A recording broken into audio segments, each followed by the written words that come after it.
This story began deep rainy night in the palace. Even in strong rain, the guards stood steadily at the post, while the meeting of their master with an important guest took place inside the palace. In the room that only one candle was lit, two men were sitting at the table.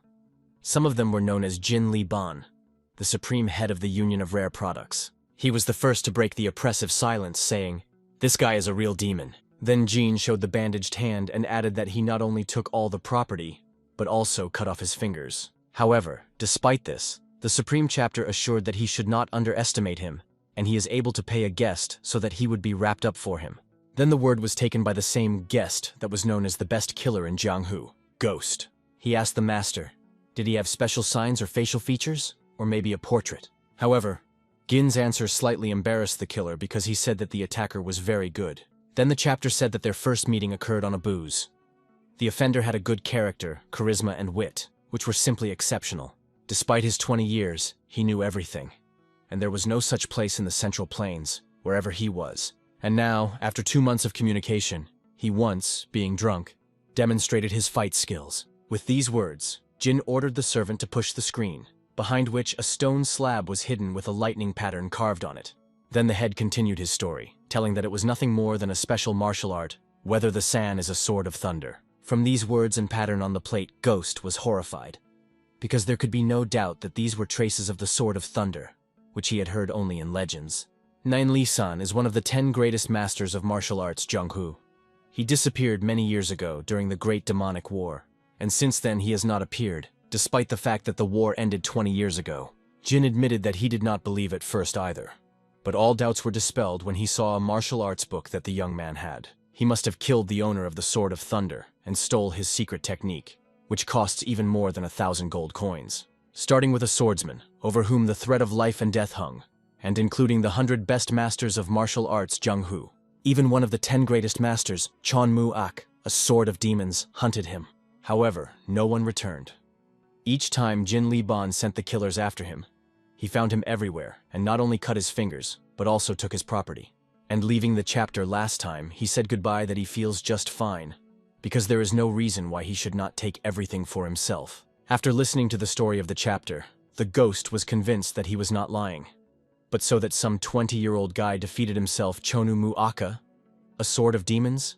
Meanwhile, Jin Li Ban trembled from phantom pains and stated that that devil simply wanted to relieve him without any problems to the thread. However, immediately picking himself up, the Supreme Head asked the ghost to punish the bastard and called his name, Jack Li Gyun. The meeting came to an end, and in the morning the next day the ghost decided to visit the chambers where this Jack Li Gyong used to live. One of the servants who peacefully swept the courtyard had courteously swept the yard to the right house. He said that the young Mr. Chalk was very kind and polite with the servants during his residence here. On the way, the killer remembered how he had previously asked Jack one courtesan. She confusedly admitted that the young master is extremely economical with money, but a real romantic. Even earlier, the ghost ran into Ronan, which he heard about some richer, which cut his fingers with a couple of months ago.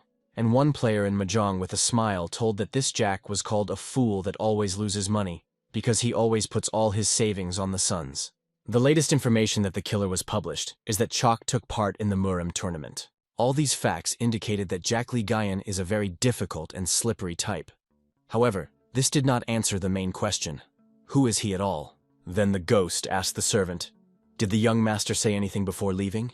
The servant remembered that Mr. Jack was about to find a sensible woman who would take care of him well, to which the killer only sighed annoyingly, and soon they reached the right house in which Chalk stopped, and the servant respectively asked the ghost not to rush. In appearance, Jack's room was unremarkable, and looking around, the killer really did not find anything unusual. However, then his attention was attracted by the map that hung on a bare wall, and approaching and looking closely, the ghost saw a red circle on the map and next to the inscription, to win Hubei. From this name, the killer could not restrain his smile, because he knew that this year there would be 2 Murim tournaments. So now the capture of this bastard is a matter of time. Just in case, the ghost checked the wall behind the map and mockingly asked aloud, why capture Hubei? Why not the whole world at once? However, the next moment, someone behind him answered his question. I dissuaded him from this and ordered him to act in stages. The best killer in Jianghu did not hear how someone crept up to him from the back, and therefore, taken by surprise, he turned sharply and exclaimed, who is here? And the next moment, His scream of pain rang out for the whole lonely house. The ghost came to consciousness due to unfamiliar voices. The first of them asked, "Why did Gaion go to Hubei?" The second replied to him, "But who knows what kind of dark thoughts he has on his mind." Then his vision returned to the ghost, and he saw how someone pours tea into a cup. And after that, the third voice was heard. "We should also advance. There is still nothing left." And then the ghost saw the attackers at him. There were 3 of them, a man, an old man, and an old woman, and all 3 sat at a tiny table peacefully, drinking tea. And then the killer felt pain in his shoulder, and turning around, he found in horror that he had been nailed to the wall with a sickle. Meanwhile, the Trinity continued to calmly talk. The old man said that if the old woman intervenes, then the whole world of martial arts is again excited. In response, the old woman grumbled that she was already more than 100 years old, so the laws of this world were in no way. And then she suddenly offered a ghost of tea. She did it so every day and peacefully, as if before had not yet naked this man to the wall. However, the ghost was afraid not only this, but also the terrifying energy that he felt from the old woman. And the killer noticed her second sickle, and then he finally became convinced who she is. She is the one who was called the closest ally of the former heavenly demon. She is the supreme demonic empress, Demonitza with 2 sickles, Yang Denu Yang. Then the ghost noticed a symbol on the sheath of the old man, the same that Jack left on a stone slab. There was no doubt, this old man was thereby Nina Lee San, a sword of thunder that went into wanderings. But how could the former great master contact the demoness? Moreover, at the same table, the ghost recognized the demonial sword to be the disgusting Chon Mu Hu. And at that moment the killer realized that they were all at the same time with Chok Li Gian. And shocked by this true one, he quietly asked, "Why didn't they kill him?" Then John replied that they made a promise Li Gun not to kill without his permission. Therefore, instead of the murder, they destroyed the ghost connection with the center of Qi and cut one of the tendons on his leg. Of course, Yang was heard that hired killers were not afraid of death. And what? Behind their teeth they hide poisonous pills. Then the ghost realized that he was offered to voluntarily die in order to avoid the fate worse than death. He realized that as a hired killer, he no longer had a way out, and therefore he saw off a poisonous pill. Her poison began to act instantly, and dying, the ghost admitted that Jack was jealous. After all, he was so lucky to be under the protection of such masters. However, in response to dying words, all 3 masters laughed amicably and assured the ghost that Li Gun did not need their protection at all. And at this time, the same Jack Li Gyong was on the flower field and surrounded by enemies. A detachment of armed warriors blocked the path to him, and one of them self-confidently asked, "Does Jack have a book with secret technology?" However, their commander came forward and told everyone not to lose vigilance, because many masters have already died from his hands.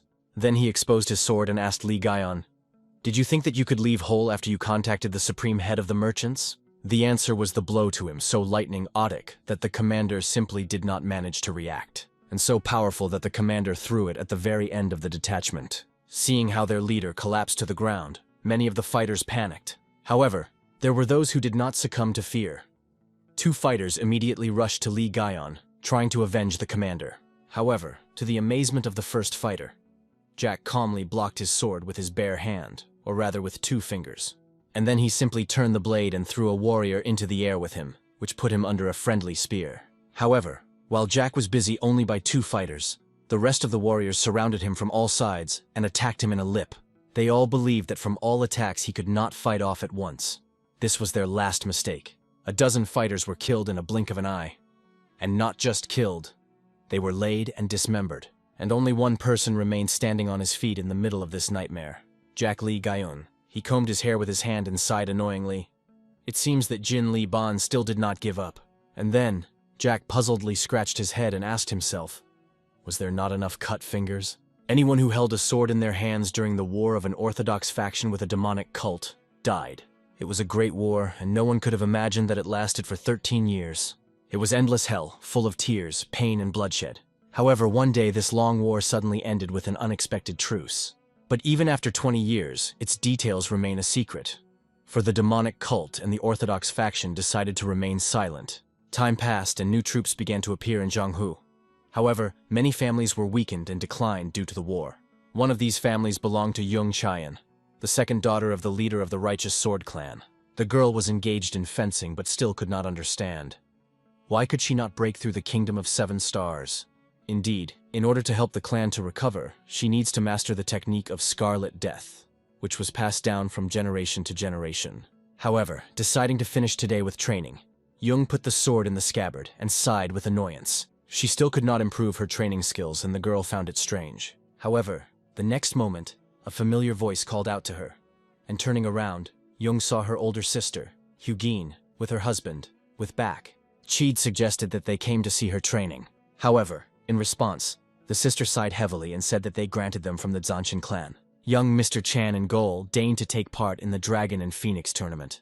From such news, the girl was able to only exhale the question, what?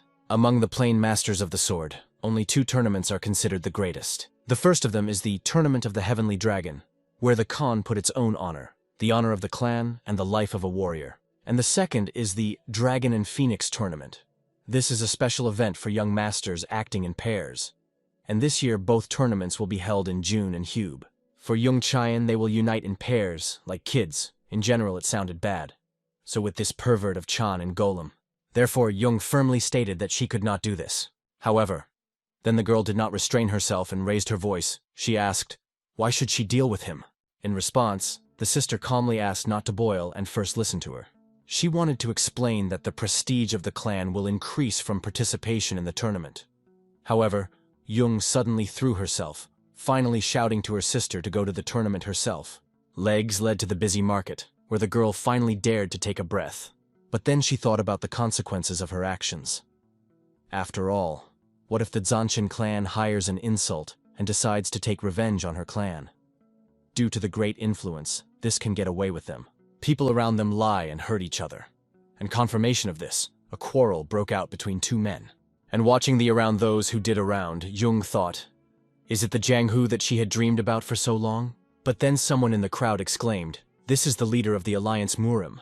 Jung turned around, but the reason for the exclamation was only a theatrical production on the market square. 2 mummers played the scene of the end of the 13-year war. However, Jung did not share the delight of the crowd of spectators, because no one really knows how exactly the Great War ended. But suddenly someone behind her said that he also thought so, as if he had read the girl's thoughts. Jung cautiously turned to the stranger that, crossing his hand on her chest with a knowledgeable look, said, the war ended not so trivial.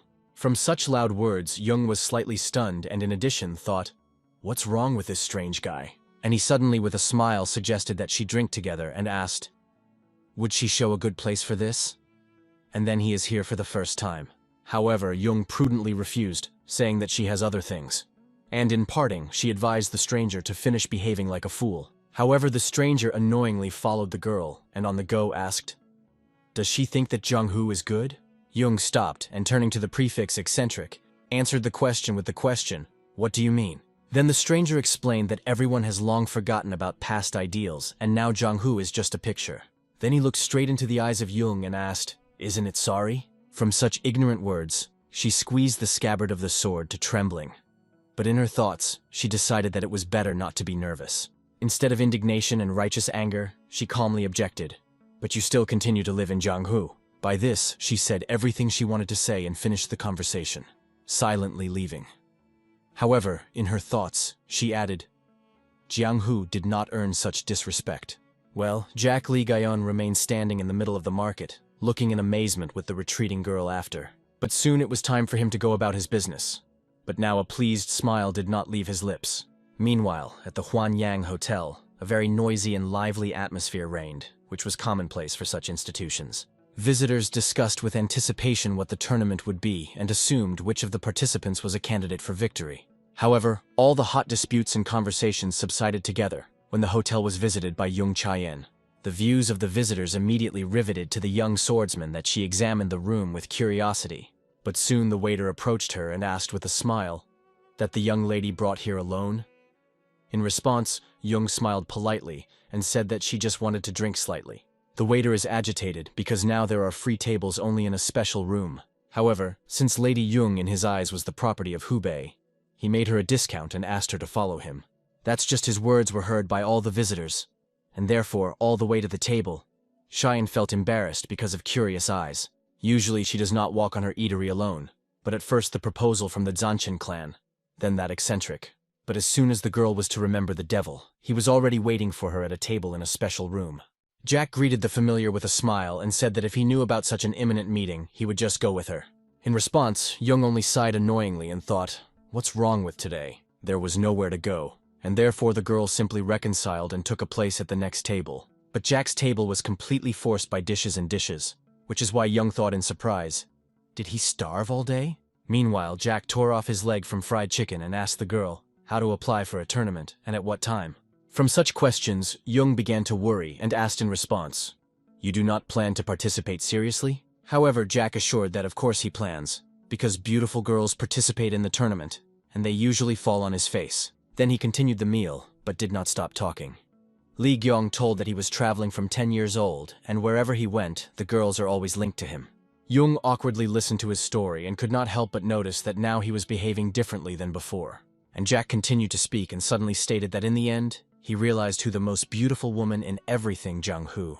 Then he raised his glass, and in his thoughts presenting Sakura's flowers before his eyes, he said with a smile, this is my mother. Jung was sincerely amazed at such an answer, but Jack immediately glanced at her and strictly asked, do you not like the fact that she is aging? The girl was at a loss and bursting with shame with a blush, began to hastily apologize and panic with her hands. Jack accepted her apology, and returning to the meal, admitted that he was still a little worried before the upcoming event, and therefore eats a lot. Jung suggested that he was worried about the tournament, but Jack objected with a smile. No, I will win on him. And then he confidently stated that he was planning to capture all Hubei, which was why Jung stared at him amazed, and Jack calmly continued, saying that he had too many worries and in such cases he has an appetite. Then Jung dared to ask, the victory in the tournament and the capture of Hubei, is it too ambitious? However, before Jack managed to answer, the doors opened into the room, and an unexpected guest said behind them, it seems I heard a familiar voice. Jung was also a sign of the guest's voice, like his appearance, and therefore her eyes widened with fear. After all, the same Chan in Gol, a master of the sword from the Zanshin clan, who said with a smile, approached her. They hadn't seen each other for a long time, Lady Jung. Following him, 2 more men and 1 girl entered the room. Chan turned to his companions and offered them to drink here too. Chan's companion was his younger sister in the mind. Having examined the room, slyly asked her brother, is it worth it? However, Ian ignored her question, not taking his eyes off Jung, from whom he suddenly asked, how did she happen? But the girl said nothing and answered only with a very gloomy look. Now she so wanted to hit him, but she had to hold on. Meanwhile, Chan finally drew attention to Jack that he continued to fiddle peacefully at his table. However then, to the surprise of all those present, Chan ran his hand under the kimono and headed for the table of Jack. And the next moment 5 gold coins fell into his plate with a dish. Jack froze, and then Chan politely explained to him that this is payment. And when Jack looked up at him, Chan arrogantly said, as you finish eating, valley from here. However, in response, Jack looked thoughtfully at the coins in his food, and then said that this would not be enough. Chan was taken aback by such impudence, but Jack calmly explained that he was not brought yet by all the ordered food, so these coins were definitely not enough. Then the vat leaned closer and muttered to get out while he was still kind. However, then he noticed a couple of swords behind Jack, and with a sly smile suggested that he was so arrogant because he was also a swordsman. Then Chan wanted to consider swords closer and even split into praise, saying with a grin that the weapon looked impressive and menacingly. But when he grabbed the handle of a black sword without demand, in order to raise it, he almost threw his back. Chan was numb with shock, sincerely not understanding. Why is this blade so heavy? However, if he simply retreats before all those present, then there will be no humiliation for him worse. Then Chan decided that he would raise this sword, even if you have to use internal energy for this. He strained every muscle in the body, put all his strength, even sent his chi to the blade, and as a result, was able to tear off the sword from the floor. And then, Chan turned to Jack and all smeared and out of breath, with a stretched smile asked, do you use it to train muscles? 2 bodyguards behind him immediately burst out with ill-wing applause and assent. But Jack, without the slightest labor, took his sword from Chan's hands and also easily thrown on his shoulder, replied, no, he is not for training. The bodyguards instantly stood up for their young master, starting to say that the sword is a training. This is obvious. However, Jack was also calmly trying to prove the opposite, that only Chan was more angry. He asked menacingly, are you mocking me? And at the same moment, a blue aura of chi declared his right hand. But the next moment, Jack got up between him and Jack that she blocked the swordsman and reminded where he was. From such insolence, Chan's bodyguards stunned, while his sister did not even lead an eyebrow. But Chan himself only snorted and laughed at the courage of the girl. However, then he slyly asked Jung, She looks at him so dusty because he is interesting to her, and the next moment, without waiting for an answer, he brazenly and roughly grabbed the girl by the wrist. And then Chan, with a very unkind smile, suggested that since they would join the tournament together anyway, it would be nice to get to know each other better before. However, in response, Young pulled out his hand and his slippery grip and stated that she had already decided to participate with some others. Chan frowned displeasedly and sternly asked, "Why?" And then, taking a shiver in his hand and gathering all the will into a fist, Young replied that to force her to participate using the influence of the clan. Sorry, and shamefully. For Chan, her words were like a whip, but he immediately pulled himself together and reasonably asked, who would she go with then? And now Young was not there anything to answer, and therefore she hesitated, panicky thinking what to say. However, the way out of the bad position suddenly found Jack in the person that he suddenly stated. She was participating with me. Everyone immediately turned his surprised glances to him, and only Chan hissed quietly, "What?" Then his sister decided to intervene in the conversation, asking Jack, "Does he know who speaks to it all?" Jack replied that he did not know, but also asked in Eno, "Does she know who he is?" In response, she only snorted and said with a smile, "It is obvious that no." Then Jack shared with her wisdom, telling that people react to unknown in two ways. Either I do not take seriously, or are afraid. But she, in Under, does both. She does not count with him, because she does not know, and at the same time hopes that he is frightened by her brother. Jack asked, "Does she find it quite contradictory?" To which In was blown up. She smiled, and playfully replied that she did not know. However, then Chan reminded himself, telling Jack that that gut was not thin. In response, Jack explained with a smile that he just eats well. Because they say, who eats well, he says well. From the next portion of wisdom, Chan clutched his hand at the table, and with such force that he began to crack. Then Jack warned Chan to be more careful, and then he would overturn his food. And Chan really wanted to do just that. He wanted to succumb to a provocation and arrange a fight. But instead he, as a master of the sword of the Zanshin clan, decided to keep his face. Therefore, Chan proudly left, saying goodbye to Jack and Young that in this case they would meet in the tournament. His sister left the room of the latter, but finally she looked at Jack and said to him, "I will see each other." On this, the conflict finally ended, and only Young and Jack remained in the room again. But the girl did not feel like a winner. She looked at the table from which Jan broke off a piece in an impulse of anger and realized that now she had big problems. And given the character of Chan and Gull, Jack is also now in danger. And all this through her fault. However, Jack completely did not share the alarms of Young and calmly offered to really participate in the tournament together. But now he will have to change his plans. Young was surprised because he didn't plan to participate in the tournament initially. But Jack explained to her what that is why it was necessary to change. And then Young uncertainly asked, "Really speaking of participation, he meant the Tournament of the Heavenly Dragon." Jack carefully replied that it was, but then Young asked again, why possessing such amazing skills he just stood, and did not ask Chan a good thrashing. And this time, Jack simply stated that he was not fighting with a meal. However, Young took such an answer as an excuse. But then Jack was serious, and added that at least not Chan and Gol, the reason standing behind the decay of Jianghu. And then Young realized that if he said it with such a serious look, it seems he tells the truth. Meanwhile, Chan wandered through the market square, accompanied by his bodyguards, which they desperately tried to cheer him up. One of them assured that Lady Young obviously tried to cause jealousy among the young master. Otherwise, why should she go to the tournament with that ridiculous guy? However, Chan did not consider Jack a ridiculous at all, because that black sword is not one of those that can be so easy to hold in his hands. And this arrogant girl, how dare she rejecting his proposal?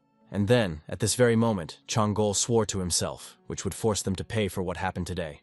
Meanwhile, a family council was held in the house of the Righteous Sword Clan. Vartan complained to her mother, as her youngest daughter, without hesitation, rejected the offer of young Mr. Chan. She also heard that because of this, Chan was upset and made riots in the brothel. However, despite the reproaches of the eldest daughter, Ansuz was still worried about Young, because the rumors of Chan were not at all good. In addition, Young is still young and cannot be forced to sacrifice her for the sake of the family. But Vartan objected to her mother's arguments, because now Chan can harm her sister. The head of the Righteous Sword Clan, Li Chu, remained silent. He blamed himself for the fact that his wife and children have to suffer because of his weakness. After all, he would also have the power of Scarlet Death. His clan would also have power. Meanwhile, Vartan said that in any case, they need to find Cheyenne to begin with. However, she did not have to look for her sister, because she herself returned home, and Suze told the daughter that they were all worried about her. But noticing the guest with her, she asked, "Who is it with you?" In response, Ren awkwardly admitted that this is the one with whom she would participate in the Tournament of the Dragon in Phoenix. About such news, and mother, father, and sister exclaimed amicably, "What?" Then Jack Lee Gyeong confidently stepped forward and, performing Bao Tsuan, respectfully introduced himself. Well, after greeting, he suddenly became interested in one porcelain vase and asked Li Chu, "Is this porcelain from the province of Fujian?" Then Jack asked, "How much did the family pay for this vase?" To which Chu admitted, 150 nannies. Then Jack with knowledge assured everyone that if he were nearby, the family would have to pay only 120 nannies. Li Chu awkwardly returned the conversation in the previous channel, asking the youngest daughter, will she really participate in pairs with Mr. Jack? But his eldest daughter had a more skeptical opinion about all this venture. Looking at Ren with Jack, she wondered, how can her sister generally participate in a tournament with such an eccentric? Therefore, Havartan pulled a polite smile on her face and, as if out of pure curiosity, asked, "What clan does Mr. Jack belong to?" And then Jack honestly replied that he did not have a clan, but his parents were selling fruits next to the gates of Yumen. And again, the whole family was amazed at the answer. But now Ren also joined their amazement. Li Chu again tried to change his awkward subject and asked Jack what kind of swords on his back. The head of the clan suggested that Jack could own both blades. That's just such skill is inherent only to third-rate bandits. And alas, the last Nadezhda Li Chu died at that very moment when Jack calmly answered, "Yes, I mastered both swords." However, then he stared at Li Chu's eyes and added that he was quite exceptional in many things and comes from a very strong kind. Once again, Chu was amazed at the answer and asked incorrectly, "Did Jack learn martial arts from parents who sell fruits?" In response, he embarrassedly scratched his head and admitted that it was. But then he asked the family, "Are they going to have dinner?" Meanwhile, Kavartan approached her sister reddened with shame and whispered in her ear so that in the morning she apologized to the young Mr. Chan in the morning.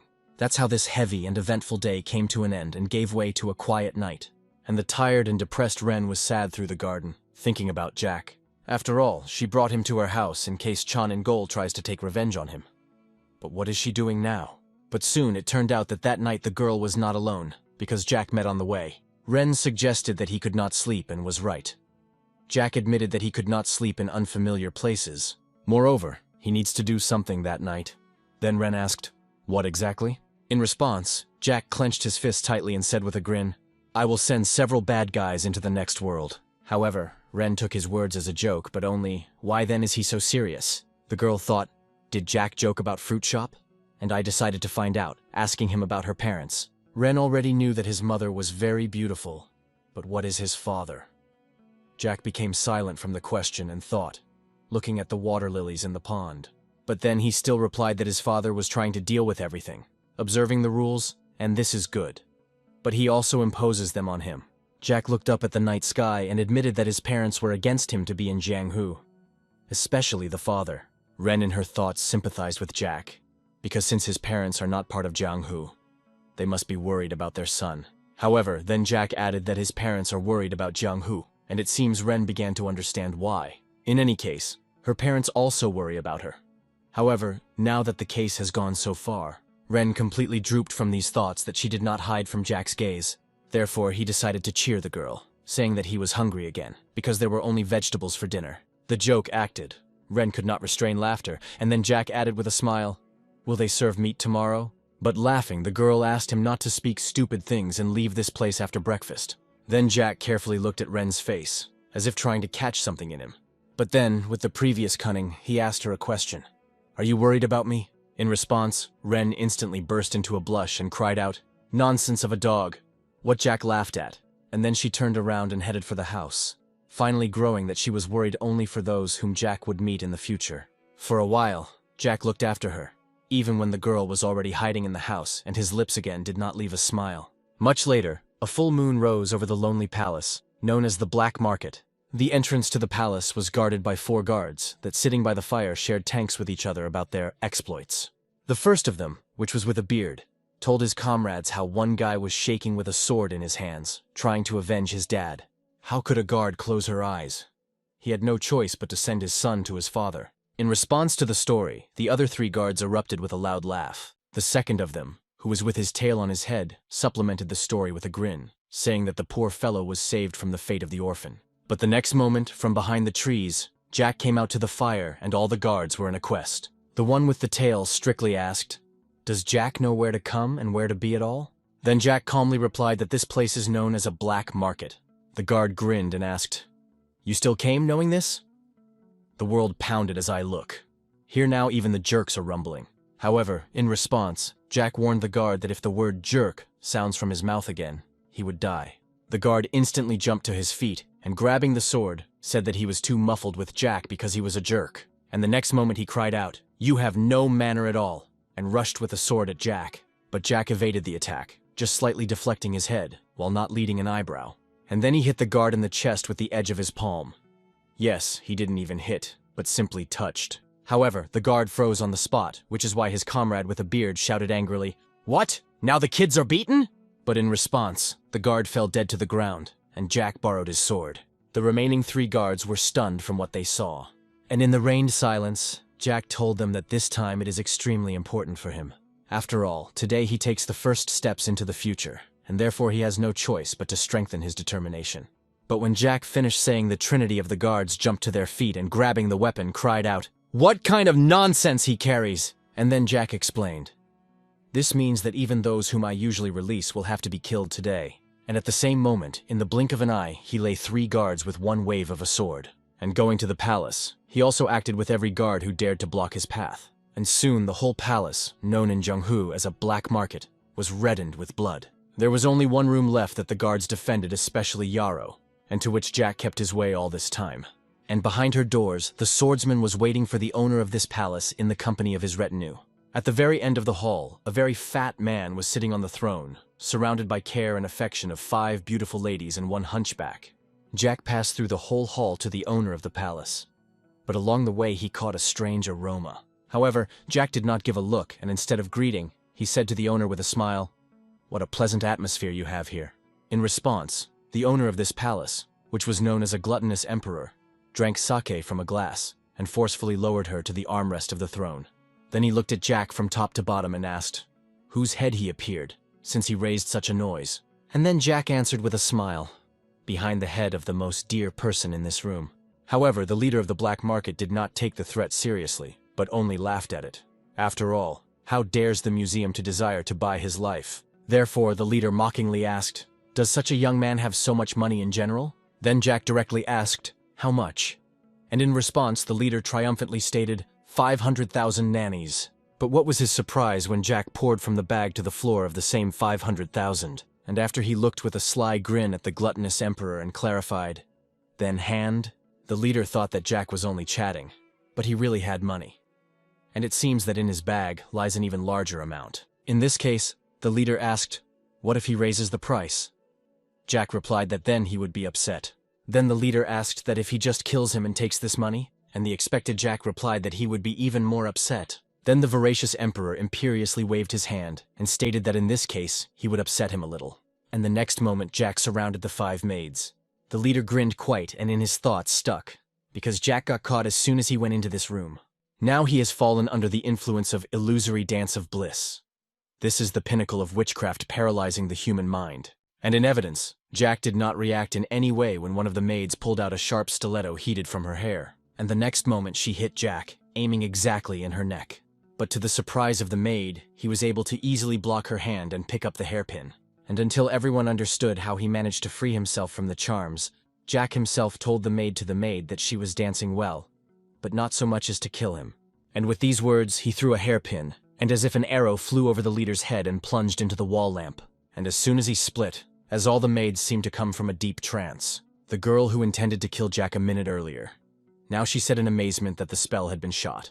Then Jack pointed to the voracious emperor and asked the maids, "At least one of them remains here because they like him?" The girls hesitated with an answer, but Jack was not needed. He understood everything in the expression of their faces and the allotted views. Then Jack ordered the maids to leave and not to worry about the consequences, but not one of the girls dared to leave the hall. They were all dragged here by force, and now they were afraid to leave right in sight of their master. Then Jack told the girls that they still need to get courage and leave now, so that then they could live well. His words were able to inspire the maids, but they amused the leader. And having laughed, the gluttonous emperor promised the maids that he would let them go, but only after he cuts off their limbs. The girls were horrified by his words, for they knew that the leader was telling the truth. However, Jack was not impressed by his threat. He completely turned to the leader and with a very bloodthirsty smile said that in this case, he was shining him alive. And at the same moment, the gluttonous emperor felt the thirst for blood emanating from Jack. However, from his numbness, the maid's voice pulled him out that Jack thanked Jack for his liberation and for money on behalf of the other girls. She promised that they would all gain courage and would not forget his kindness. In response, Jack told the girls that with money, they will be able to start everything from scratch and wished them a happy life. Meanwhile, the humpback near the leader noticed how he trembled with anger. Just think, the great gluttonous emperor froze in place due to the thirst for the murder of this jerk. And now he could only watch the captives leave him. But the next moment, the rings and bracelets on his hand crumbled due to tense muscles. The gluttonous emperor rose from the throne and the boardwalk immediately cracked under his feet. And then he hung over Jack and stated that he would kill him with the help of his special martial art. Then Jack, with a grin, assured that he would have to withstand a lot of beatings to become even more. In response to impudence, the leader brought down a fist with all his strength, but he managed to bounce. Then the leader waved his palm with a charged key, trying to decapitate the enemy, but Jack spanned the attack. And besides, he still managed to endow the gluttonous emperor with a mocking grin, which was why he was furious even more. He tried to crush Jack with his foot, but he again slipped away. Then the leader screamed so that Jack continued to run away, because soon he would wipe him into powder. However, Jack was not going to run away anywhere, and to the surprise of the leader, jumped already to the ceiling. And the next moment, Jack said that he hates such bastards, and crashed his foot into the leader's face. The blow was so powerful that the fat leader threw it into the wall as a dart. The collision knocked out of it the whole spirit, but the gluttonous emperor has not yet surrendered. Having got out of the wall, he charged his hand with a colossal cluster of ki and growled violently, "Son of a bitch!" But Jack was not impressed. He raised a pebble from the floor, and with contempt asked the leader that he, the ugly creature, did, holding those women in hostages? And the next moment, without waiting for an answer, Jack threw a pebble with such monstrous force that he tore his hand to the leader. He screamed in pain and collapsed on one knee. However, even through the pain, the gluttonous emperor was forced to admit that the jerk is a real master. But in this case, the leader decided to show him all his skills. And having released the stream of all his chi, the voracious emperor shouted, "Do you think that everything will be so easy?" And then Jack answered him, rushing to the attack so swiftly that the leader did not have time to react. And the next moment, Jack brought down a blow on him, in which he put all his chi. She was so destructive that she pierced the voracious emperor through and pierced the wall behind him. The defeated leader grunted blood and collapsed helplessly to the floor. And Jack triumphantly exulted over him and said, "I paid for your life, so I take you." In response, the leader croaked, "Where does he plan to pick him up, at death?" However, Jack replied that he was mistaken, and pointing to the hunchback, he explained, "I turned to him, not to you." The leader of the horse laughed and asked, "What can this worthless?" Moreover, it would not be difficult for Jack to pick him up. So why? And then Jack replied, "Because I needed a reason to kill you." Then the leader looked at the broken guards and said that Jack was worse than him. In response, Jack did not argue, but said that good people never fall into his traps. And then the voracious emperor said his last words. It is impossible for someone to exist in Jianghu, and when he gave up the spirit, Jack turned to the Gorban. "So we met. The owner of the estate is enough." From these words, the hunchback shuddered and stared incorrectly at Jack. Then he turned around and asked with a smile, "Or I have enough to call you Mulchol in order to hear the answer." And then the former patriarch of the ghostly estate of Mount Tai. Enough for the answer that he had not been called so for a long time. Jack admitted that he did not expect to find a genius of art of formation and construction technology in such a place. Because of this, it took him a lot of time to find the former patriarch. And then Jack asked, was it really so difficult for him to recover from the case? And from these words, he grabbed the past. In the ghostly estate of Mount Tai, anyone in Jianghu knows that this place is known for their techniques for building mechanisms. Dark Mu Chol possessed an outstanding talent and had a wonderful family. At least until his daughter touched an incomplete invention. And having lost his family due to an accident, he began to blame his stupidity. In the punishment, Mi Chol mutilated himself, turning into a hunchback and went into wanderings. He cried from these bitter memories and through tears quietly asked, how could he forget this? And then Jack said with sympathy, that he is a good person who suffered for 10 years and who will suffer all his life and failed to forget the grief from the loss of the family. From these good words he grabbed Jack and thought, what a strange guy. Risking his life, he tried to save him. the man whom he sees for the first time. Before that, no one spoke such words, and therefore he asked Jack, how is he going to use it after the purchase? In response, Jack let out Aura Key and said only 3 words, to capture Jianghu. For a short moment, silence hung over them, but soon he laughed quietly and thought, is it really my new fate? Nevertheless, he accepted her, humbly knelt down and performing Botsuan said, enough. Muchol greets his master. And then he raised his eyes and swore that he would devote the rest of his life to the service of Jack Lee Gurn. In response, Jack smiled prettily and going up to him, asked him, then let's start? Ku sincerely did not understand the essence of the question. But the next moment Jack grinned ominously, and his hands flashed an aura, like a flame. And then a scream of pain was heard to the entire palace of the black market. And this scream was heard even by observing the ninja palace that hid on the branches of the tree. But soon the scream subsided, which is why the mysterious ninja suggested that the young master was still fighting. However, the true reason for the silence was that enough Muchol now stood in full and shockedly examined his healed body. With a trembling voice, he asked, how is this possible? After all, once transformed by higher art, one cannot return your former appearance. But then he had enough of his senses, and immediately bowing to Jack, sincerely thanked him. However, in response, Jack said that he should be grateful, because he would use it until the bones are expired. And the next moment, a ninja came out of the shadow that was Jack's guard and named Mu Yong. He was delighted with the successes of his young master, and in response, Jack was delighted with the appearance of an old friend. However, after a joyful greeting, Jack pricked Mu Yan with a request to shave his beard, otherwise the ninja looks old because of her. And after Jack introduced the head of the estate to the head of his guard, and explained that he will continue to give him instructions. Then Jack again turned to the ninja and warned that the plans have changed. Now they will start with the Zanshin clan. Mu Yon was surprised by such news, and therefore he dared to remind you that earlier the master said, it was not worth it to bother with the like, and also a sudden fate in the tournament of the dragon in Phoenix. Mu Yong sincerely did not understand the purpose of such actions, and therefore asked, why did the master change plans? In response, Jack closed his eyes and calmly said, you never know when a person changes his mind. However, Mu Yon did not suit such an answer, and he objected that frivolous people usually say so. But Jack only grinned at his words and suggested that Mu Yong was simply jealous of his popularity. The guard objected. The fact that a crowd of women runs behind the master does not yet talk about luck and love. This is only indulgence with desires. Marry a good woman is real luck. However, the arguments of a friend did not convince Jack of the opposite, but only strengthened his confidence that Mu Yong really envies. And while a hot debate flared up between Jack and his guard, the forgotten by them was a Mu Chol Hesed awkwardly. The next morning, Li Chu, along with the youngest daughter, Ren, visited the house of the Zanshin clan. However, the guard guarding the entrance strictly stated that the head of the clan and the young master are now absent. Then Li Chu politely asked if they could have found out when the head would return. But alas, this was also not known to the guards. Li Chu began to worry, because they should apologize to the young Mr. Chan before the situation gets out of control. He asked the guards to tell the chapter about their visit and was about to leave. But the next moment the doors of the house opened, and behind them it seemed a man that he was known in Jianghu as a great master of 8 soaring palms, Quan Huki.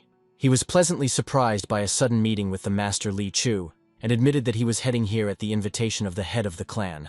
Li Chu greeted the master, and he recalled that the head of the Zanshin clan loves to boast of his strength, inviting skillful masters. But apparently, he is selective in the choice of guests. Meanwhile, the Master Quan proposed to drink together, since they both have free time. Li Chu did not find a reason to refuse the master, especially when he volunteered to pay for a drink. And while they were moving away from the clan's house, Chan watched them with a satisfied smile. The Master Quan led Chu and his daughter to the Viceni Brie wine house. There he is an order from the bile of a bear, which is extremely difficult to get, and treat them with his companions.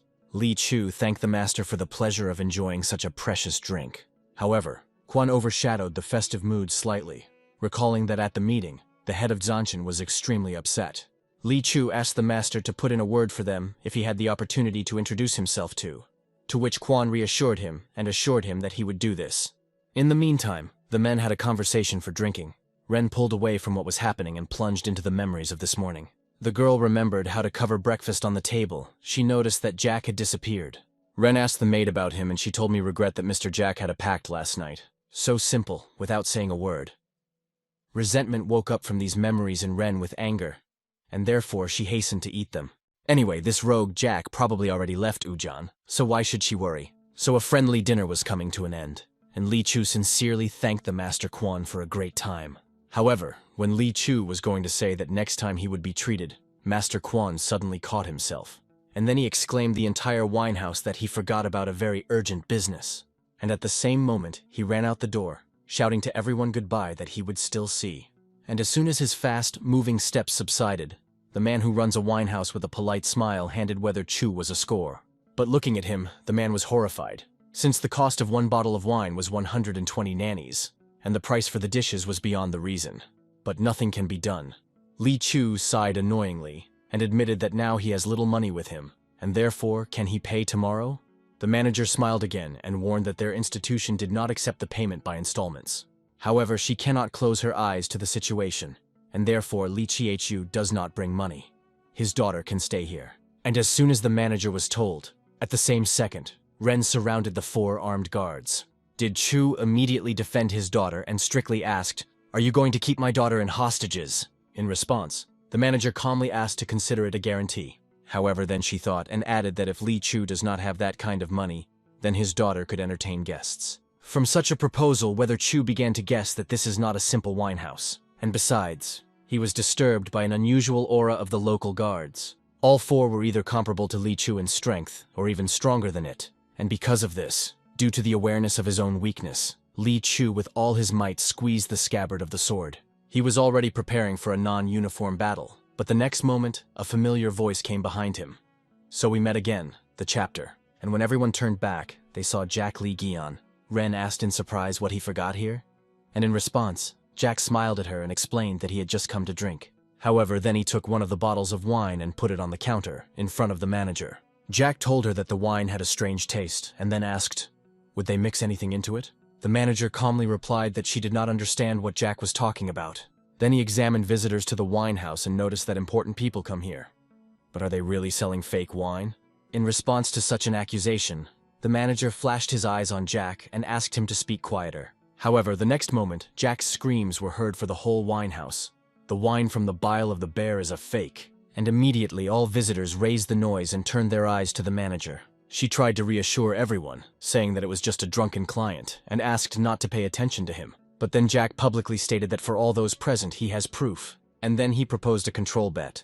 If he proves that the wine is a fake, he will take away the entire revenue of this institution for today. In response, the manager reasonably asked, if he fails? Then Jack grinned and calmly stated that in this case, she could boil a drink from his bile. On this bet, Jack asked all visitors to go out in order to gather at the warehouse in the backyard. The servant always endures wine from there. But Jack asked all the audience, do they find it strange? After all, why store wine in such a distant and hidden place? Yes, besides, they also hung an iron lock on the door. The manager objected, grinning angrily that in this warehouse they keep trade secrets, and in a lone place would not be stored wine. However, Jack ignored her words and broke the castle with his bare hands, easily carried a huge jug. And when he set a vessel in the middle of the backyard, all the audience gathered smashed the smell of alcohol from it. Then Jack took the bowl and scooped up from the jug that very precious wine. At this moment the manager nevertheless lost her face and was horrified from what was happening.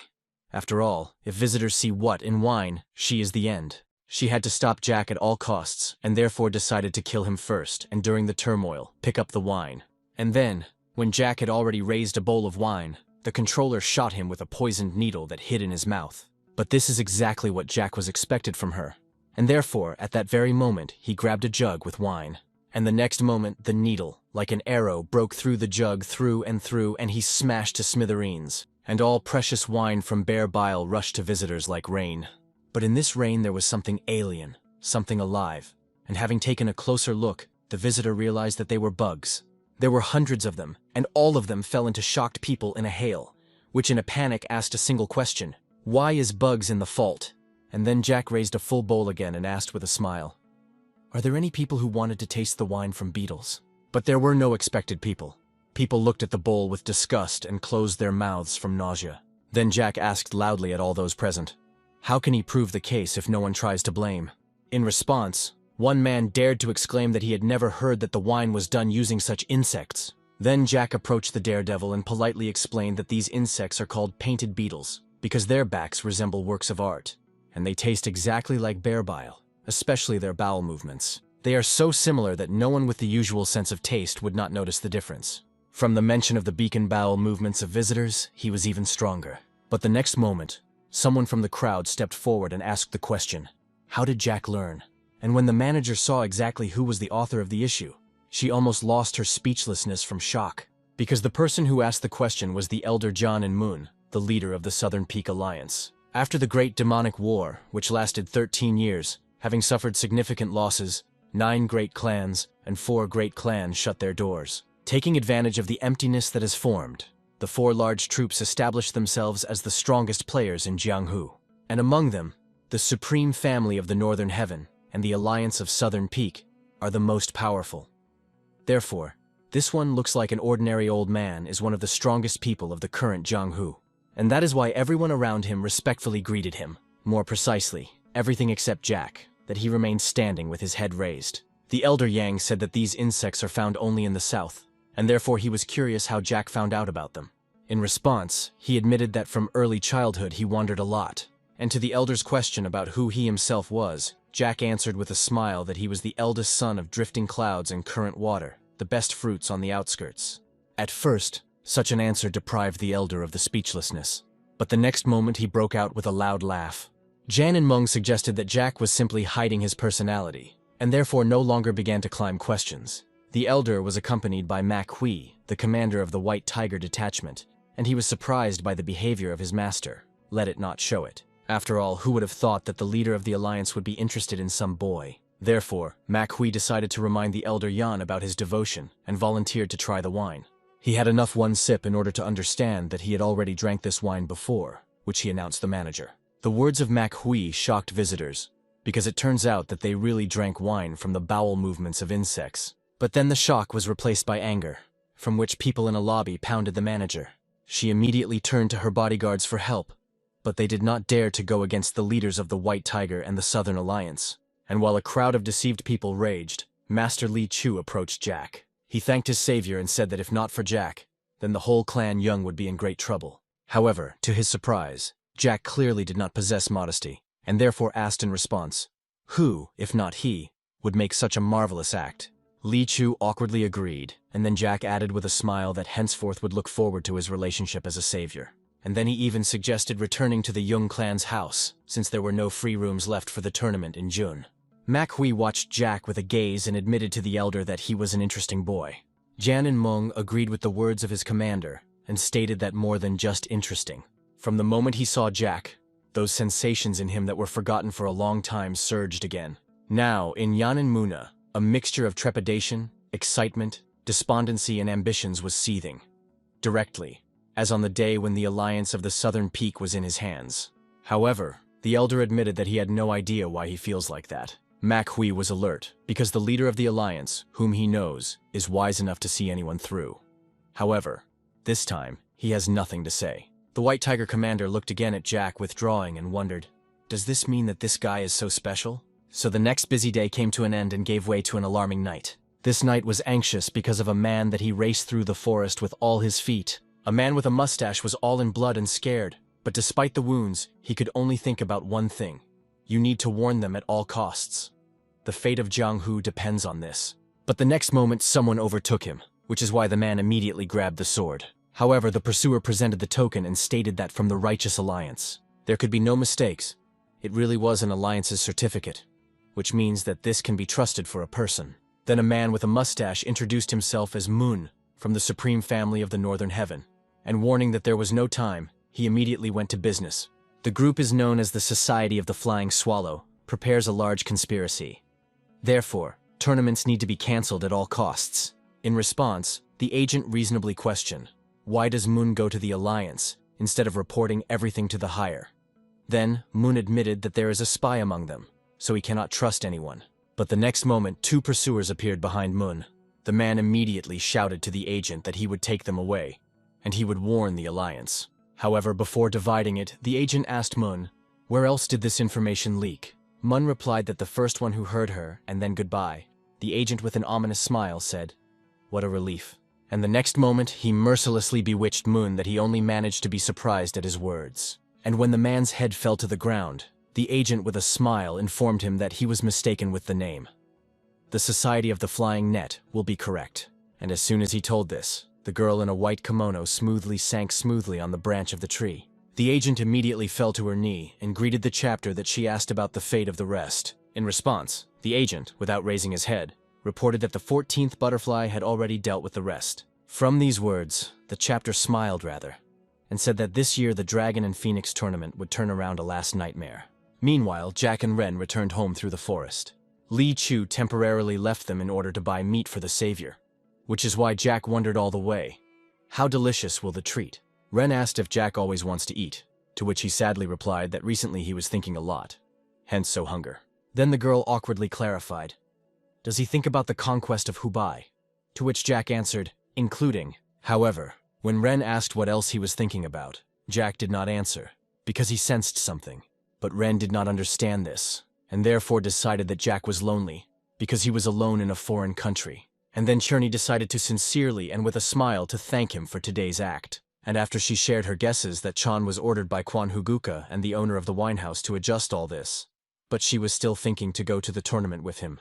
Jack smiled and told her that he was so offering to go with him because he would bring the victory to the Young clan. And then Ren turned to Jack and gazed intently into his eyes, stated that it was so. It will be difficult to defeat the tournament, but at least she will put this scoundrel Chan in Golia in place. Jack grinned at such determination and told Ren that she doesn't have to do anything at all. But if she wants so, then let it be so. However, then he puzzled the girl, saying that first they needed to deal with one fool, and pointed to their pursuer, to which, to the surprise of Ren, turned out to be a master of 8 soaring palms, Kwan Huki. He with a grin asked Jack, did he grieve Chan in Golia? Then Jack also grinned and answered the question with the question, do Kwan like to make certificates of crazy victims? From the last word, Ren was horrified and stared at Jack in shock. But this was true, and Kavan himself confirmed it, admitting that Chang and Gol hired him to kill only Jack. But now Ren also became a problem.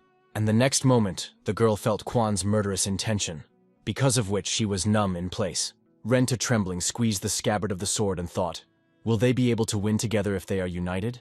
But before, the swordswoman did not fight with anyone to death, and therefore she asked Jack, did he have experience in a real battle? However, Ren was stunned out of the subsequent answer, because Jack suddenly hid behind her, and trembling with fear prayed, please, save. Kwan Huguka is a master of cystic strikes. When he lets the entrance to his skills, it seems that he has 8 hands. For this, he got his nickname. Once he was a hero who dreamed of a better future for Jianghu, but it seemed that only one villains flourished in Jianghu. It was then that he realized that the division into good and bad did not make sense. Therefore, he himself became the evil with whom he had previously fought. And now Ren had to resist this evil alone. She knew that the difference between them in experience and skill was simply colossal, and therefore a trembling girl swept over the girl.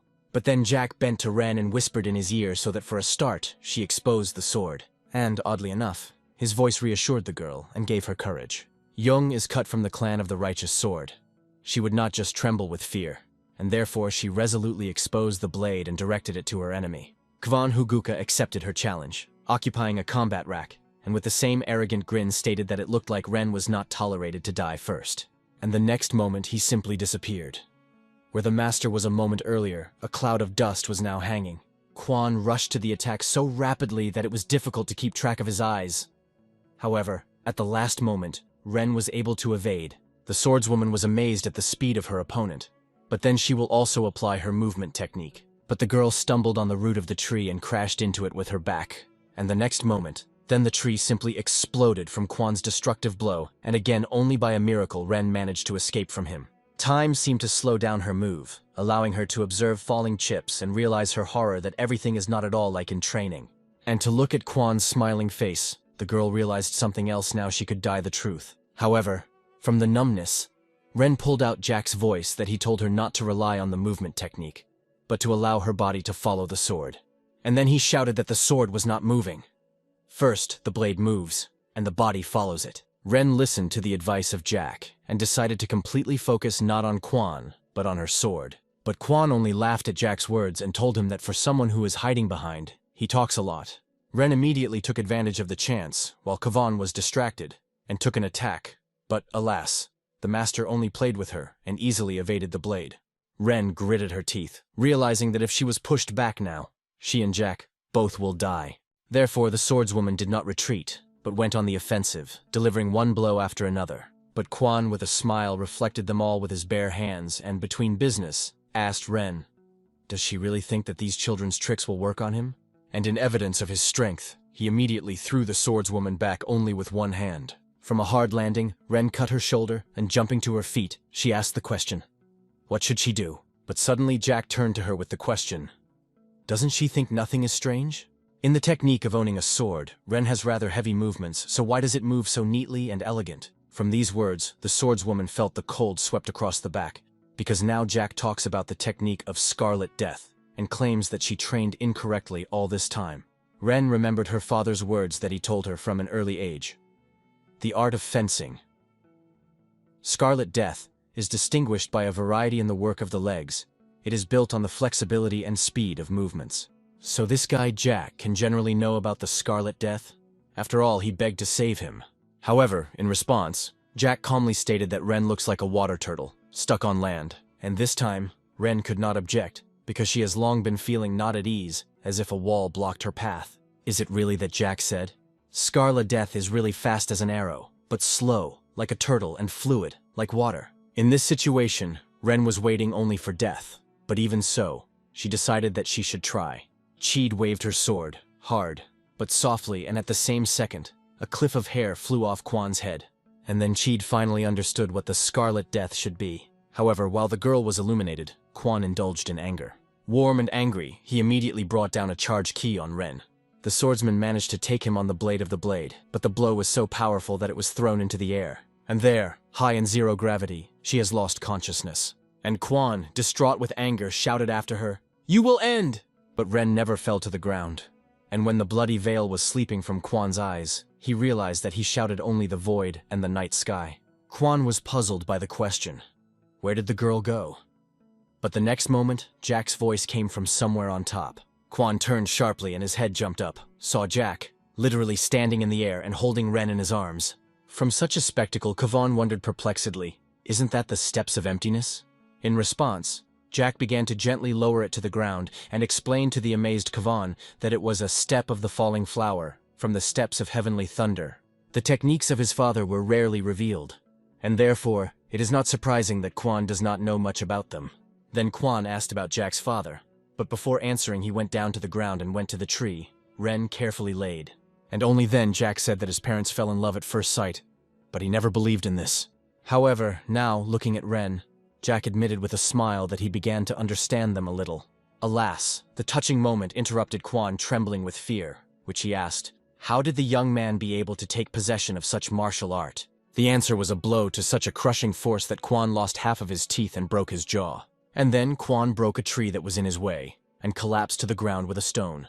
And rising helplessly on her, the great master of 8 soaring palms realized that this youth was at a level that even he could not comprehend. And when Jack began to slowly hang on Quan, he prayed prayer and hoarsely about mercy. However, in response, Jack suddenly asked Quan, "You know why I hate my father?" And not expecting a response, Jack explained that if his father would be here, then he would definitely tell Quan, and this is very annoying. For the wounded and beaten to the half, death of Quan, the words of the swordsman sounded like a crazy nonsense. Therefore, he decided to take advantage of the chance, and the outburst of all the remaining strength rushed. However, Jack did not rush in pursuit, but reached for the handle of a black sword, and continued the story with an ominous smile, telling that, unlike his father, his mother always repeats, "We will never live like that." And tightly squeezing the handle of a black sword, Jack said that even if his father's path is correct, he would live, following his mother's path. And the next moment, a howl, similar to the howl of ghosts, was thrown throughout the night forest, because of which Quan froze on the spot. And turning around, he saw Jack, shrouded in an ominous, demonic aura. And then Jack Li Gyong tore off the bandage from the black sword and revealed the hellish blade of the north.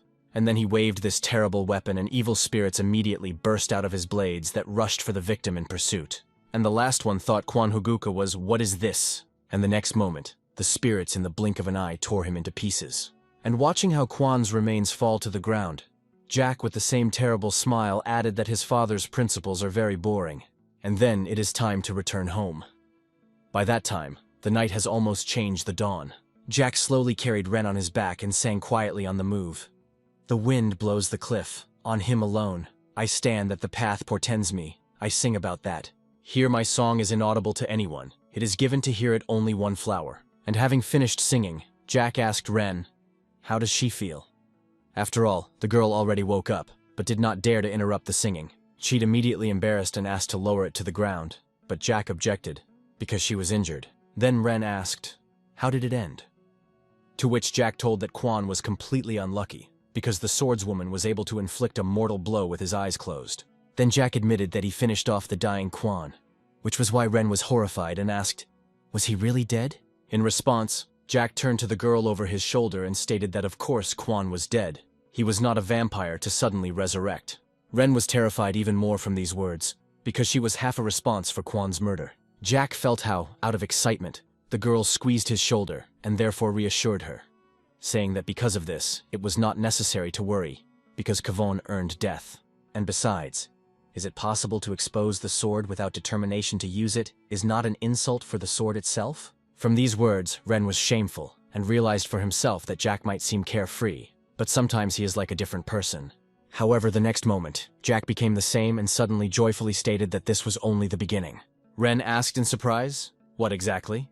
And then Jack also joyfully explained that all this, the tournament and the conquest of the world. Meanwhile, the trinity of the great masters was also heading to Ugan, Yang, Nayen, and Chon. The path was not close, and therefore the masters got hold of a wagon. Yang and Nenom remained in her, while Chon was giving up the provisions, and when he returned, the demoness with 2 sickles strictly asked, did you buy them?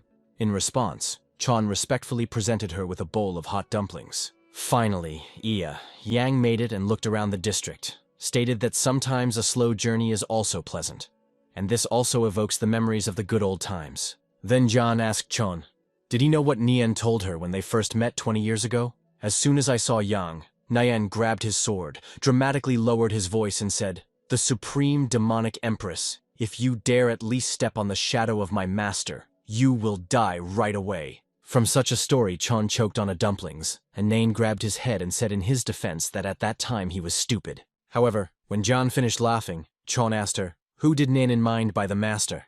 And then Yan Devon, with a grin, replied that she was talking about Li Guyon's father. Nain laughed and said that time flies very quickly. Li Guyon is already participating in the tournament. And when did he only have time to grow like that? But then the Master of the Thunder sighed heavily and added that many children would suffer at the tournament. However, Yang objected, saying that Li Guion never contacts the children, unless they deserve thrashing. And on this note, the Trinity continued its way. Meanwhile, one such deserving thrashing was dumbfounded by a report he had heard. Chan still asked the servant, is Jack really still alive? And he replied that he saw Jack leaving the house of the Righteous Sword Clan along with the young Madame Cheyenne. Then Chan angrily asked, what is Kwon Hyuki doing there? However, the servant said that Kwon had not returned since he left last night. From such news, Chan was again taken aback, because how could this be? Is this Jack Guyon is in order, while Kwon disappeared? And the next moment, Chana visited a very frightening conjecture. Did this tramp Jack defeated the master of 8 soaring palms? However, from such stupidity, Chan burst out with a loud laugh and stated that he should be crazy since he thought about such absurdity.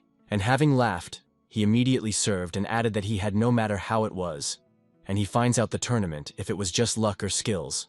The next day began with a solemn salute in honor of the opening of the Dragon and Phoenix tournament, which visited many families from all the regions, and among their flags one could notice the supreme family of the Northern Heaven, the clan of the Southern Sword, and the Kvan family. In addition to the crowd of gathered spectators who arrived at the tournament, guests were met by a formidable guard. But suddenly some girl from the crowd screeched with delight so loudly that the men stood with her had his ears. The reason for such a violent reaction soon appeared in the person of the young Mr. Haga, the heir to the supreme high heaven. And he did not come alone. The young master was accompanied by young Madame Samasa from the famous Sim clan. Young Mr. John Suchan walked behind them, the heir to the alliance of the Southern Peak, and the young Madame Sol Bekwi, the daughter of the mountain shelter of the Green Tree. And after them followed Chung Churn from the Righteous Sword Clan in the company of Jack Li Guyon, the son of the best fruit merchants on the outskirts. And expected no one in Jun knew no one knew about Li Guyon. But looking at his equanimity and calm, Ren was amazed, and even began to envy such a thick-skinned one. But Jack himself was completely delighted with what was happening. and told the companion that the supreme family of the Northern Heaven was probably very rich, since he decorated everything well here. However, to his sincere surprise, in response, Ren smiled at him for the first time, and first called Li Gun, and then she told him, "Let's try," and Jack's lips again touched a warm smile. But then one of the organizers of the tournament called all 8 teams to him, and Ren immediately began to rush Jack. The organizer at the entrance to the hall ordered them to simply expect inside and not touch anything. However, being inside the hall, Jack told Ren that they were warned, as if they were waiting for them to touch something. But Ren asked more important questions. Why were they all brought here? And will they not be forced to fight at the first stage? But when the girl was going to share her thoughts with Jack, his gaze suddenly caught on one tablet on the wall. And on the plate itself it was written, "The competition begins from the moment of entering." Jade asked Jack, "Does this mean that the tournament has already begun as soon as they entered?" However, he only grinned a signs and crossing his hands on his chest said, "Clearly." And then he pointed to the picture under the sign and asked Ren, "Did she find anything strange in the picture?" The girl carefully looked at the canvas on which the battle was depicted, and the next moment she seemed to dawn on her, which was why she exclaimed that the picture depicts 18 fighters, and they all hold 18 traditional weapons of Chinese martial arts. However, Jack stopped Ren, and with a smile explained to her that this was only a trick that attracts attention to the weapons of the fighters. Ren asked, "Does this mean that another secret is hidden in the picture?" And then Jack advised her to look more carefully. Jade listened to the advice, but did not see anything special except the eyes of the warriors, and then she dawned on her again. The eyes of all the soldiers in the picture were addressed to one thing, which turned out to be a smoker for incense, and just such a smoker was in all participants in sight. Ren remembered that they were ordered not to touch anything. But does this mean that they are disqualified if they disobey? And as soon as she thought about it, at the same second Jack unceremoniously and brazenly grabbed the smoker in front of everyone. And then he quickly examined the exhibit and finding a hidden inscription, showed it to Ren. The girl read the inscription that she said, "The Hall of the Dragon and Phoenix." But what could this mean? However, Jack immediately guessed that they just needed to find this hall in order to go through the test. But when he was about to return the smoker to the place, one of the participants in the tournament suddenly called him out with Ren. That was the young man who very much reminded of the rule not to touch and said that such spit should not be pulled off. Then the dissatisfied young man sternly asked, "Did Jack and Ren think that their actions could adversely affect all other participants?" And then he gave Jack a piercing look and ordered him to put the smoker in his place right now. However, the words of the young man did not impress Jack at all. He only sighed at the same and asked him, "Therefore, such a young guy observes all the rules? After all, the youth should master and rebel against the foundations." In response, the young man again shouted angrily that this was only a miserable excuse for immature children who could not pull themselves together. But behind the righteous speeches of the young man, there was not a thirst for justice, but personal benefit. He quietly squinted at the judges that they calmly watched their skirmish and chopped in thoughts. After all, he is his chance. He will teach a fool a lesson, and will make a good impression on the judges. In addition, it was ordered not to touch anything, but they did not say anything about the exposure of the blades. The younger sister of the young man tried to calm her brother, but he already decided everything for himself. With a self-confident grin, he began to expose the sword and reassured his sister, telling her that he would just teach Jack a little. However, the next moment, Jack was in front of the young man, and putting his palm on the hilt of the sword, returned it to the sheath. The young man with all his might tried to expose the blade again, but his hilt rested on Jack's palm. And then the young man was seriously puzzled by the question, how can Jack be so strong? But then Li Gyong gazed stare at his eyes and advised him not to disgrace with an ominous smile, but to obey his sister. The young man simply numb in place, but not because of Jack's words, but because of his frightening aura. However, his younger sister considered that his brother still restrained herself, and therefore thanked him for that. She put her hand on him that she squeezed the hilt of the sword, and reminded her brother so that he would never expose the sword against the weak. And then she bowed to Jack and asked for forgiveness for their rudeness. In response, Jack did not say anything, only amiably smiled and put the smoker in place. And after that he turned to the exit from the hall and called blood behind him. The girl was sincerely amazed at the fact that right now it happened, but silently proceeded behind Li Gun. However, the guard at the exit warned them that if they leave without permission, they would be disqualified. But to the surprise of all participants in the hall, Jack carefree agreed with such conditions. And before going out, he turned to the young man and said that only because of his sister, he would give him a little advice. If both of them want to go to the second round, they should follow Li Gun. However, in response to the advice, the young man overshadowed and asked, "Did Jack hear what would be disqualified?" But he only laughed at his question and left the hall with Ren, and soon they both stopped in front of the gates to the Dragon and Phoenix Hall. And while Jack opened the heavy door, Ren asked him, what if only they could have guessed? However, a crowd of participants waiting for the doors was a response to the girl more eloquently of any words. From amazement, Ren asked loudly, "How did all these people be able to solve the riddle?" Meanwhile, Jack examined all the gathered participants, and among them found a couple of familiar faces.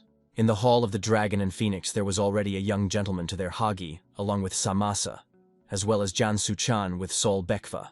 Jack grinned and hinted Ren that prestigious clans are not in vain called prestigious. The girl guessed what he was talking about, but still clarified, whispering in the ear, did he mean that they had all a dishonest advantage? Jack explained that prestigious clans warned in advance and, as evidence, he pointed a finger at one Blan. Ren followed his hand and noticed in the crowd of the participants of Chan with her sister, in Kva. Cheed was indignant because how this bastard could show here after what he did. Meanwhile, Chan noticed the girl's gaze on her and suggested that she knew something. She must have met Kwan Huguka, but what happened that night?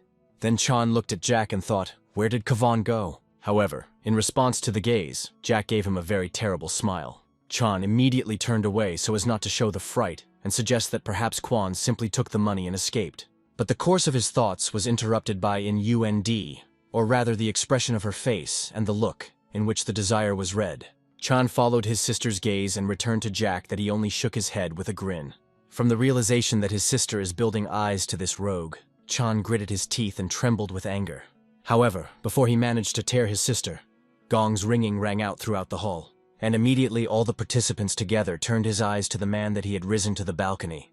It was none other than Bon Sechkan, the head of the supreme family of the Northern Heaven and the main coordinator of the Dragon and Phoenix tournament. He looked at all the participants present and publicly announced that all the dragons and phoenixes had gathered together, and therefore he congratulates them on the passage of the first test. And as soon as Shikan was completed, the same moment the hall burst into the joyful exclamations of the participants. Ren also could not hold off joy, and with a smile told Li Gun that he was right. However, the next moment, someone's screams and indignation came from outside the hall, and turning around, Ren and Jack saw the same young man with his younger sister, whose path was blocked by the guard of the hall. And then the young man furiously stated that one of the exam conditions was violated, and there are people in this hall who should be removed from participation. In response to such a demand, Bon Sechkan gave the impudent look with a piercing look and in a cold tone asked, what condition was violated? Then the young man said that they were ordered not to touch anything in the waiting room, and they all followed this rule. And then he pointed to Jack with Ren and stated that those who violated the rule should fail this test. Other participants echoed the loud words of the young men, which also honestly followed the rules. But the next moment, their disgusting exclamations struck Sechkan, imperiously ordering to stop this miserable nagging. And then he asked all offended and dissatisfied, in your opinion, they are engaged in charity in Jianghu, or a joke for you is a joke for you? Here, in Jianghu, a warrior never knows when he is in danger, and therefore you always need to be on a watchman. But this is exactly what the failed participants failed. They are so careless that they would hardly notice even their own killers. And then Bon Sechkan loudly asked, is it really not a shame to all of those who have traveled here all the way and solved the riddle? But neither the young man with his sister nor the rest of the participants found something to say. Meanwhile, Ren quietly asked Jack, how did he find out that the sensor was the key to the clue, or is it just a coincidence? But in response, Jack objected, saying that there was no such thing as a simple coincidence in Jianghu. And then Cherry realized that this world is much worse, much colder, and much more spoiled than she expected. And Ren also realized that if she had not gone to the tournament with Li Gaian, then, probably, she would also fail. Meanwhile, the young man began to console the crying sister and told her that they had no choice. They would have to return home. But Shkan, who was watching them, quietly grinned for everyone. In his dark thoughts, he told the young man that he would thank the heaven for being left. Because this year the tournament of the Dragon and Phoenix will turn into a real hell. On this, the first stage of the tournament came to an end, and the day was replaced by sunset. The family has decided to celebrate the success of her daughter, having arranged dinner in the garden. And this time Surin joined them, the third daughter of the head of the Righteous Sword Clan, and the younger sister of Ren, which, throughout the dinner, Jack entertained and cheerfully, boasting of his culinary talents. He told the Jung family that his mother was perfect, he could not cook, and therefore he had to learn to cook himself. And Suz with a smile praised Jack, saying that the cook came out of him better than from herself. But Ren was glad for his younger sister, because he finally woke up a good appetite, and she didn't even remember when the last time she saw Serene so cheerful. Indeed, at the age of 7, the disease crushed her. But even the best doctors could not find the cause of the disease. The state of the sister was only worsening, and Ren herself did not know if they would someday find a way to heal her, which was why tears rolled in front of her eyes. Meanwhile, Academy of Sciences of Suz thanked Jack for a wonderful dinner, and Li Chu said that only thanks to him, Ren could go through the first stage of the tournament. In response to praise, Jack said with a smile that they could rely on him in the second round. Such an answer was pleasantly surprised by Cheyenne, because earlier she would have thought that Li Gaian was arrogant again. However, only a fool will not understand that he is an unusual person. Therefore Ren wondered, who is Jack really? Much later, the sunset faded into the deep night, and Jack Li Gaian was in the middle of a flower field. But the next moment, the earth underfoot suddenly trembled, and then completely took off. And soon the beautiful view of the floral field was replaced by a view of the rocks that were buried in a thick fog. And from the sight of such a transformation, Jack enthusiastically praised the work of the master of the mind. He warned that he was going to deactivate the formation and lowered the lever of an unprecedented mechanism. And the next moment, the cliffs turned to the dust that the wind immediately dispelled. And in front of Li Gun, his faithful guard, Mu Yong, and the master Grab, he explained that this was the simplest of the 3 formations that they would install on the estate. The mysterious flowers of the 9 palaces. The second formation is called 5 elements and 7 stars, but the third is the formation of the Great King of the Light. The last formation is especially strong. No martial arts master can get out of it unless it knows how to solve it exactly. Jack praised the work of the master, calling it incredible, but in one he was still mistaken. After all, there is a martial art that allows you to destroy absolutely any formation. Li Gaian was surprised by the master, and then Jack assured him that he would ever find out about him. The meeting came to an end, and Jack headed back to the city, listening to Mu Yan on the way that he followed. The guard said that in addition to the 3 formations, the mechanism 7 Stone Way to the Gloomy Reaper will be installed, and the main buildings will be located immediately behind him. In response, Jack stopped and looked at his friend with a smile, said that with this they would take a step closer to the formation of the strongest and most impressive Jianghu. However, then Mu Yong suddenly realized and reported that he found out about the whereabouts of the God of the Wind. Then Jack decided to go after him tomorrow. The ninja with a grin asked his young master, "Where does he get such an interest? Is there really someone to whom the master would like to give him?" In response, Jack advised a friend not to ask questions to which he already knows the answer, to which Mu Yong apologized, but the laugh could not restrain himself. But then the wind rose that the crowns of trees began to sway. Wai Gaian suddenly admitted that he himself did not know why, but his soul was always touched by knightly species. Then Jack slyly looked at his friend and asked, did not happen to him in childhood that he was not in the know? In response, Mu Yong laughed and assured that nothing like this happened, and if it were, then the young master would have got out on his own. However, from the fun words of his friend, Jack suddenly seriously stated that sometimes he hates this. Mu Yong was immediately confused, trying to explain that he had nothing wrong with, but Jack reassured him, habitually laughing and saying that it was a joke. And then did Gyuna looked at the knight Jiang Hu and asked his guard, "What do you think I can make all these lights with my own?" Then Mu Yong also looked at the night city and replied that no one except the young master could cope with this in all Jianghu. The morning of the next day began on the lively and noisy market square of Ugun. In the morning, Jack brought Ren here early that he did not stop asking all the way. Where did he lead her? But now, being next to the destination, Li Gyun finally explained to the girl that they were heading to the place where they were selling real weapons. The reason for such a tour was that it did not understand the weapon at all, and therefore Jack decided to show her good examples. And for this purpose, he brought the girl to the shadow weapon shop, which was literally forced by racks with the cold weapons of all kinds of views. And the owner of this weapons was a very harsh appearance. In his presence, cheer was crushing, and in her thoughts stated that this place, like his master, looked frightening.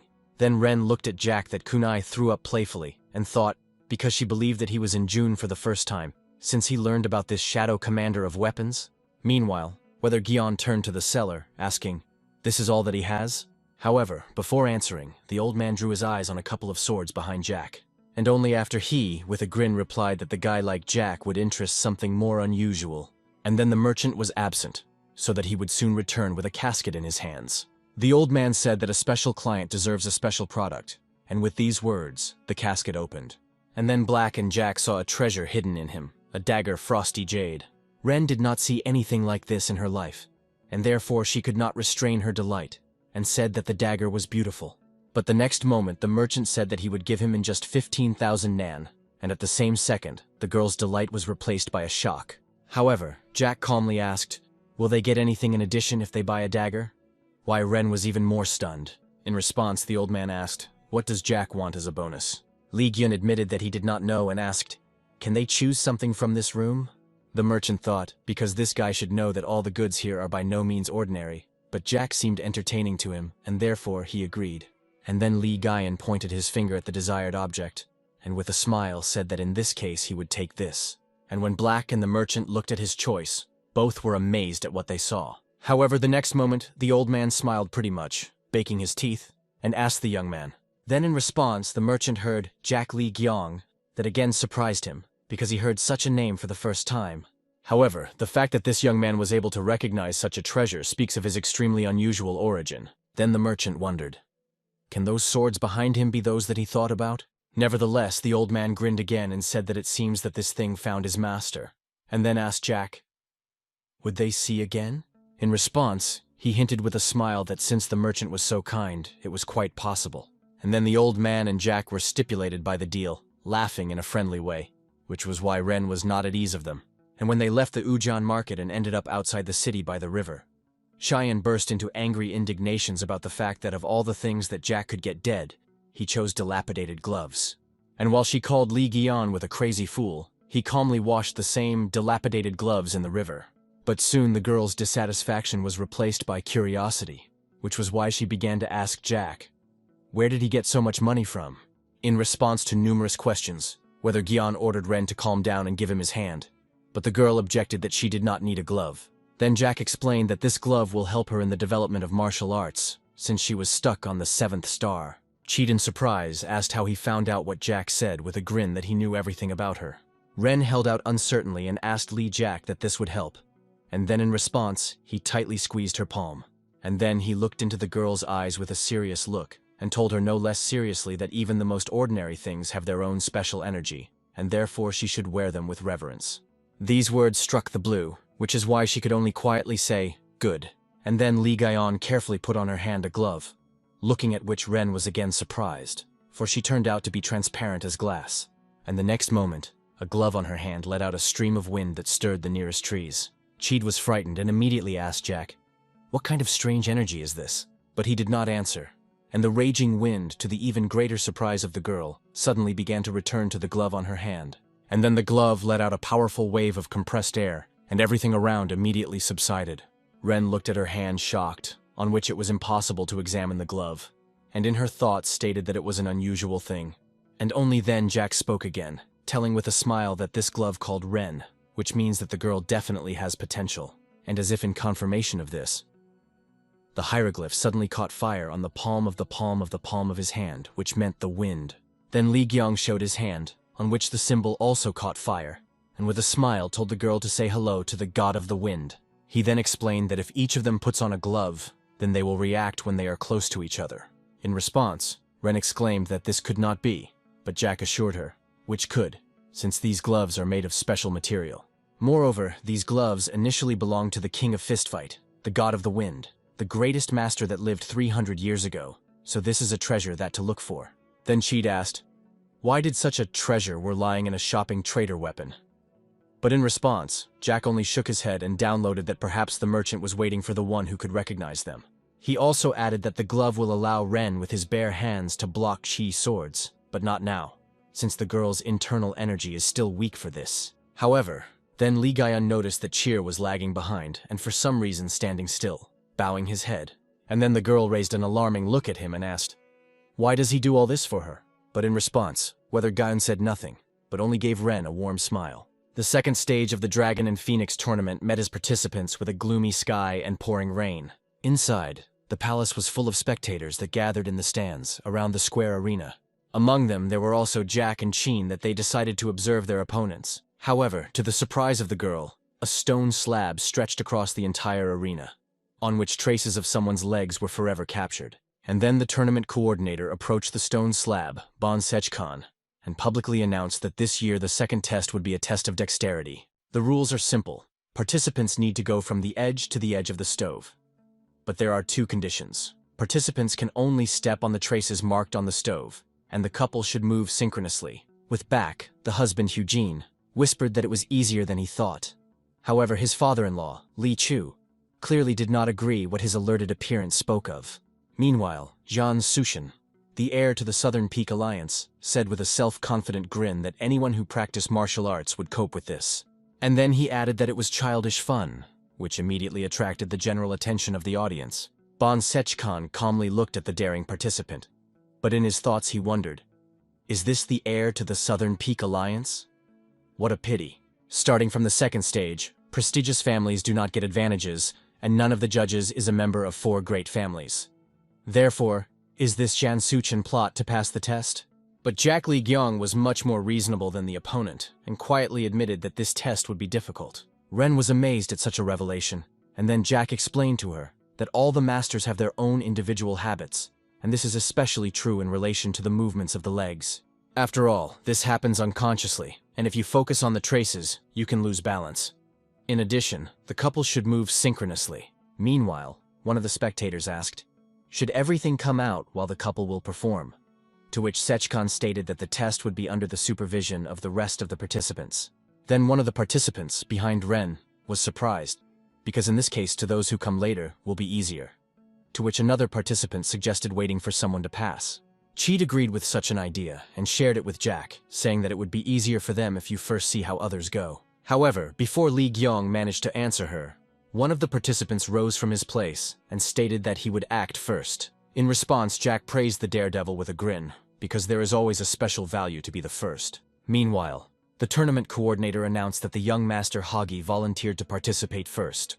And after the announcement, the heir to the supreme family of the Northern Heaven entered the arena with his companion Samasa. One of the spectators suggested that it should be. Hagi is confident in himself, since he wants to be the first. But was it extremely interesting how the first participants would move? But if she looked at Jack at that moment, she would have noticed that his face was not leaving a grin. And then Hagi was the first to enter the stove, and at the same second he was declared a blue aura of chi. And the next moment, he simply disappeared in the blink of an eye, leaving behind only a cloud of dust rising. Hagi and Samasa rushed forward with incredible speed. One of the judges watching them stated that Haga's steps were fast and accurate, which the second judge agreed with. But about Samasa, he noticed that the young lady is a little difficult. However, she still kept up with her partner, which could not but impress. And then Hagi finished the test and followed by him. And immediately the audience burst into congratulations to the young master and mistress, to which Jian Sushan snorted irritably. And then Bon Sechkan announced that Hagi and Samace had passed the test. And then Cheedly quietly admitted to Jack that she was worried and asked him, would they cope? In response, Li Gaion gave the girl the most radiant smile and calmly stated that he was not. And expected from such a direct and honest answer, it was worn out in earnest. However, then Jack reassured the girl, explaining that they could not be able to, which is why Ren was only finally confused. Then Li Gaion got up and told her that he had to go prepare. Ren asked in surprise whether they should still look at performances, but Jack assured that this would not help them. This test is a test for whether you can work with your feet, so they are waiting for a failure if they try to repeat the movements of other participants. And with these words, Li Gaion led Chai into the backyard of the estate, where there was not a soul. Jack calmly came out right in the rain and asked Ren to show him the technique of the sword Scarlet Death in order to correct it. After all, the girl will not be able to pass the test, owning technology at the level of the Kingdom of 7 Stars. Blah was once again surprised by Jack's request, because how can one understand the essence of technology when you see it only once? Therefore she asked Li Gaion, who is he, and whether he was the master of martial arts. And then, in response, Jack turned to the girl and with a sly grin assured that he was good enough to train her. Ren could not say exactly what Gyun had in mind, but exposing her sword, she decided to try. And the next moment, she was cut from the house of the righteous blade to perform a scarlet death in front of Jack, as if performing a dance in the rain.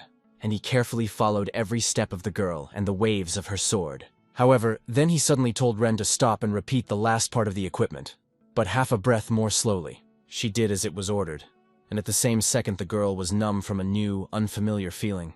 She just slowed down the movement half in breath, but the wave was felt completely different. Then Jack, with a satisfied smile, told her that everything was fine and ordered to continue. and Jade continued in the same spirit. But now each of her waves was felt in a completely new way, as if the girl first performed this technique. And Lee Gaian continued to point out her mistakes and gave advice. When you need to tighten your hand more. When you need to swing more slowly with a blade. Ren strictly followed every one of them, becoming more and more convinced in practice that every word of Lee Gaian was of great importance. And now the moment of the final part of the technique has come. But at this very moment he was heavily realized that it was completely different from what she had been doing all these years. And when the Scarlet Death was fulfilled, Ren simply froze in place, staring in the void in amazement and wondering, is this the same technique that she knows?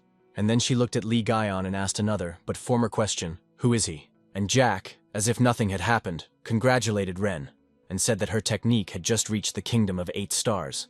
In response to such news, she stared incorrectly at him and then exclaimed, for you, martial arts joke or what? Meanwhile, outside the city, on the forest road, Mu Yong also wet in the rain. However, not without reason.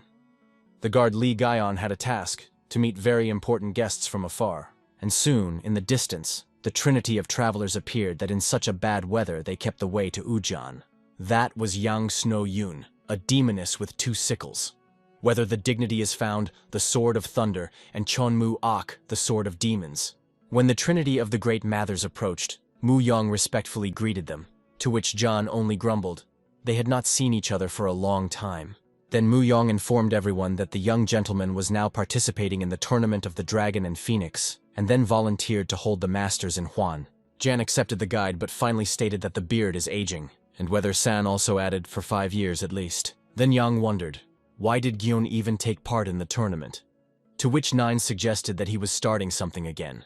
And while the great masters were heading to meet with Lee Gaian, his guard remained standing in the rain, struck by the truth about his beard. Meanwhile, at the tournament of the Dragon and Phoenix, the line came Black and Jack.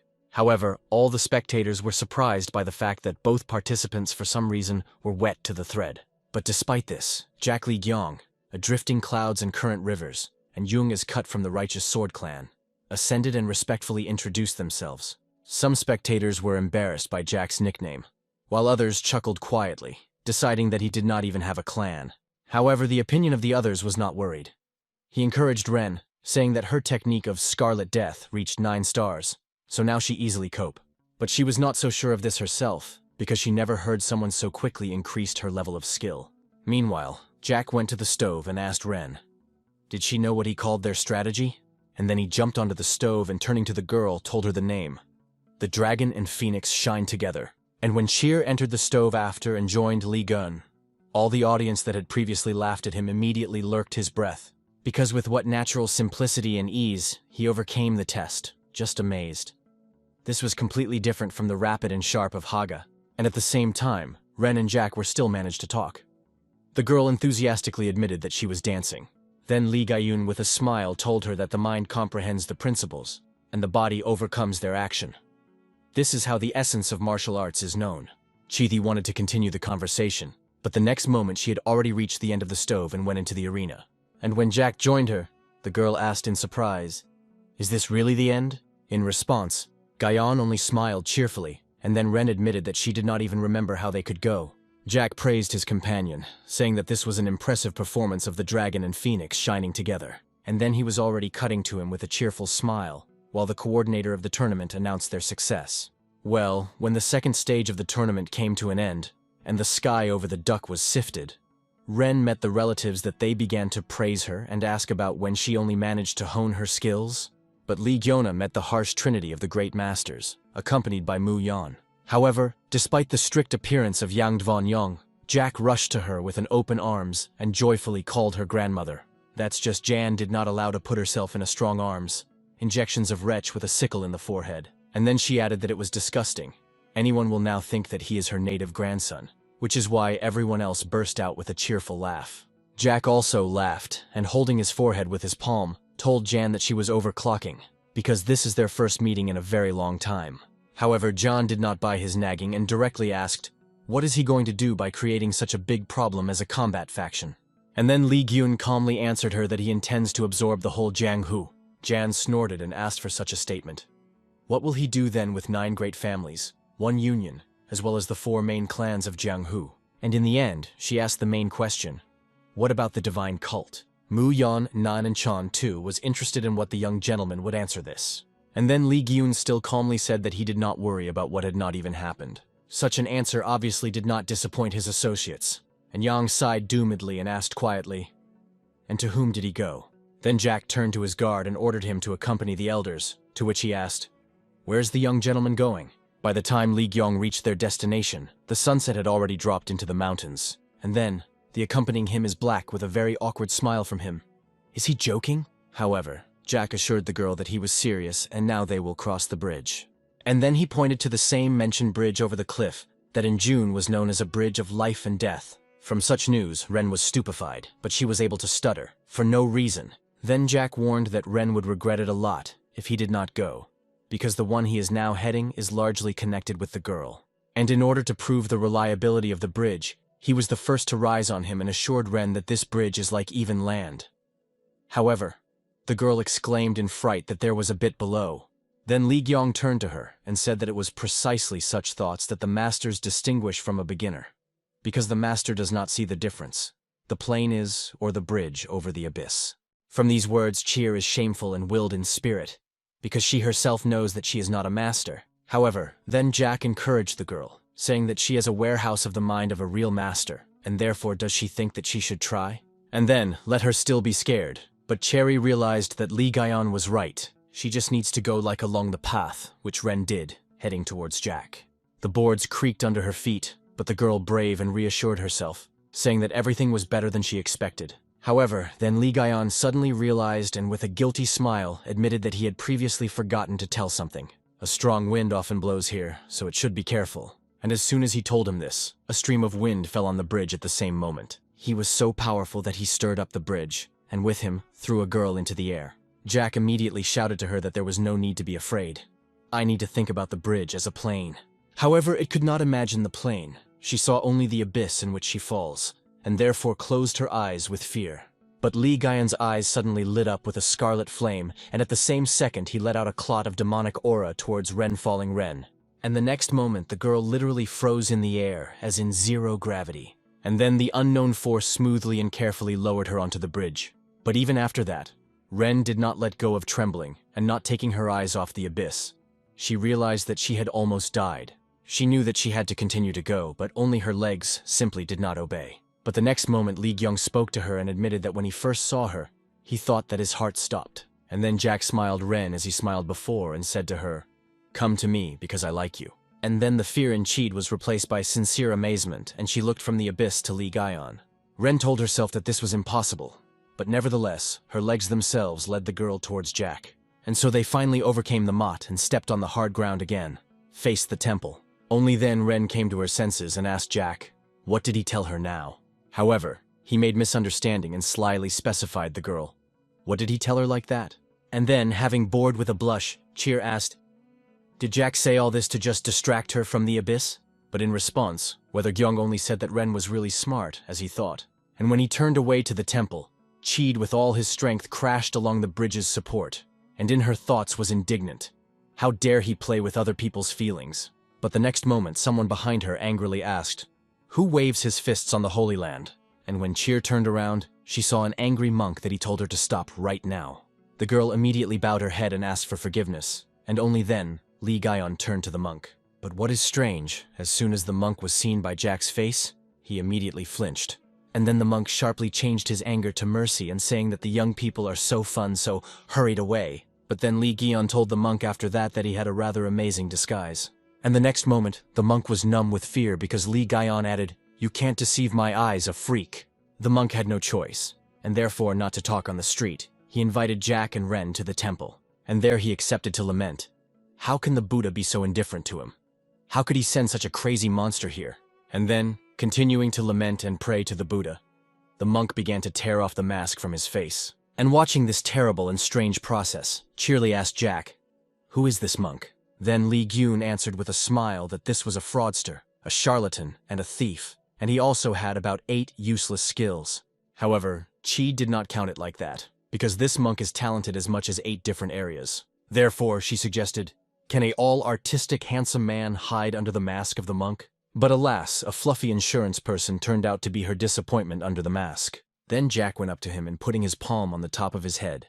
Ren said that it was his student. Jade in surprise asked, "How did it happen?" To which Jack explained that the insurance person lost to him in the dispute, and the loser had to become a student of the winner. Then Ren asked, "What did they play?" And thinking, Jack told that at first there was a party in Wezi, then fraud, and then a duel. However, in response, the insurance person began to claim that someone told Jack the moves with telepathy, and he also used dirty tricks, and probably used poison. Cherna was surprised from what he heard, because the insurance person is a master in such things. But still, Jack went around him. Meanwhile, Lee Gyun told the insurer that he had come with a request today, to examine one patient. But the insurance person immediately began to object, angrily asked Jack, "Does he know how many rich he died because he was spitting on them?" Then Jack was serious and stated that if he examines the patient, their dispute will be cancelled. And whether Guyon was only finished, the insurance person immediately jumped to his feet and exclaimed that he agreed and was ready for anything, just to break this vile connection once and for all. Then Chutin looked at Jack and finally asked, "Who exactly is sick?" But in response, he only smiled, because why spoil the surprise, when soon the girl will see everything with her own eyes. That's just from his surprise, was rather amazed, rather than delighted, because her younger sister, Cernan, turned out to be the most sick person. In addition to her, the room also had a father, mother, and is black with her husband. And the insurance person, which introduced himself to her family as a healer, was currently examining the Suren. But the girl did not react to what was happening around herself, as if plunging into a trance or to anyone. Before that, no one was able to find the cause of the illness, and therefore was black in her thoughts that this time, everything happened. Meanwhile, Lee Guyon asked the insurance person about the state of the girl, which is why he did not hold back the grin, because at least with others they show respect for him. But then he turned to Suren's parents and said with a serious look that this child stung the poisonous bee. This is a rare species called bloody bee. From such a conclusion, whether Chu and Academy of Sciences was synchronously stupefied. However, the insurance person reassured the excited parents, assuring that he would write all the necessary medicines that the girl would need to be given for 15 days. After that, the Suren will need to eat well and exercise in order to increase strength. This should help return her health in a year. When the insurance person finished, silence reigned in the room and only Ren dared to break it, quietly asking, "Cern will recover?" Lee's voice sobered the Chu, and he immediately fell to his knees in front of the healer in order to express his gratitude on behalf of the whole clan. The insurance person was embarrassed and asked him to rise from his knees, but Chid was still shocked by the joyful news. Meanwhile, her mother with tears in her eyes thanked Lee Gun, and swore that her family would necessarily pay for his kindness. However, Jack with a smile abandoned the words of gratitude, and admitted that all this was only because of Black, that he risked his life. From these words, Ren looked into Jack's eyes, and then he added that this was all her merit. From such words, the girl could not restrain her tears, and with them she sincerely thanked Lee Gyeon. And then she covered her face with her palms and gave free rein to her feelings, while her mother joyfully hugged Suren. A little later, outside the house of the clan Jung, Jack respectfully bowed to the insurer, and asking for forgiveness, said that now he was free. The insurance person was awkwardly grinning from this behavior of Jack, but still admitted that that good guy did not get bored with him. However, then the artist became serious, and strictly asked Jack, he came to him not only because of a sick child? Lee Gyun admitted that he was so. For the conquest of Jung-Hu, he needed an artist. But the life of that girl was also valuable. From these words, the artist smiled rather, and said that now even the life of one child is important to Jack. But 3 years earlier, when he stated that he dreamed of making Jung-Hu great again, the artist then thought that this was just a baby babble. But it seems, since then, Lee Gyung has matured a little, and therefore the artist asked, did he have the same dream? In response, Jack closed his eyes and said with a smile that she had not changed. And then the artist with all the seriousness said that he would help to carry out it. Lee Gyun also got serious and warned that the artist would have to risk his life, and therefore would he regret his words? But in response, the artisan calmly assured that he would not regret. Then Jack clarified with a grin, even if he has to call him a young master? To which the artist said with a smile that it was better to call the master. And then he asked Lee Gyun what he plans to do further. And then, crossing his hands on his chest, Jack with a smile told him his plan. The next day, the third test of the tournament had to take place on a small island in the eastern lake. By noon, all the remaining participants gathered on the island, that all as one asked the question, what to expect from the test now. Meanwhile, Cheerly admitted to Jack that she did not expect the third stage of the tournament to be held on the island. However, The next moment, John Suchin attracted her attention that he was screaming at one of the curators of the tournament and demanded to call his guard. The curator tried to reassure him, assuring that for the sake of the justice of the test, the head of the Southern Peak Alliance gave his consent, but in response, Jan shouted that his grandfather would never have done him. Meanwhile, Jack, observing this scene, only sighed and said with a grin that this immature idiot had not changed at all. However, unlike him, she began to worry and therefore asked, "Will they be all right?" Then Jack reassured the girl, saying that soldiers from the Supreme Family of Northern Heaven guard the entire island. But then he also added with all his seriously that they should not weaken vigilance, because Jiang Hu and Jiang can cost life. And at this time, an unknown ship was approaching the island, on which the third test of the tournament was about to begin. And in one of his cabins, the maid barely escaped the blow and cried out when the glass broke against the wall behind her. And then the one who was known as Machun, the apostle of lust, angrily kicked the girl.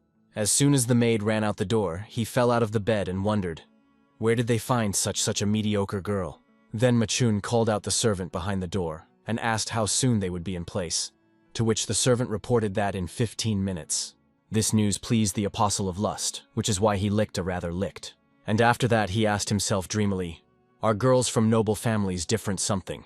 Meanwhile, on the skeleton, the third stage of the Dragon and Phoenix tournament began. An examiner, whose name was A, came to the participants.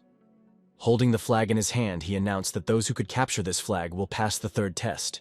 Among the participants, whispers immediately crawled, because most of them were surprised by the fact that such a figure as Grandmaster M.M. Chun is supervised by this stage. Cheed asked Li Guyan, if the essence of the test is to capture the flag, does this mean that all of them will have to fight for him? However, to the surprise of the girl, the examiner heard her question and loudly answered that it would not have to be. Then he pointed to the flag of 2 wooden arches and explained to all participants that they needed to go through the left, go around the entire island, and exit through the right arch.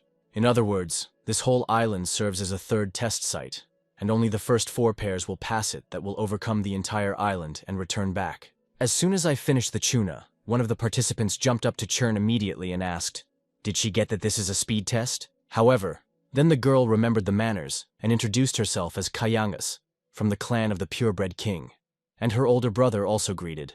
But the blue did not have to introduce himself, since Kayanga already knew about her, what gave rise to a reasonable question. Where? Then the Yangas with a sly smile admitted that her older brother fell in love with Chernin at first sight, which was why both immediately turned red from embarrassment.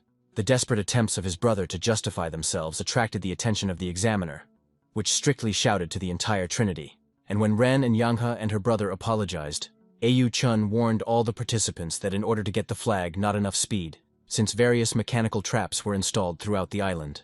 From such news, Kayanga was agitated, because she and her brother were not warned about anything like that. Then the examiner reassured the participants, showing them an arrow with a wooden tip and explaining that such arrows will be used in traps instead of the real ones. If the participants are trapped and will not be able to get out on their own, then you just need to call the instructor that will always be nearby. On this, Chun finished the briefing and wished the participants good luck, and Cheer with Jack began to pass the test. Walking along the path along the shore, the girl noted that they were here alone, or what Gyong explained, a journey through other paths that was not traveled. Then Ren remembered how Jack said that he had traveled from the age of 10, which means he had visited a lot. In response, Jack said that there were almost no places where he was not.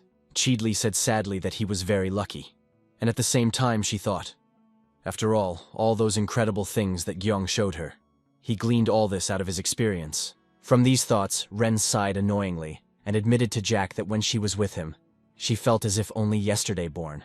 In response, Hyung reassured the girl with a smile, promising that in the future, he would take her to new places. From such a promise, Cheer immediately burst into a blush, because it meant that he would take her with him. However, then Jack suddenly wary and asked Ren, shouldn't the instructors be somewhere nearby? To which the girl answered with consent, but then Li Gyun stopped and said with all his seriousness that he did not feel any presence around them. Strengthened silence hung over Jack and Cheyenne, while the girl stared at him in surprise. But then Ren turned sharply and hastily continuing the path, uncertainly stated that Jack just scares her and it would be better to hurry them. However, the next moment, she rapidly exposed the sword and reflected their released arrow. That was not alone. The second shell flew the girl in the back, but Jack easily intercepted him with his bare hand. Cheed thanked him for the salvation, because at such a speed, even wooden arrows can be dangerous. However, in Li Gyun's hand was a real arrow with a steel tip, and the next moment he and Ren heard someone's cry of pain. Li Gyun immediately rushed to the rescue, finally shouting the black thing to do not lag, and she obediently followed him. Meanwhile, an unknown ship was nailed to the shore of the island, to which two instructors had already arrived. One of them asked the other if he was warned of the arrival of the ship, to which the second replied that no one in his right mind would do this during the tournament. But suddenly something flew out of the deck of the ship and fell to the ground behind the instructors. And looking at the unknown shell, the men were horrified because it was the head of their mentor, the instructor of Yuna. And the next moment, someone rose to the deck and said in surprise that the instructor had not ended yet. The men immediately turned to their voice and saw Machun, the apostle of the lust, that all was sprayed by the blood of their comrades. The instructor was horrified from such a sight, but they were even more horrified by Machun's words, which for some time sends his subordinates to cut out all on the island. Then one of the instructors grabbed the sword and ordered the comrade to warn the examiner E.M. Chuna. The second instructor vowed that he would return soon, but at the same second a chain wrapped around his neck. And the next moment, Machun pulled for her with such force that he tore his head to the instructor. His comrade immediately began to shower the apostle with curses, but the chain had already shot down in his direction. And after a second, all the screams subsided. Only then did Machun go down from the deck ashore, and playing the chain playfully, told the decapitated corpses that he was already time for him too, because women were waiting for him. Meanwhile, Li Gyun rushed like a wind through a forest to a participant who fell into trouble. And then a crowded group of 8 people appeared ahead, but one of them suddenly exclaimed, "No!" Then Jack stopped, which is why the running after the blue almost did not crash into him. But when the girl looked out from behind his shoulder, she understood the reason. Surrounded by the participants, Ka Yanga was crying over her older brother. At first, Ren thought that he was wounded, but approaching, she found in horror that her brother Yanha had no half of the body. But Li Gyun noticed a bloodied sword that he had stuck into the tree trunk. He deprived the young man of life. Meanwhile, one of the participants backed away and muttered in fright that he had no idea that the test would be like that. He then stated that he was being removed from here and began to desperately call the instructor. But he did not call loudly. No one came. It was black as she could, comforted the murdered grief of the Yangha and voiced the question that disturbed everyone. "Where is the instructor?" Then she looked at Li Gyun and told him that she needed to return. However, in response, Jack calmly stated that they could not return, because now the whole island has turned into a trap. So those who have set all this definitely expect that the participants will try to escape. So traps are placed everywhere. Cheed realized that if they tried to get off the path, they would die immediately. But then she asked Jack what to do. In response, he looked at the sky hidden by the crowns of trees and said that they had no other choice except to go forward. Ren agreed with such a decision but still asked, "Is there a way to neutralize traps?" In response, Gyun said that mechanical traps can always be destroyed because people made them. He then explained that the creator of these mechanisms knows that he could accidentally find himself in his own trap. Therefore, he makes traps so that they can be neutralized. Then Cheerly suggested that they will also be able to break trams. However, Jack objected, regretfully admitting that it would be difficult even for him. Meanwhile, Salt Bucha, who was watching from the side, wondered, does this Jack take too much? However, she was forced to admit that Li Gyun would be better than this idiot, Jan Sukin, that she was shaking with fear. On this note, the gathered group of participants went further along the test path, and soon they joined them Changol with his sister and Hagi with Samasa. Looking at all of them, she thought that walking along the path, they all somehow turned out to be together. Therefore, she asked Jack that since the paths connected, does this mean that the way out is close? In response, he said, maybe. Then Ren noted that so far, for some reason, they had no longer any traps.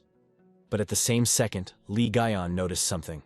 The earth under his feet seemed strange to him, and hitting it with a boot, everyone suddenly heard the clang of chains. And the next moment, the earth underfoot is black and Jack opened. The girl closed her eyes with fear and shouted that it was a trap, but then she felt Jack's hand on her back, and opening her eyes, Ren saw that the abyss under her feet had disappeared. Looking at the rest of the participants, Ren found them bogged down in the mud, and therefore she suggested that this trap was installed by curators of the test. However, Li Gyun did not agree with her, saying that this swamp is not an ordinary trap. And in evidence of his words, all participants who fell into the mud began to cling on the spot. And then Jack explained the alarmed black that this swamp is called Hell because it was covered with insulating sand. And it is called insulating because this sand breaks off the connection with Ki. And the more a person moves, the deeper it is tightened by the swamp. After clarification, Li Guiyan looked at his own hand and admitted that he also could not collect his chi together. But then he added that the swamp is not everything yet. And at the same second behind the black, something rose from the dirt. Something huge. In the blink of an eye, a colossal guillotine rose over the Bogadians in a swamp. And the next moment, this terrible mechanism set in motion, and its blade was rapidly hit by helpless people. But fortunately no one was injured, as the blade simply pierced the mud. And then the mechanism slowly and gnashing returned to the original position. But when all the participants were already sighed with relief, the guillotine suddenly again set in motion and unfolded around its axis. And the next moment, one of the participants screamed with horror, because now the blade aimed right on him.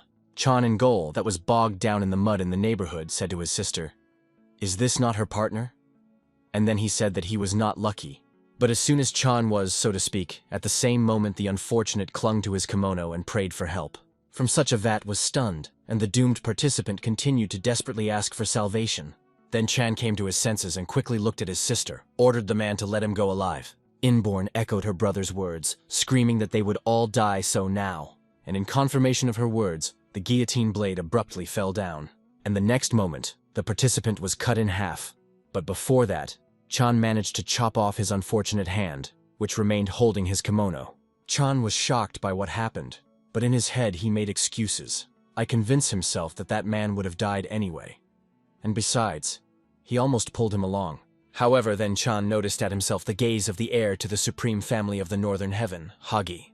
Chan expected condemnation, but to his surprise, Haga calmly stated that this was the right act. Then Chan looked at his bloodied sword, and with a grin thought that everything was right. He did everything right. The witness to this scene, Cheed, told Jack that this is already too much. However, then the girl drooped and admitted that she did not know if she would have acted differently if she had been in the place of Chan. Then Li Gyun told her that having such a sympathetic heart was already worthy of admiration in itself. Now, in the world there is not even this, but as soon as such thoughts begin to appear, you immediately become a fool. Meanwhile, the guillotine again changed its position, which caused the participants a panic.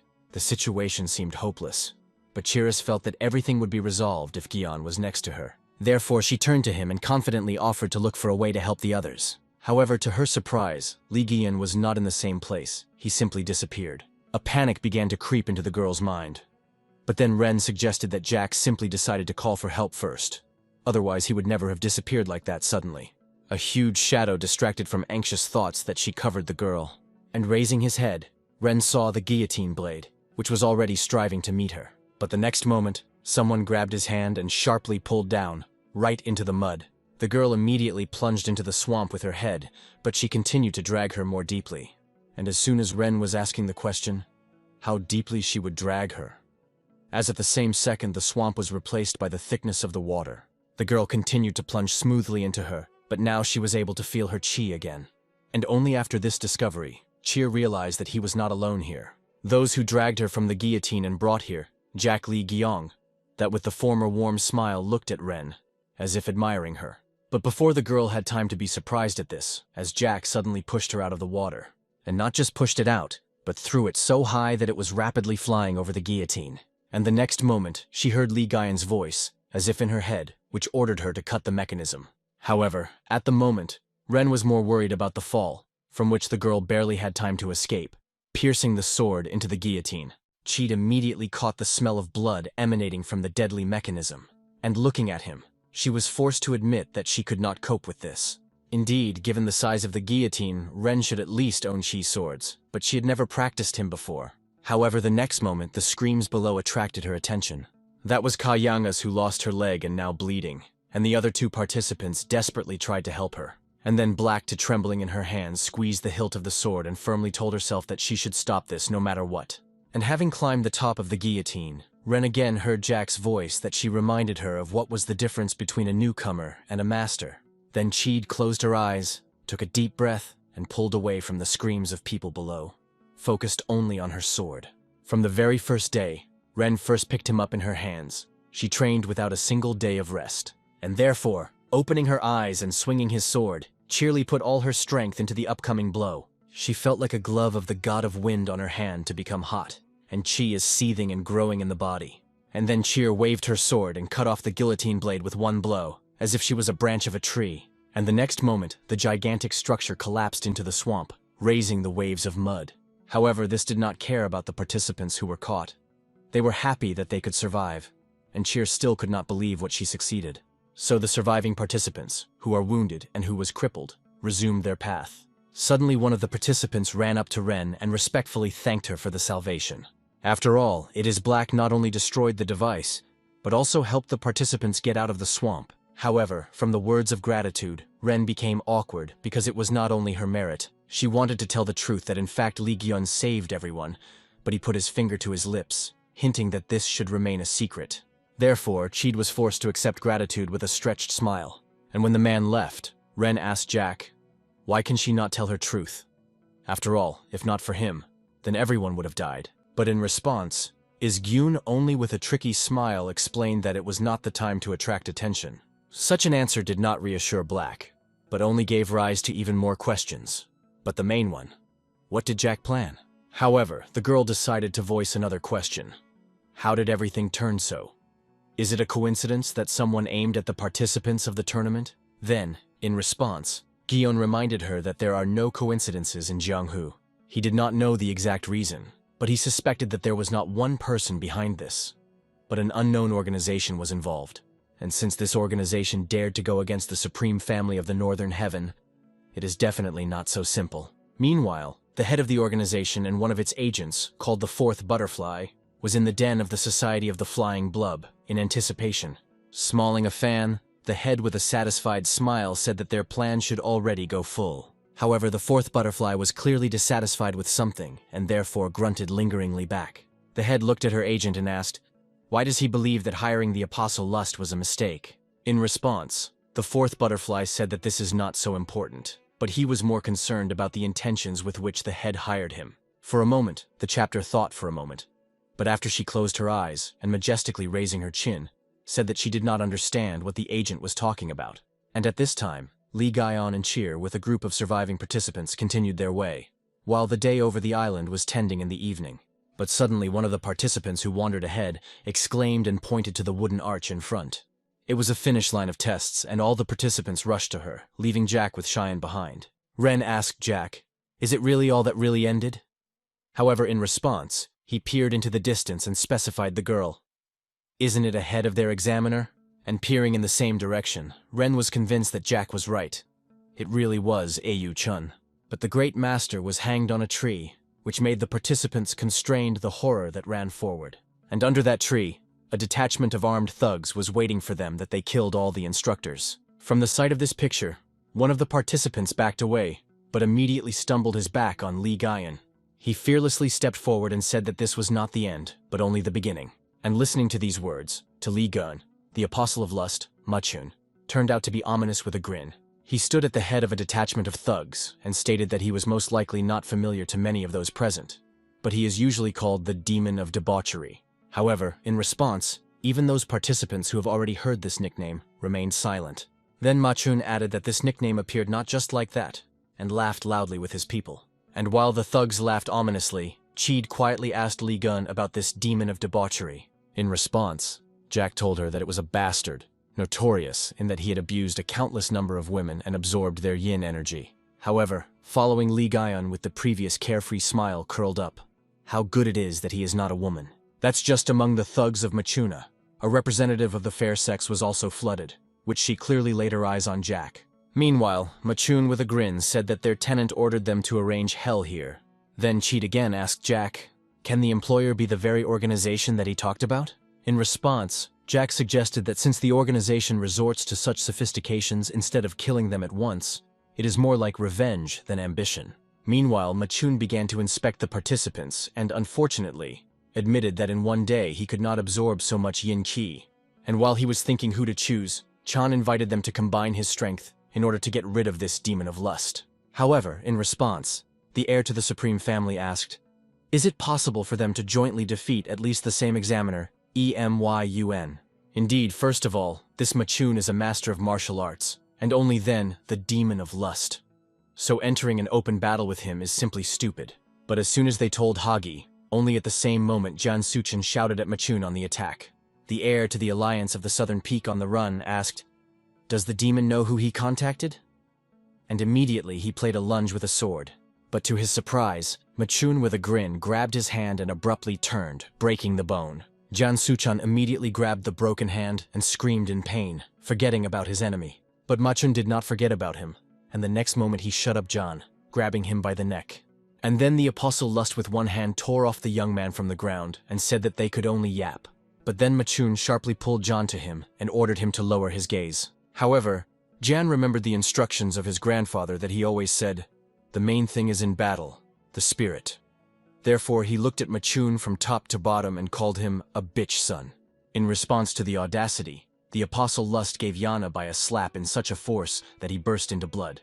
However, Machun did not stop at one slap in the face, and then began to severely beat the young man.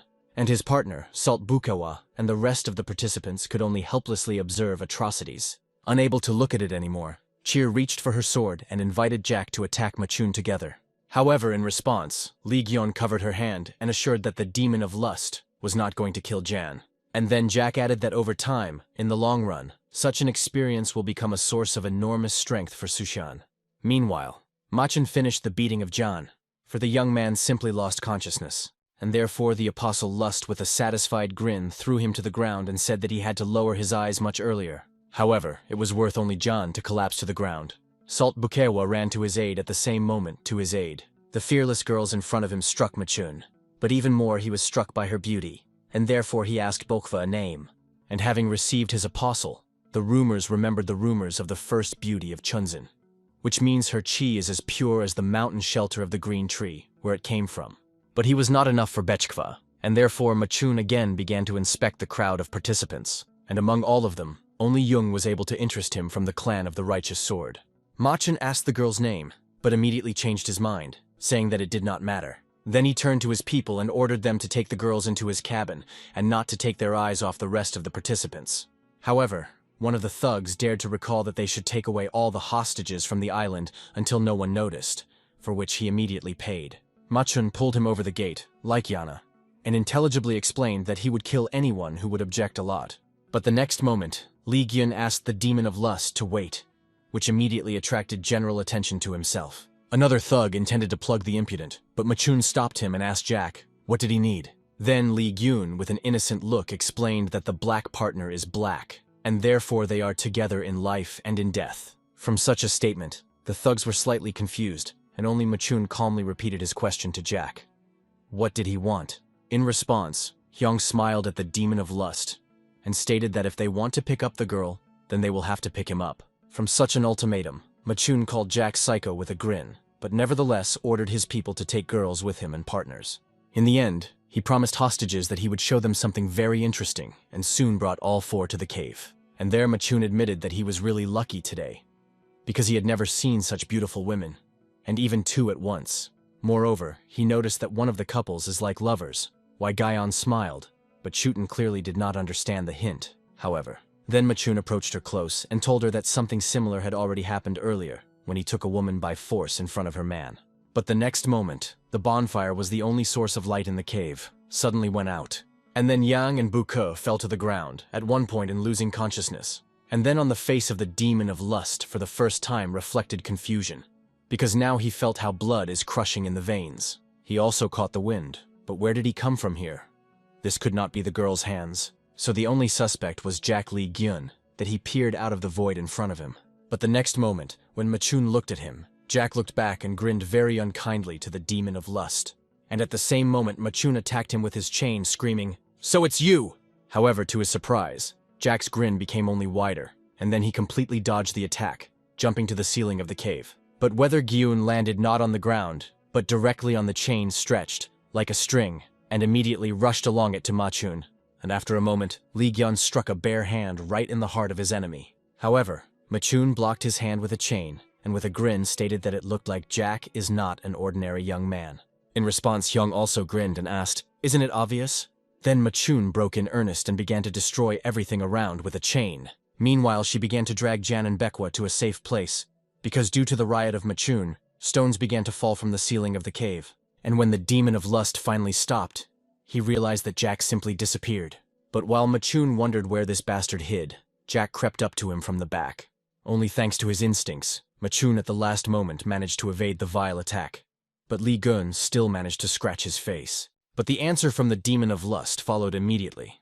At the same second, a chain wrapped around Jack's hand, and the next moment, Machun growled that only women could touch his face, and with all his vigor threw Li Gaian to the ground. However, he performed a somersault in the air, as if pushing him away from him, and landed on a rocky wall.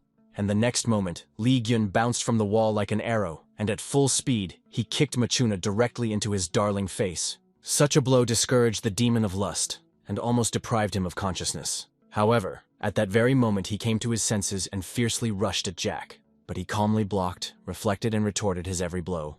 And watching this tense battle was struck by the power of Li Gaian.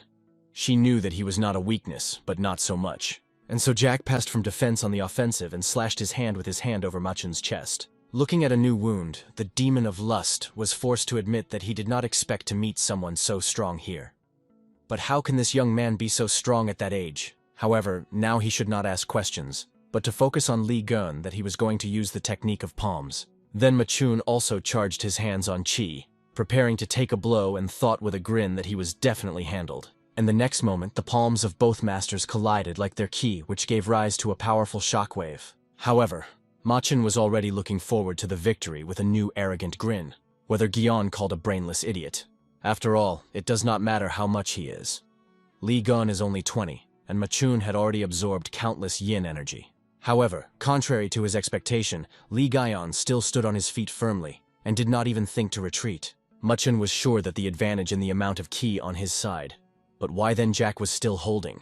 And the next moment, Li Gyun let out a wave of ki such power that Machun had to strain to the limit in order to resist his feat. But on this, Jack did not stop and continued to exude the waves of ki, which is why the ceiling of the cave began to crumble. And soon Li Gyun and Machuna opened over the heads of the night sky and the moon. And the ceiling of the cave continued to crumble everything, and only by some miracle stones and fragments did not reach the place where the Black with Yan and the Bokva took refuge. This continued until nothing was left of the cave and rocks. And Li Gyun and Machun remained indestructible to stand opposite each other, like two stone statues. But when the dust scattered, Li Gyun asked Machun, "He harmed so many people for this insignificant power." And the next moment, he showed his power to the demon of lust, shooting ki from his palms with his palms. Machuna threw it into the wall with such force that from the blow he burst into the blood. And then he finally realized that Li Gaian's strength is much more than him. And if so, then the demon of lust could only take the hostage. And for this purpose, he threw his chain to the side of Black. However, the Putes never reached the goal. Something cut them out, and when Machun looked up, whether Gaian saw that he swung the infernal wedge of the north. But before letting his entrance, Li Gaian looked at Cheyenne and asked her to close his eyes. And the next moment, he brought down the whole monstrous power of the sword on Machun. Only by a miracle he managed to avoid death and jumped away from Li Gaian as far as he could. However, the hellish blade nevertheless overtook its goal. Machun realized this with horror when he looked at the bloodied stumps instead of his hands. Cheat also watched with horror at the atrocities that Jack Li Gyong is capable of. Machin tried to escape, to which Jack with a grin asked, did he really think he could escape? And at the same second, he again waved his sword, vapor Machun's stomach. But he did not stop there, and the second one followed the first wave, then more and more. Li Gaiun, the son of fruit merchants, was now more like a demon than the demon of lust, which he shredded. And then he put all his strength into the last blow, and with one wave of Machuna. And the last thought in Machun's head, already separated from the body, was the question, who is this Gyun? And the same question was now disturbed by the blue, which became an involuntary witness not even of fight, but of execution. Soon the thugs rushed to the noise of the battle, which caught his leader by the decapitated. One of them strictly asked Jack, is it his hand? But he answered only in silence and an indifferent look. Then one of the thugs first rushed to the attack, but at the same second he was halved by the hellish blade of the north. And the next moment, Li Gyong burst into the crowd of thugs and arranged what they were going to create with the participants in the tournament, hell on earth. And when the screams of the thugs are averse, only two remains on his feet, Li Gaian and Cheer. She looked at the man that he was surrounded by corpses and wondered, is it really the Gyun she knows? Nevertheless, he was daring to call Jack, but her voice treacherously trembled. And when Li Gaian turned around, Ren saw with horror that his right eye burned with a red flame, like a real demon. However, the next moment the flame disappeared, and Li Gyun with a familiar smile reminded Ren that he had asked her to close her eyes. And then Jack reassured the girl, explaining to her that each time exposing the sword, he was losing control of himself. This weapon belonged to his mother, and so far he is not able to completely master them. However, Li Gun said with all his seriously that, although he carries his father's sword with him, he was going to conquer the world only with the help of his mother's blade. Qilin wanted to ask, why does he wear his father's sword if he is not going to expose him? But still I did not dare to ask this question. But Hyung asked the girl with her former calm, is she okay? And then, looking into his face, she decided that it doesn't matter how he looked. For her, Jack is still Jack. Therefore, she replied, yes. A little later, the liberated participants in the tournament began to thank their savior. To which, to his own surprise, it turned out to be none other than the heir to the Southern Peak Alliance, Yan Sushan. To say that at the moment Yan was confused is to say nothing. After all, when he woke up in a cave, his bloody sword was already in his hand, the corpses of the thugs were lying around, and Bukua was unconscious. In addition, Li Gaian and his partner Cheed told him that they had fallen asleep for a moment, and when they woke up, not only the demon of lust, but his minions were already dead. But oddly enough, their words made sense. After all, this could mean only one thing. Grandfather introduced into his body unsurpassed martial art. Therefore Jan looked at the night sky and, restraining tears, thanked his grandfather and leader of the Alliance of Southern Peak in Men. The rest of the participants began to thank and praise their unexpected savior, but only the salt of the hut kept aside. She thoughtfully watched Li Gaian and cheer that they decided to retire from everyone off the shore of the lake. Ren admitted that she would never have thought that Jan would take responsibility.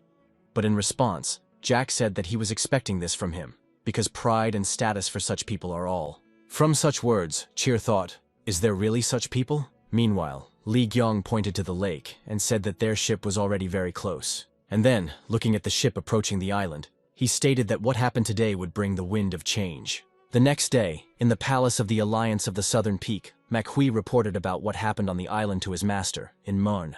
Then the captain praised the grandson of his master, saying that he not only destroyed the enemy, but also saved all the participants. However, In Mon clearly did not share the optimism of his captain, and therefore, the head of the Southern Peak Alliance confidently stated that it was not Sashan, which is why MANHUA dumbfounded. Then the elder explained that his grandson was not strong enough in order to resist the demon of lust himself. What the captain reasonably asked, who then could it be? In response, Im Myung hinted that that young man, the son of fruit merchants, also participated in the tournament. At the same time, the elder thought, could this Jack Li Gaion really defeat the demon of lust? Let it be unthinkable for the chapter, but he could not get rid of the feeling that Li Gaion was connected with this incident. Meanwhile, MANHUA suggested conducting a hidden investigation, but In Mon objected, saying that there was no need to call the young man, and therefore so far, they will play in ignorance. MANHUA understood his master and said with a smile that in any case it was a good opportunity to denigrate the reputation of the supreme family of Northern Heaven. However, in response, In Mun admitted that he decided to leave this case unattended, because they had not yet dug a rather deep hole in order to bury them all with their heads. In addition, those standing behind the incident on the island, of course, daredevils.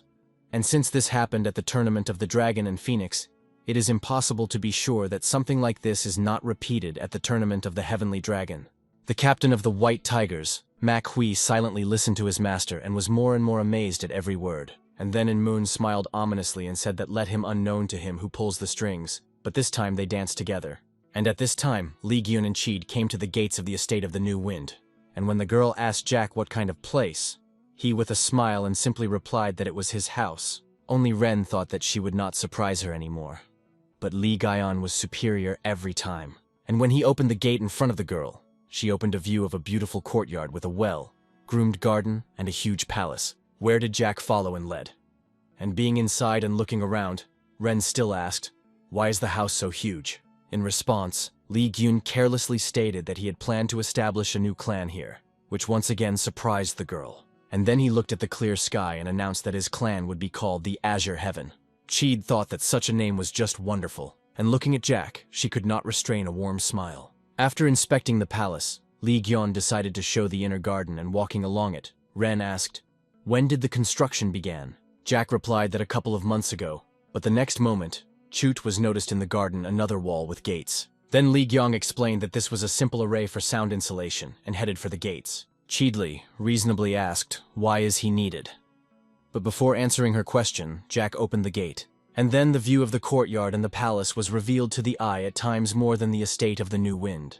and only after that, Li Gion explained that noise insulation was needed, because the real clan, Côte d'Azur, is still being built. Cheed in amazement looked at the future palace of the clan and wondered, how is it possible that so much space is hiding behind the usual estate? Meanwhile, Jack continued with a smile to explain that the estate of the New Wind is the entrance to the azure sky. The territory itself in shape resembles a pumpkin. The idea is such that the estate of the New Wind will be a cover for the Cast Lazulator Sky clan. Therefore, all workers were brought here with blindfolded eyes. This was necessary for their own safety. Then did Gyun tell that there would be 1,000 people's training room here, which is why he was asking the question, how many clans in Jianghu could accommodate so many people? But then Li Gyun was serious and stated that now Jianghu is under the rule of 4 main clans and he would overthrow all of them. From such words, Chut was speechless, and then, turning to her, Li Gion added that after he would take their place. The next day, the weather worsened and clouds thickened over the branch of the supreme family of the Northern Heaven in June. Meanwhile, inside the palace, the head of the clan of the purebred king, Ka Yun-san, angrily hit the table with his fist and stated that they all unconditionally entrusted their children to the supreme family. And after that, the head of the supreme family dares to tell the victims that he was just a pity. In addition to Yun-san and In-moon, the heads of other families and clans Jianghu gathered at the table, and some of them could understand the claims of the organizers of the tournament. After all, Ka Yun-san lost his eldest son, heir and best student, and the youngest daughter lost her foot. Then, in response to the accusations, the head of the supreme family of the Northern Heaven, Yongs, calmly stated that as his father he understands what feelings the family of Yun-san is now experiencing. And then he assured all those present that the clan of the Northern Heaven would be investigated by this incident. However, after these words, Yongs remembered a recent conversation with his main supreme advisor, Pan Nue. He warned that many lost their children, and therefore there were those who could not accept the loss. In response, Chansei said that the traitor was clearly wrapped among them, since the third test of the tournament was prepared in the strictest secret. Then Pan Nue proposed to introduce all the dead participants and weaknesses, so that their death would be disgraced on their own families, and Yan Suchen, to make a hero. Yongs liked this idea, and he added with a grin that in this case, those who do not even give up after that will have to face the consequences. And it was precisely with this that Ka Yong-san had to encounter. Zhang still calmly told them that he was aware of responsibility. But this question is also a question, and Jianghu. Indeed, even in such a worst situation, most of the participants survived, and there were even those who saved their comrades and dealt with the attackers. In response to such a statement, Yun-san jumped up from his place and asked Zhang's. He would have reasoned the same if his own grandson died? Then the head of the supreme family answered the question. Why does Yun-san continue to refer to his grandson? Does the head of the purebred king want death to him? In this case, maybe Zhang should personally cut the throat of the daughter of Yong-san, so that he finally calmed down. From the threats of Yun-san frowned and was about to continue the dispute, but at that very moment the head of the Southern Pick Alliance, In-moon, the head of the alliance of the Southern Pick, he said that he understood the pain of Yun-san, but not to turn the past, and even more so not to help with an anger business. In the eyes of Yun-san, tears performed, because if the tournament was held by his clan, then he would have already been destroyed for such a miss. And therefore, the head of the clan of the purebred king had no choice but to scream from powerlessness and grief. And let the faces of other chapters reflected sympathy, but in them there was no Inmon. Because unlike the rest, he knew how many people he trampled and destroyed Ka Yun-san to get to his current position. After all, and the law of the jungle is the basis of everything Jianghu. And therefore, looking at the cold-blooded face to them Yongs, Inmon realized that today is the last day when he sees the head of the clan of the purebred king. The next day again pleased John with clear weather, and it was on this day that Li Giang went into the forest, grabbing a black. On the way, he explained to the girl that bandits who called themselves Mountain Wind were started in this forest. They often require a fee for non-existent protection, and therefore Jack decided to get rid of them. From the last words, Ren visited a bad foreboding, because she remembered how Li Giang dealt with the thugs on the island. Therefore she asked, what if in fact these bandits are not angry, but became so only because they had no other choice for life? However, in response, Jack crossed his hands on his chest and stated that there were no good bandits. This is nonsense. Good people are always good. At this point, they had already approached the fortress of the Mountain Wind, at the gates of which 2 bandits were on duty. They immediately noticed Jack and Chin that they began to argue among themselves, and decided to capture the girl. One of them attacked Li Gian from the back, intending to be decapitated with one blow. However, at the same moment, Jack caught his sword by the blade with his bare hand.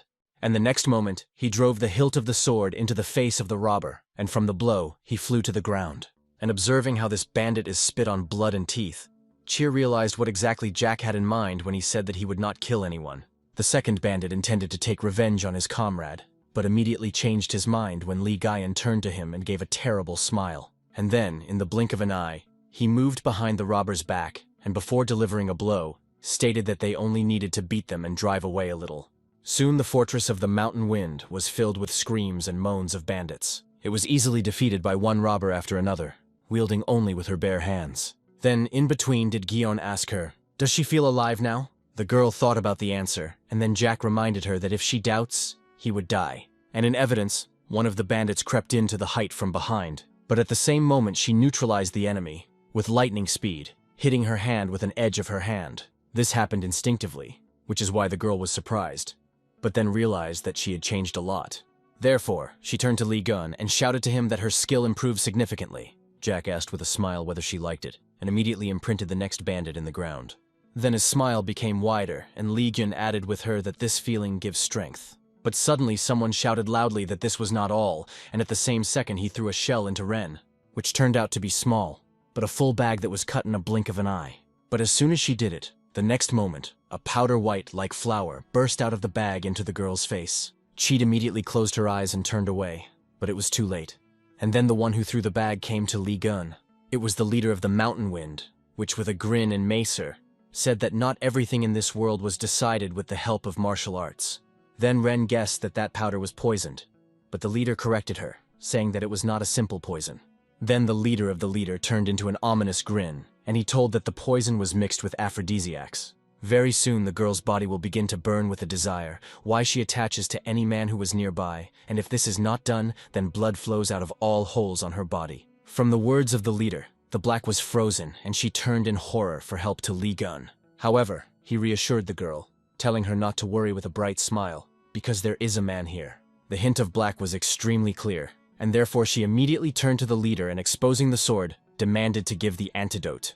A little later, the defeated and beaten leader of the Mountain Wind set up 3 bottles in front of Jack and washed. However, only one of them contained an antidote, and in the other 2, a drug that enhances the effect. The leader laughed gloatingly and said that the girl would die with him. However, Lee Gyun was a different opinion and suggested simply pouring poison into the leader. Chi did not understand the idea, and then Jack explained that this is how the leader will die before her. But if he wants to live, he himself would say in which of the bottles the antidote. From such an idea, the leader was noticeably nervous, to which Jack told him that he would die anyway, and at least some option. Meanwhile, Cheer was picked up by one of the bottles, but she had not yet dared to do what Jack suggested. The girl understood that in order to survive herself, she must pour poison into another person, but her hands still trembled and did not obey. Then Lee Gyun smiled condescendingly and sighing, told Ren that his mother would definitely like her. Cheed asked why, to what in response. Jack took the bottle from her and explained that she looked like her father. Then he cut down the leader, dugging him in his jaw, and ordered the blue to do everything he would say now. Cheed obediently followed all the instructions of Lee Gyun, and soon she felt the energy of poison evaporated from the body. And then Jack suddenly praised the girl because she did not drink the leader of the robbers. And then he admitted that he liked that Ren cannot force himself to do something similar. Therefore, it should become stronger, because only in this way she can truly protect her good heart. And in conclusion, Hyung added with annoyance that now to be kind and honest old-fashioned. The day above the house of the clan of the Essence of the Palm was replaced at night. However, in the chambers of the head, Chan Desan, the light was still burning, as he called his son and daughter.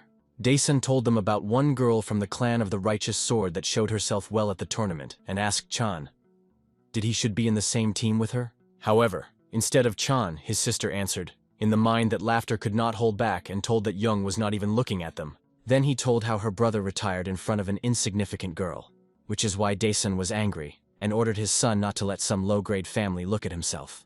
However, then he waved his hand at his son's misconduct and said that the head of the clan of the purebred king, Ka Yun-san, committed suicide. Chan was amazed at such a news and asked if this was because his daughter had lost his foot, but In was enough of a different opinion, and stated that she probably attached the hand of the supreme family of the Northern Heaven to this. Chan was dumbfounded from such a statement, but Daesun agreed with the words of his daughter, because the supreme family is quite capable of this. And then he smiled and explained to his children that their clan grew so only because they started only the correct connections and were devoted to the supreme family of the Northern Heaven.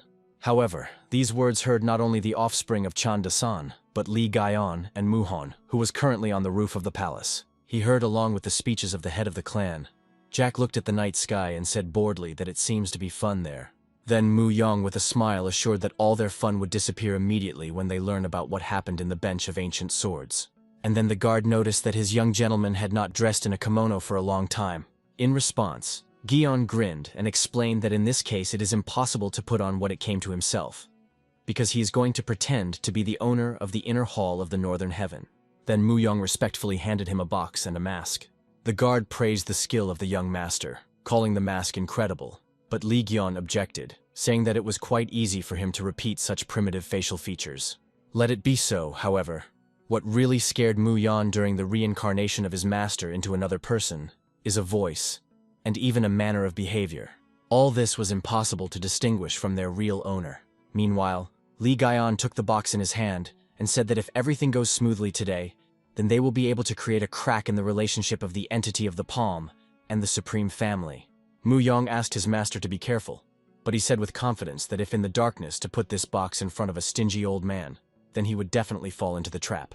However, Jack nevertheless admitted that if his mother finds out that he took the box, then he will have big problems. Then Mu Yong decided to calm his young master, assuring that his mother would understand everything. However, in response, Hyung objected with a smile, saying that it was easy to speak Mu Yon, because his mother had never been pounded, which is why the guard did not restrain laughter.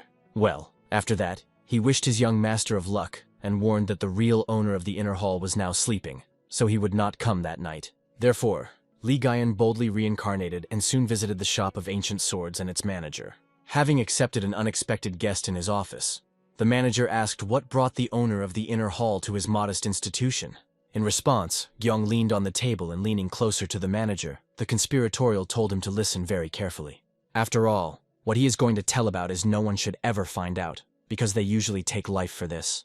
From such words, the manager immediately tensed and suggested that if it is something so dangerous, then it would definitely bring him a lot of money. And therefore, he excitedly asked Li Gaion to continue, and then he put the box on the table and stated that he wanted to get rid of this subject.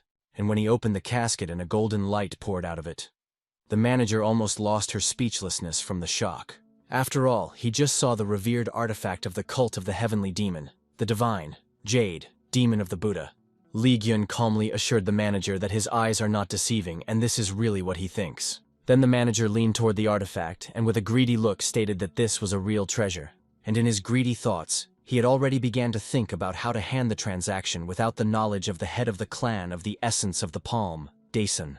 But while the manager raised his head over what price to offer for an invaluable treasure, he did not notice how Li Gaian's face visited a very pleased grin. And then the manager finally decided and proposed Gaion 200,000 nan. However, from such a proposal, the person of the owner of the inner hall grimaced in displeasure. But then, reflecting, he nevertheless agreed. And then the manager's face twisted in a joyful smile. However, in the end, whether Gion added that he agrees to a deal only if he is paid immediately and in small amounts. At this, the meeting ended, and leaving the shop of ancient swords, Li Gion met with Muhon in the garden. The guard praised the work of his young master, to which he tore off his mask, and with a smile declared that it was easy. Then Mu Yong said that tonight he would penetrate the storage of the shop and take the Jade Buddha. Li Jun continued to develop his plan, saying that because of this, the clan of the essence of the palm will suffer very much financially, and when the real owner of the inner hall appears, a hype will begin. However, then Li Gaion grinned and stated that this was not the end, because he wants to slowly deprive them of everything, like a real leech. The next day in the house of the clan Essence of the Palm began with shocking news. The shop of ancient swords was robbed. Her manager appeared with this news to the head, Daesun, and said that all the seals in the storage were destroyed, and all relics and money were stolen. And after the manager admitted that yesterday, just before the theft, there was something strange. The owner of the inner hall of the Supreme Family, Mr. Namid, visited the shop. Daesun reasonably asked why he came to what the manager replied that he had left the figurine of the divine, Jade Demon of the Buddha. The master entrusted them with such a valuable subject to the manager. And then on the same day everything was stolen. Daesun found such a coincidence very suspicious. In addition, the manager is not so daring to dare to crank this before his eyes, And the owner of the inner hall is not so reckless, which means the supreme family of the Northern Heaven deliberately set up this. But why would they suddenly turn away from the clan of the essence of the palm? Dyson did not know the answer to this question, but as soon as he returned to the table, the next moment the servant burst into his office and reported in a panic that the iron storage is empty. For the second time this morning, Dyson raised his voice and angrily asked, "Who could dare to steal so many weapons from them?" The answer to this question in the person of Li Gyun and Mu Yong at this very time kept the way to the estate of the New Wind. There really turned out to be so many weapons from the iron storage that the wagon had to borrow. Li Gyun admitted that he did not expect to find such a good weapon in the storage, to which Mu Yong suggested that he should have been delivered to the supreme family of the Northern Heaven. Moreover, Haiyang left enough evidence that indicates them, so that the head of the clan of the entity of the palm will have big problems. Whether Gyun heard that the supreme family of the Northern Heaven would hold the Dragon and Phoenix awarding ceremony, which means that by then, Chan De-san's suspicions will completely take root. Mu Yong suggested that Mrs. Zheng Qian would choose Phoenix this year, and Jan Suchen's dragon. However, Li Gyong told that Cheer did not want to accept the award, because he believes that she did not deserve it. Nevertheless, the title of Phoenix will make a huge contribution to the clan of the Righteous Sword. The next day, a ceremony of the winners of the Dragon and Phoenix tournament was held at the palace of the Supreme Family of the Northern Heaven, and at the end of the family, all the saved participants began to congratulate and thank the Blue. But the girl's mood was by no means festive, since she believed that she should not accept all these thanks. But alas, Li Gaian was not nearby. A few days earlier, he warned Ren that he would remain in the clan of the Azure Heaven. And to the girl's reasonable question, why? He is the answer that he cannot sit on her neck all the time. Then Cheer asked, when did Jack carefully cared such things? However, in response, he only with a smile asked her not to refuse the Phoenix title, because it was she who stopped that trap. Then he suggested that the washing of the prize money, and then eat fried meat on them together. And then the girl happily agreed to such. But then she asked why Li Gaian joined her at the tournament, because he was not interested. From her question, Jack could not restrain a warm smile, and replied that when they first met, Chang Gol started a dispute with him. And then, even despite the fact that it was black in the shadow of the clan of the essence of the palm, she sided with the stranger. Li Gyong looked at the evening sky and admitted that this was the first time when someone stood up for him. And then he looked directly into the girl's eyes, and with a smile added that for 10 years he wanders around Jianghu. But no one had ever done so. From these words, Li Gaian was very sorry, and therefore she said quietly that his journey was not at all easy. Then Jack looked at heaven again and reassured the girl, saying that the current Jianghu was different from what he knew before. However, from that day, Cheer has not ceased to ask the question, what happened to Gaian to survive in his wandering? But suddenly when Cheer was praised for her impressive skills, Chan and Gol appeared in the crowd that he asked loudly, was it really about the skills? Ren turned to Chan and also asked, what did he mean? Then Chan explained that it was strange that only Ren could get out of that pain. How did she manage to destroy such a huge device? After all, Chan did not know that the girl was so good in martial arts. In response, Cheed said that she was lucky, but Chan did not believe her words. He was sure that the girl turned some kind of dirty trick and decided to take her to clean water. Therefore, he exposed his sword and said that he would like to take advantage of the chance and ask Chan Chin to demonstrate to everyone his amazing combat skills. In response to a challenge, Ren asked Chan, is he really nothing else to do? But he did not think to stop. On the contrary, Chan publicly stated that if she really destroyed that trap on his own, then someone like him certainly did not become a problem for her. And in conclusion, he added oil into the fire, asking Sharen, can she not just explain how he did, or prove his skills? His words had the desired effect. The people gathered around began to whisper and ask questions. How did she do it? And then Chan, with a satisfied grin, asked Sharon, is her clan in conspiracy with those killers? From such vile words, the girl was dumbfounded, and Chan continued everything, saying that she had not just yanking with some suspicious type in front of the tournament. And then, Chere accepted the challenge. She exposed her sword and confidently said that since Chan wanted a duel, he would receive it. Ingol only waited for these words, and therefore immediately rushed to the attack. However, to his surprise, the girl easily dodged his sword, and when Chan turned around, he saw the cut of already swinging for a response blow. She could easily cut his throat or even chop off his head, but instead Ren simply hit the vat on her face with a flat side of the blade. Nevertheless, steel scratched his cheek to the blood, and a blow was shredded like a slap, knocked out a sword from the hand of Chan, and it was worth it to fall to the floor with a ringing. All the witnesses of this fleeting duel held their breath. The silence hung in the hall of the palace only violated the blue that she returned her sword to the scabbard and strictly asked Chan, was he satisfied now? And then, without waiting for an answer, she simply turned around and left, leaving the discouraged Chan behind. Meanwhile, the witnesses of the duel again began to whisper, but now they said with a mockery that Jung Chern was able to end up the heir to the clan of the essence of the palm with one blow. The head of the clan, Dason, also witnessed this shame. Why, he asked angrily in his thoughts, how does Chan dare to lose to this girl in front of so many people?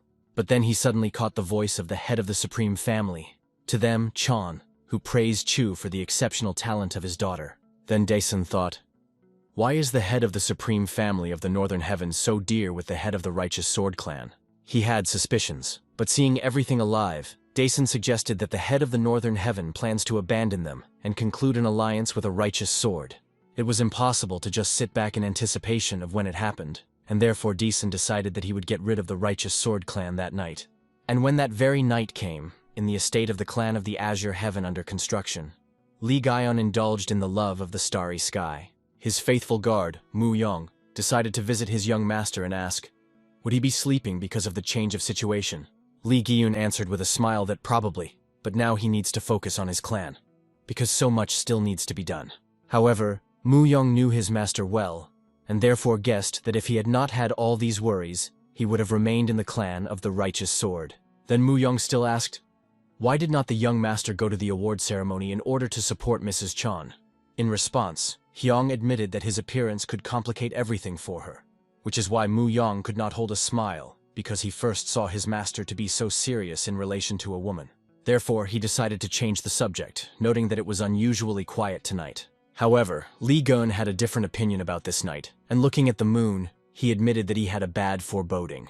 And at this time, Chan in Gol called Chun Sona to his office, his agent and a trustee. The reason why Chan called him was in the instructions. To bring Jung Chernin from the clan of the righteous sword. Chundream was slightly surprised at such a request, and suggested that his master wants to kill her personally. However, in response, Chan stated that it would not be enough to kill Jota. He would force her to experience pain worse than death. But suddenly his father went into the chambers of Chana, Daisan, which is why the young man was immediately worried. However, contrary to his fears, his father calmly stated that they would get rid of the righteous sword clan. Then Daisan turned to Chun Sun and ordered him to follow him. Chun Sli obediently obeyed. But before leaving the chambers, he looked at each other with the vat, making it clear that his assignment would be fulfilled. Soon the house of the righteous sword clan plunged into a dream. However, only Cheer could not fall asleep that night because of a disturbing foreboding. She felt an incredible thirst for blood and desire to kill, but did not understand who such terrible feelings could come from. Therefore, he was armed with her sword and hurried to the main gate of the house. And with every step, she more and more felt a dozen unknowns who were waiting for her behind the gates. Ren wanted to warn her family as soon as possible, but the next moment she was attacked by one of the sucked killers. In the last second, the girl managed to evade the enemy blade and without hesitation, instinctively, to hit in response. And the next moment, the killer grabbed his hand by the cut neck and bleeding, frozen on the ground. In the first in life, Chiro took the life of another person. However, she had no time to regret, and therefore Ren ran on to the chambers of her parents, loudly calling them on the run. Meanwhile, in the estate of the clan of the Azure Heaven, Li Gyuna suddenly called out the alarmed Mu Yong. And when he turned around, the guard said that right now they were attacked at the house of the righteous sword clan. And from these words, Mu Yong saw for the first time that his master was so badly mastered by fear. And at this time, she was cut with one wave of the sword with 2 assassins. However, there were too many enemies. She was surrounded from all sides, and the clan house declared a fire. Chun Sleep praised the resistance and courage of the girl. But afterwards he asked, how long can she still stay like that? However, Chi did not answer, focusing on the upcoming battle. And then Chun Dream realized why his young master wants to get her. Chi could not turn out, but heard her older sister trembled behind her, and next to her was her mother, and sunk. The father was wounded when he defended his family, and therefore only she could fight now. Meanwhile, Chun Sleep promised Cheyenne that if she surrendered, he would spare the rest. However, in response, Ren smiled slightly, because at such a moment she remembered Li Gaian's voice. And in her thoughts, he asked the question, would she really believe the words of the enemy? Nevertheless, she could barely stand on her feet now, and therefore she looked at the open gate with hope. She hoped that now Hyung would appear there and, as before, would help her at a difficult time. But unfortunately, he was not nearby, and therefore, It was cut with all the forces of the remaining strength to squeeze the hilt of the sword, and told himself that one cannot rely on Li Gion. Her family was at stake, and it was she who should protect her, and therefore cheerily rushed into the attack. But at the same moment, one of the killers disarmed her, knocking a sword out of his hands. However, Chun Song immediately ordered the girl to leave the girl alive, but to get rid of the rest. One of his people immediately rushed to the Academy of Sciences of Suz with Suren, but Chuten blocked the path to him. And the next moment, she stopped the killer's blade with a naked palm on which the symbol of the god of the wind broke out. But at the same second, the girl burst out of her mouth and her legs jammed sharply. Chayan fell exhausted and kneeling and could no longer move. And at that moment she remembered Li Gaian's words. He said that she is quite capable of blocking the sword with her bare hands, but now her chi is still too weak for this. Meanwhile, the killer waved his sword, forgetting about the order of his commander. And when he brought down the blade on the blue, she wondered. She could protect her family, be she even a little stronger. But the next moment, before the sword touched the girl, his owner threw into the wall with such monstrous force that the killer turned his neck. And when it was black, her relatives and even the killers turned around. Whether Gyan saw, he immediately closed the girl and asked her, "Is she okay?" And then, barely restraining the tears, Cheer answered that now, yes. Meanwhile, two of the killers tried to avenge the fallen comrade, at the same time attacked Jack. But he responded with a waist with a widened ki and such power that he broke the assassin in half. And when he threw it away from the blow to the side, the second killer ran up to Li Gaian. But this time, Jack did not start the fists. Instead, stepped on the enemy's leg, breaking it like a dry branch. And when the killer shouted to the ground with screams, Li Gyun stepped on his head with such force that she burst like a watermelon, and the earth shuddered and went with cracks. At the sight of such a spectacle, even Chun Dream was dumbfounded and wondered. What was it now? Meanwhile, Li Gyun began to move around the killers with such a speed that Chun Sleep did not have time to keep track of his movements. But the next moment, all his people were killed. They all turned their neck, as if overnight. Chun Sleep guessed that the next attack would be from the back, and therefore immediately hit back. But Jack simply ducked under his wave. And the next moment he crashed Chun Sona and threw it back. His sword was in Jack's hand. He angrily called Chun Sona with a 6 in Golya, and at the same moment stuck a sword in a dangerous proximity to the killer's head. He understood the hint, and immediately admitted that the head of the clan of the Essence of the Palm ordered him to kill everyone in the clan of the Righteous Sword, but to spare only the girl. Then Hyung looked at Chun Sona with a murderous look and reasonably asked, why? And this time, the killer did not hesitate, and prudently told that young Mr. Chan ordered him to personally bring him to him. Then Hyung sat in one knee and asked in a calmer tone, where is Chan to be now?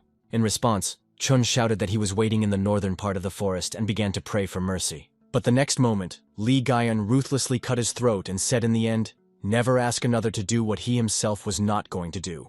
That's just behind this execution, as well as the massacre before. All this time was observed by Black with her family. And looking for dozens of killed, the girl with sadness and guilt realized that for her sake, Jack Li Gyong killed so many people again. Nevertheless, she went up to him and asked, is he in order? In response, Hyung looked in the face of Chayan, and with a smile asked for forgiveness for being late. It was her former Gyun again, and therefore barely restraining the tears of happiness, Ren thanked him for coming. But suddenly, the breathless Mu Yong rushed into the courtyard, and seeing the young gentleman and Mrs. Jung, exhaled in relief. Then he bowed respectfully Black and said that he was glad to see her intact. And when with courtesies it was finished, Li Gian ordered his guard to escort all family members to the estate of the New Wind, and entrust their treatment to the artisan. And after Jack ordered Mu Yong to be ready, because today they will end the clan of the Essence of the Palm.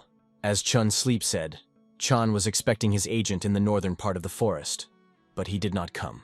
Chan was already beginning to threaten the reprisal against Chun's son, when Jack Li Gyun suddenly appeared from behind a tree. And expectedly, Chan asked him in surprise, where did he come from here? But to even greater surprise, in response to Gyan shouted to the whole forest, so that Chan was rather running away, because the master of martial arts of the Supreme Family is already on the way. Chan did not listen to warnings, but then Jack said that he was at the gates of the Righteous Wind Clan, and saw everything with his own eyes. The master alone interrupted all the mercenaries and took with him the members of the family of a Righteous Sword, but Jack was able to eavesdrop on their conversation and find out that the master was sent by the Supreme Family. And in the end, Li Gyon told that before his death, one of the mercenaries told where to look for a Chan, and now it sounded like the truth. And therefore, Ngol squeezed his fists with anger. But then Li Gayan advised him to warn his father, and then Chan was wary. And then he looked intently into Jack's face and asked, why does he tell him all this? And then, in response, Lee Gaion calmly explained that the Chan's family is rich, so he wants 1,000 nan for the information he has. The vat irritatedly turned away from Jack, but was forced to admit that he said too suspicious to ignore. And therefore, Chan is threatened by Lee Gon that he will chop off his head if he still tells someone about what he saw, and he retired. But if at that very moment he turned around, he would see how Jack Lee Gaion escorts him with a very cold look. Soon, Chan returned to the palace of the Essence of the Palm and reported everything to his father. And to say that Daesan was shocked by what he heard means to say nothing. Since there was no news from Chunson for a long time, he sent a scout, but all that he managed to find was the bodies of mercenaries. Then Chan added that on his own, the clan of the Righteous Sword would definitely not cope, and means Lee Gion told the truth and all of them need to leave faster. In-bladed her father. Did the Supreme Family of Northern Heaven not think about crossing the side of the Righteous Sword clan? In response, Daesan said that if this is true, then he is all dead, because he knows too well about the Supreme Family of the Northern Heaven. Therefore, Daesan handed over his children a chest filled with silver pearls and ordered them to go into the shelter. Each of the pearls cost 50,000 Nianu. Daesan gathered them all his life and accumulated more than 100. In Warb, she asked her father why he would not go with them, while her brother looked greedy at the pearls, as if hypnotized by their brilliance. And then Daesan explained to his daughter that he was going to meet with Mak Hui in order to unite with the alliance of the Southern Peak against the Supreme Family of the Northern Heaven. And again, these words were heard not only by the children of the head of the clan of the Essence of the Palm, but to Lee Gaion that he hid on the roof of the palace. Soon, Muyong joined him, which reported on the successful accompaniment of family members of the Righteous Sword to the estate of the New Wind. Li Gyun praised his guard for excellent work and said that now Daesan is driven in a corner, which means he had only one way to survive. Mu Yong reasoned that if everything went as the young gentleman planned, then in the future it would help overthrow the Supreme Family of the Northern Heaven. Well, now it will cause a discord between them and the alliance of the Southern Peak. And all this young gentleman literally came up with on the go and even took into account the clan of the Essence of the Palm, although initially it was not in plan. Meanwhile, Did Gyong suddenly asked, what decision will Chan and Gol make in the end? Then Mu Yong suggested that the young master was going to punish Chan, depending on the path that he would go. However, in response, Hyang, with a fury of restraint, stated that he did not care about Chan's decision, because he would die anyway. The asylum of which Daesan spoke in fact turned out to be an abandoned lonely house that was hidden in the forest. And soon in him came to him Chan, that he carried a chest with pearls on their backs. Having looked at the house, Ina squeamishly stated that she was worse than she represented and asked her brother, what would happen to them if something goes wrong? However, Chan did not answer. Since the departure from the palace of the Essence of the Palm, he did not utter a word that he had already begun to annoy his sister. But the next moment, she suddenly felt 3-point strokes in the back, because of which the girl immediately paralyzed. And then, when the English was completely immobilized, Chan approached her from the back and ordered his father that he took all the pearls to himself. And after he ran out of the shelter and rushed from all his feet into the forest, Chan understood that if his plan to fail, then he would have to avoid the Supreme Family of the Northern Heaven until the end of his days. But if he has pearls, then you can live with him in a wide leg for the rest of his life. After all, one survivor of 3 is better than no one. However, the next moment his thoughts were interrupted by the voice of Lee Gaion. Chan immediately turned to him and angrily asked, why does he haunt him? But not having received an answer, Chan expelled his sword and told Jack that he had long corrupted his eyes for a long time. And then Lee Gaion answered, driving a fist into the face of Chan. The blow was so strong that Ngolya threw back, and the chest with pearls landed nearby. And now, feeling the taste of his own blood in his mouth, Chan realized with horror that all this time Lee Gyun had hid his strength. And when he in a panic reached for the chest, Jack immediately stepped on his hand. And then, hanging over the vat, he let out the aura of Qi and recalled that he was threatened to kill him. But now everything would be different. The instinct told Chan that if he did not get out of here right away, he would die. Well, this time, Ngol decided to listen to him, and tearing his hand from under Jack's feet, he rushed. And running away from all his feet, he decided to return to his father and pray him for forgiveness, because he was never angry if Chan was mistaken somewhere. But the next moment, the nearest tree literally scattered into chips from the monstrous pink Lee Gaion. And after that, he rushed behind the vat in pursuit, and for a moment turning into Gol realized that if he got into, he would die immediately. And as proof, this shell was carried past his head with an arrow. And when he stuck into the trunk of a tree, Chan saw something just a branch, and there were still very, very many such shells of Li Guyan. Then Chan asked on the run, "Why does Jack do this? Is it all because of the righteous sword, or did he just fall in love with that miserable girl?" And then, Ingol tried to pay off his sister, saying that she was interested in Jack. However, in response, Hyung indifferently stated that Chan's younger sister is exactly like her brother. Only then Ingol realized that he could not pay off, and therefore he decided to use the last trump card. In the sleeve of his kimono, he hid a bottle with extremely strong poison, 1 drop of which is enough to dissolve the flesh. And the next moment, Chan launched the bottle, turning sharply and bursting with poison in Jack. But it was no longer in the same place. Only out of the corner of his eye, he caught the approach of the threat, and managed to bend down in the last second. But the tree was not so lucky behind him. Ingol immediately rushed away from Jack, but he still did not lag behind. And then Chan suddenly realized that this whole chase reminds him of the game of Salka. And as if reading his thoughts, Li Guyan said that this is a good way to get rid of one scoundrel. However, when he only had to reach out in order to grab Chan's neck, Jack suddenly stopped and allowed him to run away. And after he jumped onto the branch of the tree, where Mu Yong hid in the neighborhood, and with a satisfied smile said that Chan bought it. Then the guard asked his young master, why did he let go Ingolya? However, in response, Jack did not turn to a friend, but only hinted that there was another, more painful way of depriving life. Mu Yong was painful to see his master so cruel, but he did not dare to object to him.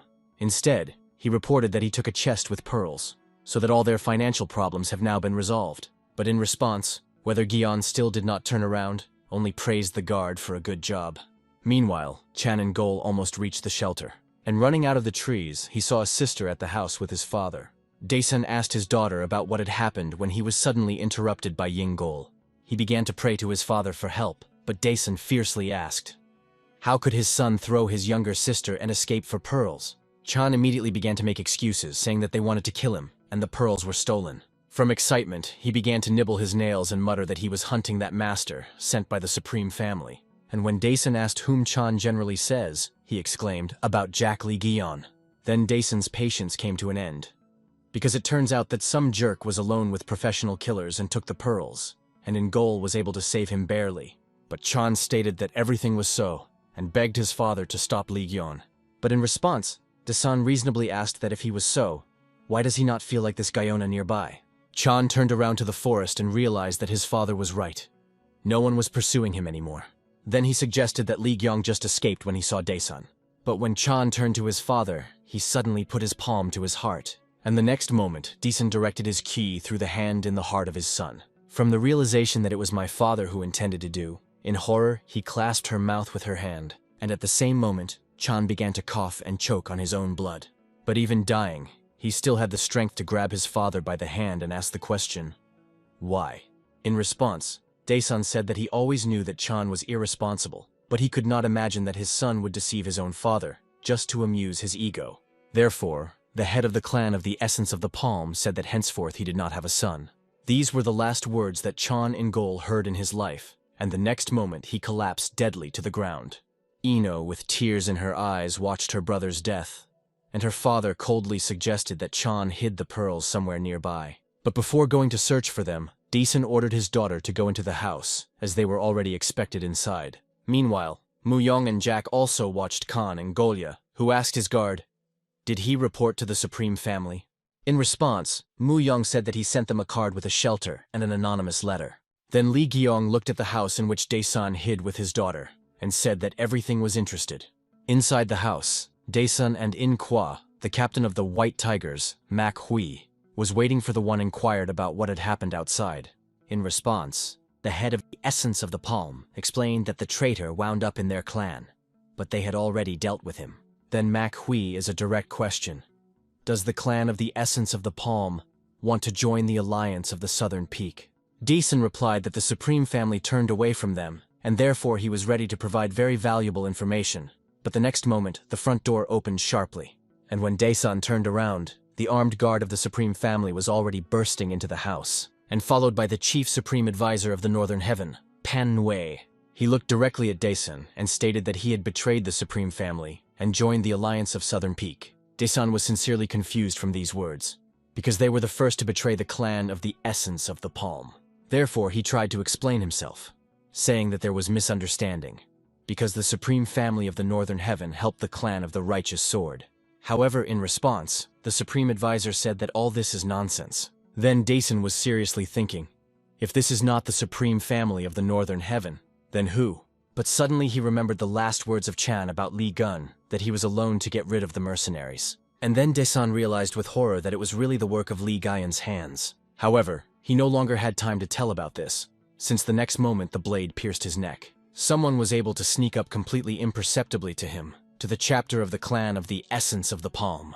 And therefore the last thought of Dason was the question, does the Supreme Family really have someone so strong? And in the next moment, an unknown swordsman pulled out his sword, depriving Dason of life. And when he collapsed onto the floor, In immediately rushed to the dead father, and even MANHWA jumped up from the place of shock. But at the same second, MANHWA approached him, and urgently advised the commander of the White Tigers not to get involved in this matter. MANHWA realized that this was a warning, as well as the fact that he was clamped in a corner. Meanwhile, an unknown swordsman put the blade to the throat of Inkva and asked the advisor what to do with her. In response, MANHWA indifferently looked into the face of a frightened girl and calmly ordered her to kill her, and then burn this house to the ground.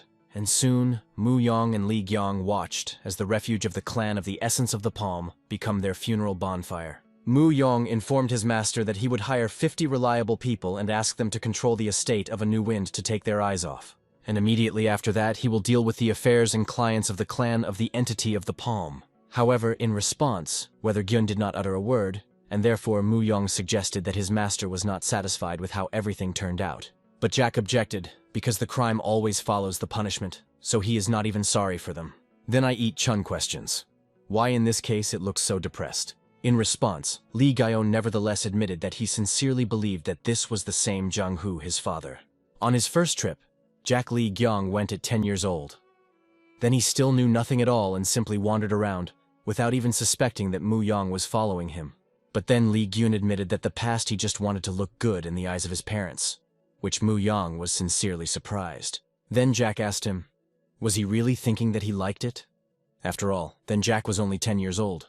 Li Gyun only followed the mother's advice to travel a lot and wanted to show his parents how he grew up. But Zhang Hu, who he discovered, was not the one that his father was talking about.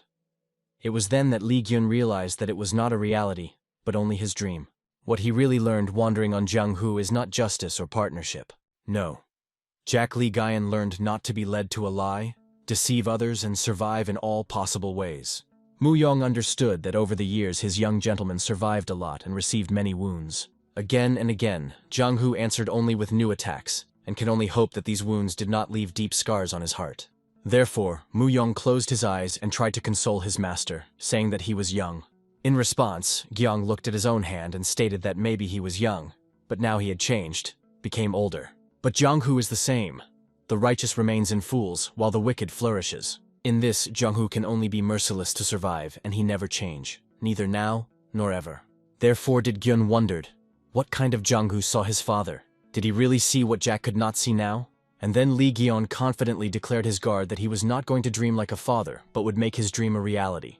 And when Jack fell silent, Mu Yong thought sadly that the young gentleman to hate his parent as much as he loved. And even when the young master robs the rich, he always tries to find an excuse, because perhaps this is the last particle of respect, which he still eats to the ideals of his father. The next day brought clear weather and a lot of news in the estate of the New Wind. The head of the Righteous Sword clan, Li Chu, has already recovered after the battle and now listened to shocking news from his older daughter, Varian. She said that the head of the clan of the Essence of the Palm was punished for the betrayal of the supreme family of the Northern Heaven, as well as for trying to join the alliance of the Southern Peak. Li Chu listened to his daughter and admitted that he did not suspect the strength of young Mr. Gaion, and he was also amazed at how Li Gun managed to build such an impressive estate. However, then whether Chu remembered Chegu and asked his wife, "Where is their daughter?" To which the En-Uz with a smile explained that she decided to support Li Gaion. The reason why Jack suddenly needed the support of the girl was that he took part in the Heavenly Dragon tournament. By the time Jack went to the arena, was already black among the crowd of spectators, from where she wished Li Gun to give up to the full, and in response, he turned to her and gave a cheerful smile as he had done before. This reassured Black, and therefore she thought that Jack to cope with the enemy half-heartedly. That's just the enemy of Li Gaion was a master of fist battle, Li Hyok, nicknamed Demon of the Fist of Wind. And when the tournament coordinator announced Jack as a 20-year-old newcomer, all the audience was in earnest. And one of them even asked, "What did this boy forget here?" To which the second suggested that the boy was not a life at all. But Jack Lee Gyong was calm and emitting confidence, with a grin, beckoning the enemy to him. And the next moment Lee Hyok answered the challenge, driving a fist to the place where Jack stood a second earlier. Everything happened in the blink of an eye, while Gyon barely managed to evade, and therefore he stared in surprise at his opponent. And after a second, he briskly rose to his feet and rushed from Lee Hyok away, which made a crowd of spectators. And then he generally began to call to the rescue, which is why the audience, through laughter, wondered, why did he even come to the tournament with such skills? Meanwhile, Lee Hyok caught up with his opponent and tried to get him with his foot. But Jack was able to evade the attack rolled over his back. However, from such a technique, even Black could not restrain her surprise. After all, did Gyun fulfill the donkey somersault, which is considered shameful among martial arts masters. And therefore, one of the viewers mockingly advised Jack to leave the arena until they crippled. However, Lee Hyok was of a different opinion, because for all his clumsiness, Jack blurred his every attack with lightning speed. But the next moment, when Lee Hyok hit once again, Jack again dodged and suddenly became close to the opponents. However, instead of the expected blow in full force, Lee Gyon just put a fist to Lee Hyok's forehead. And after he gave the enemy a mocking grin, making it clear that he had only played with him all this time. And the next moment, Lee Hyok had a jigged and he crouched to the ground. The audience laughed again, but now they laughed at Lee Hyok. However, their laughter is the poem at the same second when Lee Hyoka suddenly stuck with blood. The coordinators of the tournament immediately ran up to him in order to help, and after the inspection, they announced that Lee Hyok was violated by a stream of QE, and therefore Jack Lee Gyong became the winner. And while the dissatisfied crowd of spectators booed out an unexpected winner, Cheer asked the question, what did Jack plan this time? Meanwhile, Mu Yong in the company of Snow Yun, Lee Sana and Mu Eka visited the bookmaker. Mu Yong imprinted 100,000 Nianu on the bookmaker's table and stated that he wanted to put them on Jack Lee Gyon. But just in case, the bookmaker clarified, does the man mean that the very Gyon who miraculously won in the first round? Then, in response, Snow Yun also expressed a desire to put 3,000 Nan on Jack Lee Gyon. The bookmaker did not arise more questions, and he only said that if Jack wins, then the winnings increase by 59 times. Then Chong hid his hand under the kimono and clarified, can he put a bloody pearl? And then he presented the bookmaker his treasure, to which he joyfully agreed. And when the bookmaker was absorbed in order to check the authenticity of money and pearls, Duna asked Chon when he managed to hide it. However, then the old woman decided that this is not so important, because the more they can put on Lee Gyon, the better. But then in response, Chon explained that he puts the pearl on Hyon, and not a nameless traveler. But neither Mu Yong nor even San and Dean did not have a concept. Who is this at all? Then the Sword of the Demons, Chon Mu Ak, sternly looked at his comrades, hinting to them that he himself was himself. Well, after the end of the first round of the tournament, Li Gyun gathered his allies in the estate of the New Wind, where at dinner, Divin Yang told about the new nickname Chon, and then the harsh Sword of the Demons blushed with shame, because Li Gyon called him a pseudonym badger. And then, Jack angrily hit the table with a cup and asked Duan Yang displeasedly, why didn't she dissuade Chon from participation? But in response, the old woman joked, promising that to make sure that Chon was buried in a good sunny place. However, then she looked very closely into the face of Black, which is why the girl instantly felt uneasy. And then the demoness with 2 sickles stated that Ren was very similar to her in her youth, why San and Chun were unanimously choked on tea. And when Dick Yoon asked Lee San whether he thought the same way, the old man had no choice but to dutifully agree. Meanwhile, Lee Gyon admitted to Chon that all Ma was surprised by his desire to measure his strength.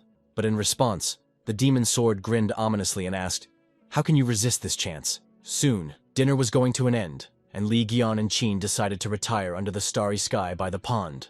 Jack was the first to break the silence, with a smile, saying that he had big troubles, which Cheer was reasonably clarified.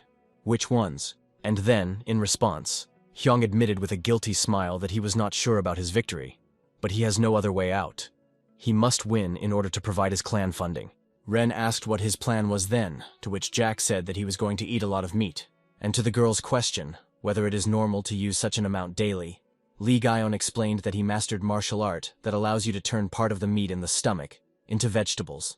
And then he turned to the messenger in the hood that he watched them from the roof, and asked that, what brought him here? In response, the messenger called his hand Falcon and stated that the young master had crossed the line. Li Gyong realized that he was ordered to return, just as he realized that his father sent a messenger.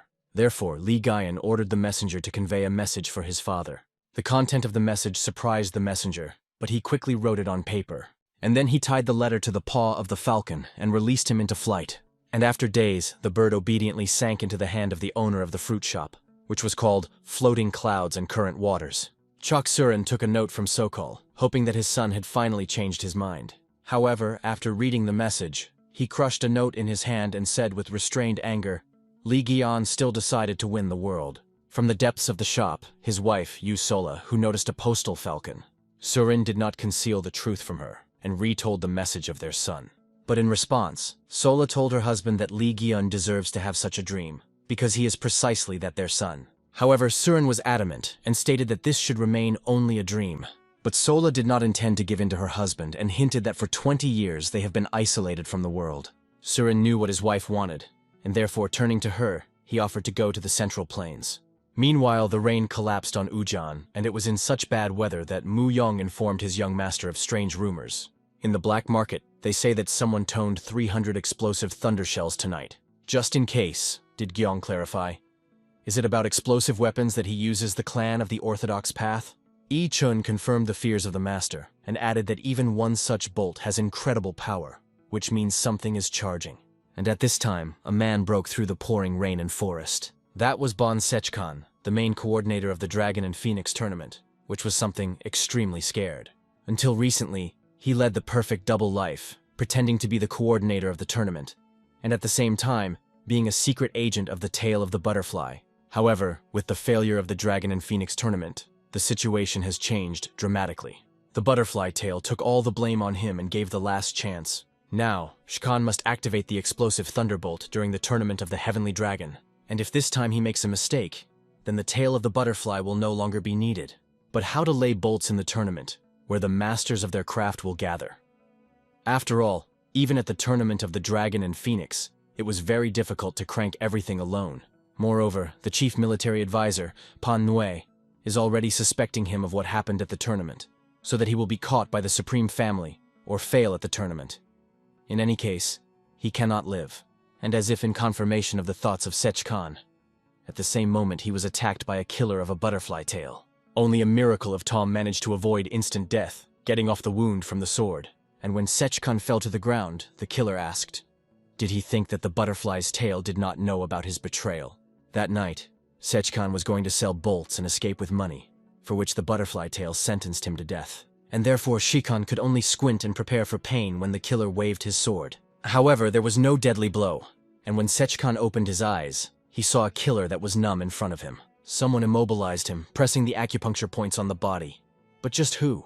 And as soon as Shkan was just asking this question, as the disguised Li Gyun and Mu Yong approached him the next moment, Sechkan scaredly asked who they were.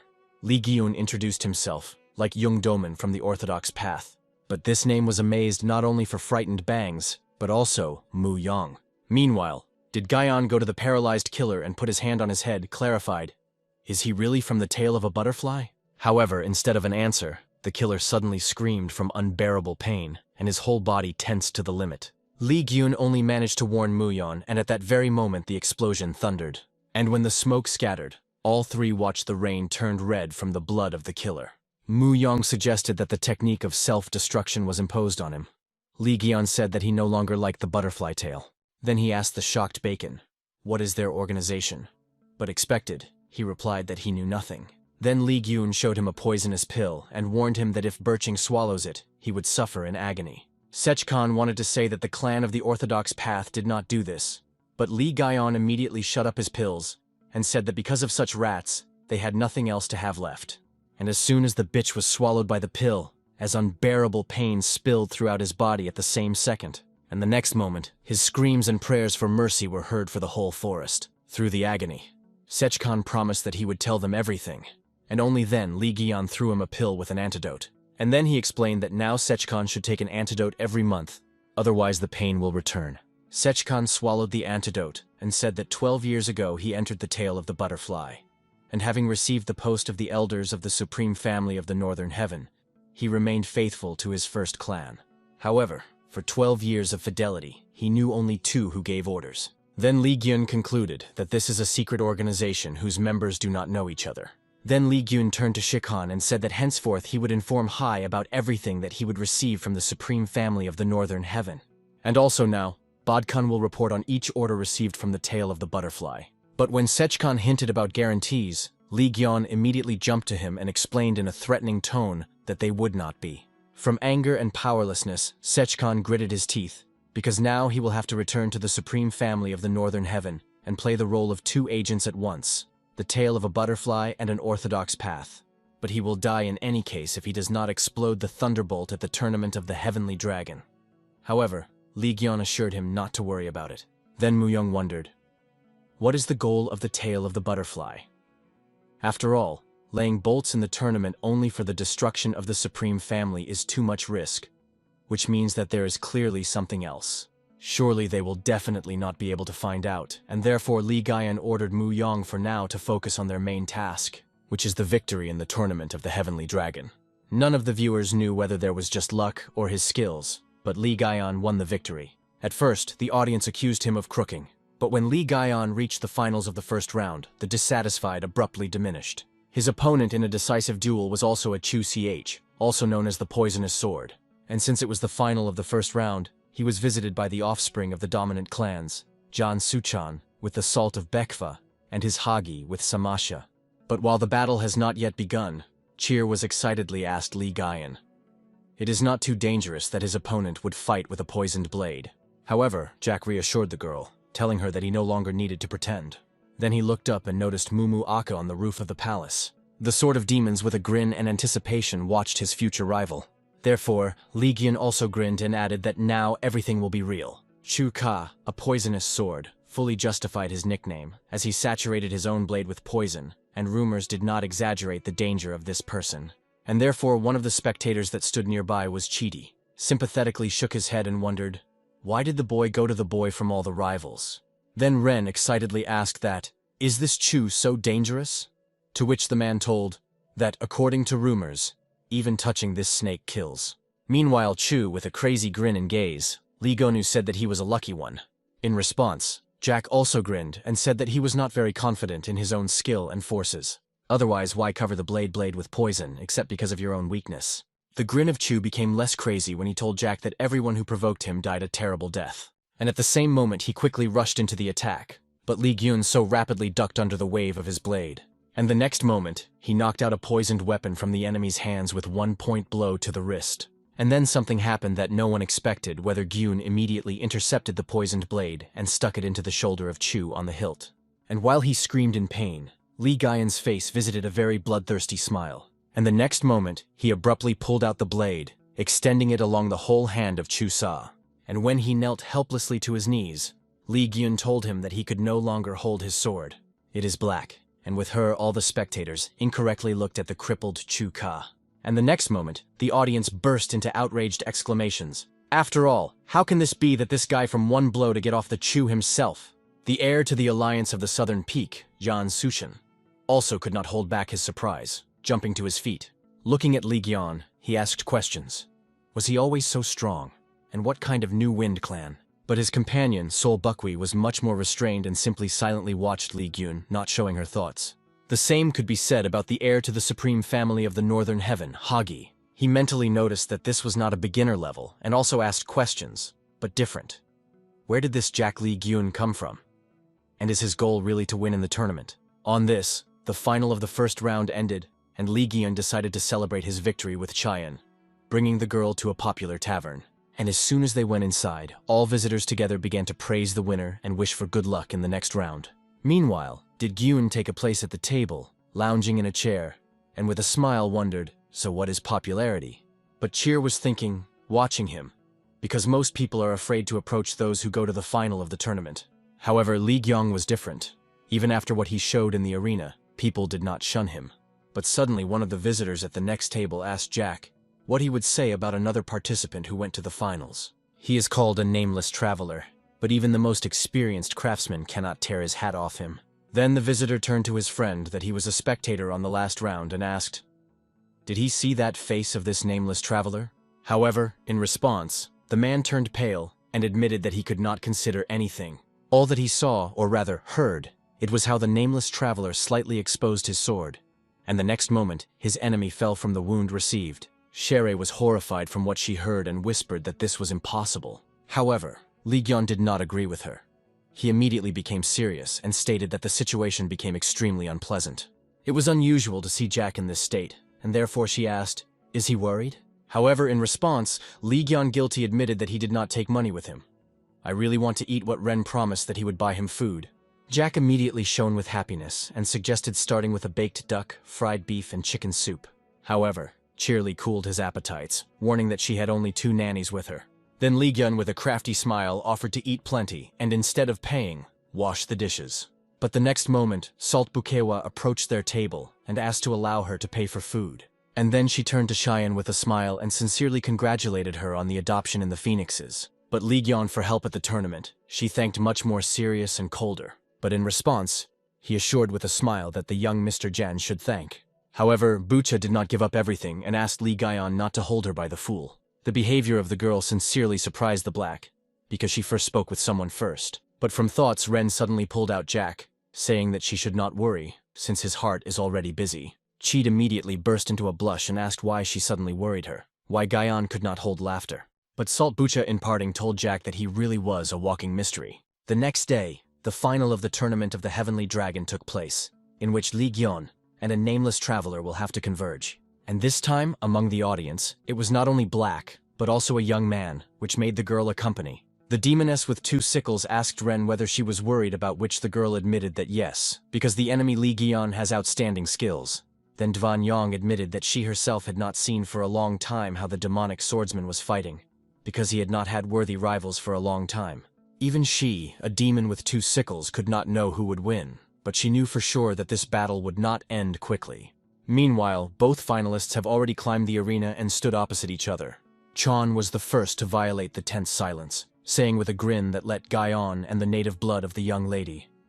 But there is a duel. Therefore he, the Sword of Demons, will not regret, even if he has to kill Jack. Then, in response, Hyung closed his eyes and with a smile admitted that he knew that Chan would say that. But then Jack exposed the hellish blade of the north, and with a grin added that this is why he also puts his own life today. And the next moment, both swordsmen at once rushed on the attack and crossed their blades. And it was at that moment that he noticed that the arena and the audience disappeared. And instead of them now, there was an endless desert and mountains. Then, Young explained the surprised girl that it was the art of creation which affects the surrounding space. Those who do not own the art of creation see only the illusion. The battle is completely different from what is really happening. All because these combat techniques are not intended for the eyes of ordinary mortals. The only ones who sees a real battle are she with a black and Muyong with Lee San. And then Ren realized that Li Gyan and Chan went to the finals, without even revealing their real skills. And therefore, Jenu Yang ordered her to watch carefully and not miss a single movement, for such a fight can only be seen once in her life. And as soon as she could tell her, the first blood spilled in the next moment. And then Cheed, Muyong, and Snoo Yang with Lee San. Everyone turned their eyes to the wound on Li Gyun's shoulder. And Chan explained that when he said that he would not regret Jack's murder, they were not empty threats. And after that, he raised his sword again and ordered Li Gyun to use the same martial art. Otherwise, he says goodbye to life. And then, in response, the hellish blade let out a demonic aura, and Jack, with an ominous smile, said that now he would become serious.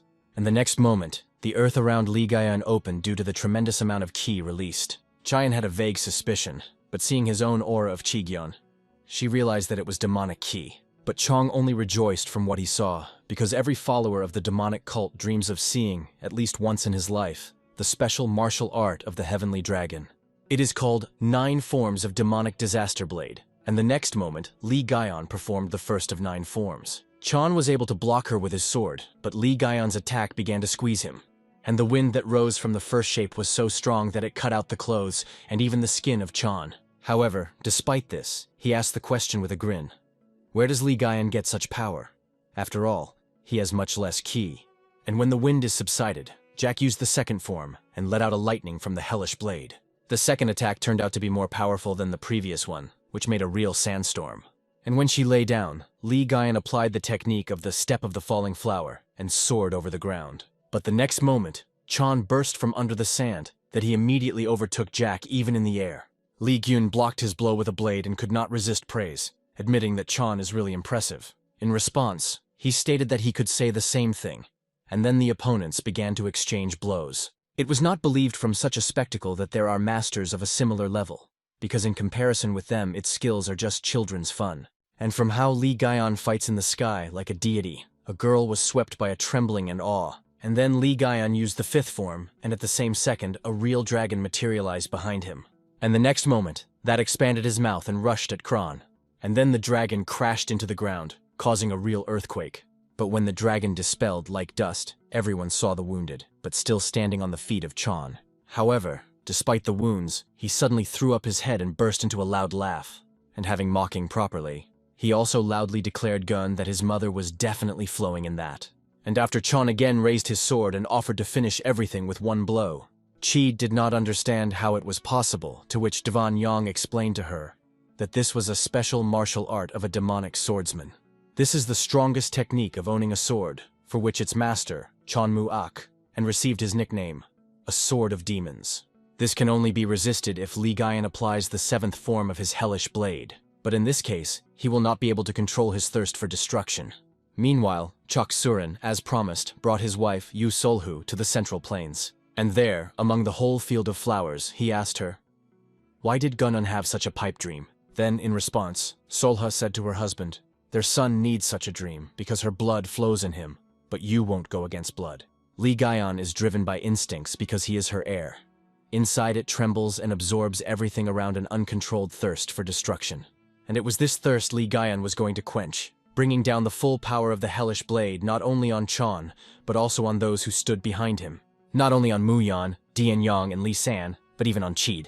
And at that very moment, meeting her gaze and seeing fear in her eyes, Li Gaian's hand trembled. But then Chan angrily asked Jack, "Where does it look?" And the next moment, he brought down his strongest technique on Li Gaian and he absorbed the purple flame. Mu Yang was trying to rush to the aid of his master, but at that very moment the demonic flame was extinguished by streams of water. And then everyone saw Jack Li Gyong holds in his hand the sword of the noblest person of all times, his father, Chok Surin. And as for the hellish blade, now he rested struck into the ground. And then Cheer remembered Li Gaian's words, that he would never use his father's sword. She would only know that it was for her Gyun who first violated the oath given to himself. And now, he was going to win, using not the thirst for destruction of his mother, but the strength of his father, that he had despised for so long in himself. And the next moment, he brought down a decisive blow to the shoulder of Chan. Li Gaian barely touched his hand, but Chan had the feeling that all his chi was silently exhausted. And looking at Jack's concentrated face, he wondered, what kind of martial art is this? Meanwhile, the silence of Nari Yun announced that the duel was over. And as soon as she told this, the next moment the art of creation was dispelled. And at the same second, the audience in the stands burst out with dissatisfied cries, because of the dust storm they saw nothing. Qid asked if everything really returned to her original state, to which Jin Yun reassured the girl, saying that they were all in reality again. And then one of the viewers exclaimed in surprise louder than the rest and pointed to the arena. And there all the spectators saw a nameless traveler, without his bamboo hat, and fell on one knee because of the wounds. Li Gaian was the first to be able to remove his hat from him, and he returned it with a good smile. And then Chong Mu Ak, the Sword of Demons, realized that if Li Gun without hesitation used the seventh form of a demonic disaster blade, then he would be dead. Nevertheless, Chan accepted his hat from Jack's hands and admitted that he was sorry that he never had a chance to see the seventh shape. Indeed, for him, a member of a demonic cult, there would be no disgrace to die from a demonic blade. And therefore Chan put on his hat and said with a grin that he was surrendering. And this meant that Jack Li Gyong became the winner of the Heavenly Dragon Tournament, which is why all the audience in the stands were amazed together. And not only ordinary spectators, but nobles, such as In Mun with Mak Hui, Mrs. Sol Bakwa, and even the head of the supreme family of the Northern Heaven, to them Yongs, with her grandson. And only his face was expressed by a joyful smile due to the victory of a friend. And then the curator of the tournament in the entire arena was announced by Jack Li Gaiun, with the youngest winner in the history of the tournament and the new hero born in Jianghu. However, at the moment, Li Gaiun was deaf to the curator's loud speech and the chanting of the audience, because now his father's sword, which he brought him victory, took possession of his attention. In the evening of the same day, a solemn banquet took place on the occasion of the end of the tournament of the Heavenly Dragon. And as soon as the culprit of the celebration appeared on him, all the young ladies burst into a blush from embarrassment. One of them timidly asked Li Gyun, Do he often tell him that he was beautiful? And then, in response, Jack with a charming smile said that he hears it all the time. And immediately fans burst into such an enthusiastic squeal that the people around them jumped from fright. And as well as Black, which awkwardly accompanied Li Gyan. She had to admit that he became very popular. However, as soon as she thought about it, Jack immediately remembered his companion and invited her to eat to the dump this evening. But in response, Ren asked worriedly if he wanted to relax, because Jack's wounds looked rather serious. Then Gyan smiled slyly and clarified, "Is the girl not worried about him?"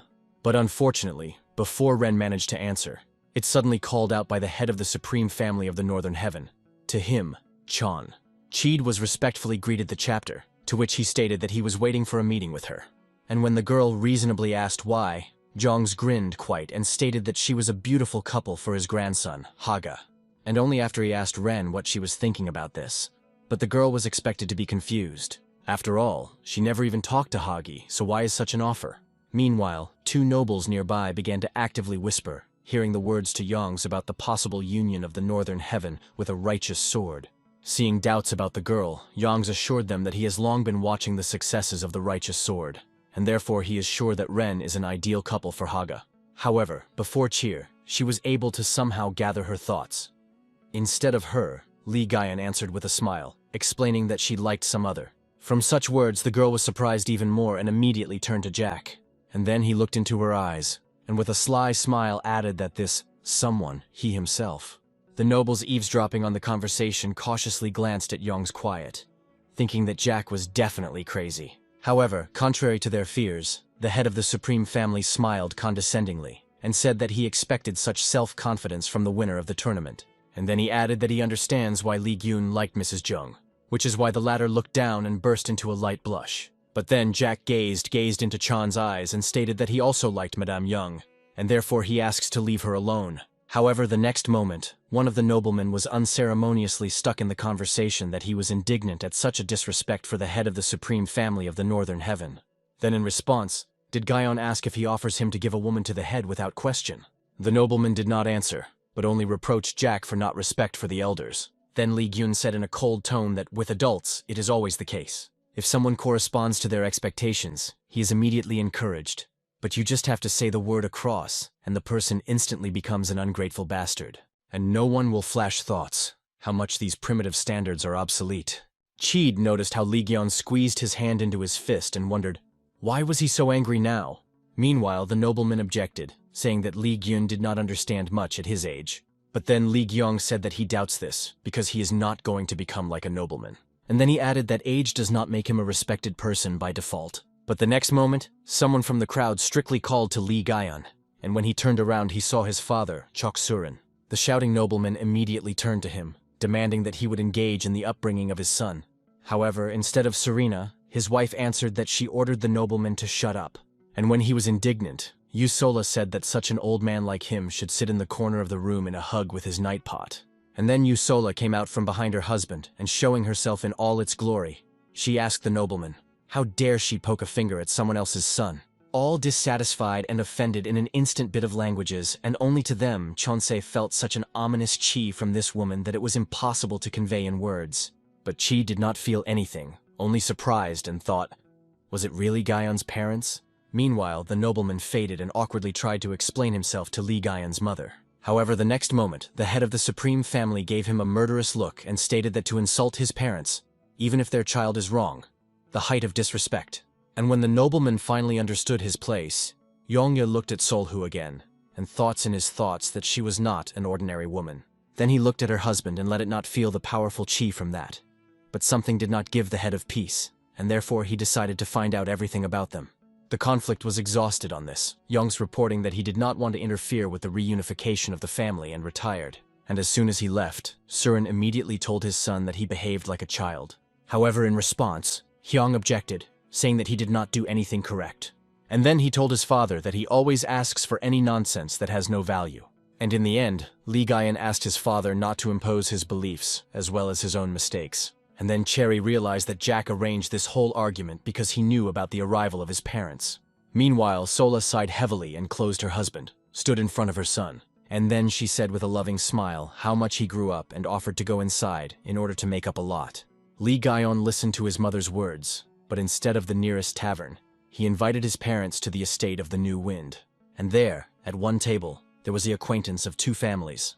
The head of the righteous sword, Li Chu, was the first to express gratitude to Li Jun's parents for saving his family. In response to gratitude, Sola said with a smile that their daughter was very kind and beautiful. But at the moment she felt he was not at ease. Also, the silent behavior of Li Gaion was extremely alarming, because under ordinary circumstances he always jokes. But now he did not even look at his father, whom he had not seen for 10 years, and now to be very close. Sola noticed Ren's alarming look in the direction of her son, and therefore did not hold back a warm smile. And with this smile she asked the girl, how did she meet her son? However, instead of Ren, Li Gaion answered, calmly telling that they collided on the street, and therefore in the bar. But his words sounded somehow rudely and ambiguously. Then Surin said that certain boundaries should be present between a man and a woman, even if they are both masters of martial arts. And then he hintily looked at his son and advised him to observe decency. In response, Li Gaion pricked his father with a cold look, and nevertheless agreed with him. Well, after dinner, Li Gyun decided to take a walk in the garden of the estates, and called Blagan with him. Watching how he walks on the water, the girl wondered, can she ever stay on the water with the same ease?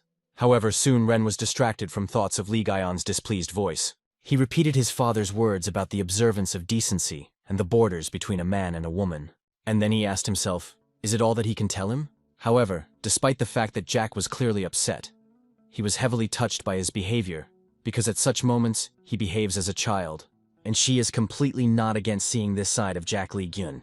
Meanwhile, Jack said that his father would not just keep silent from the side of how he challenges this world. Then Cheer asked, what is he going to do in this case? In response, Hyung stirred his key water surface and stated that he was going to fight. And when he joined the blue on the bridge, she asked how strong his father is.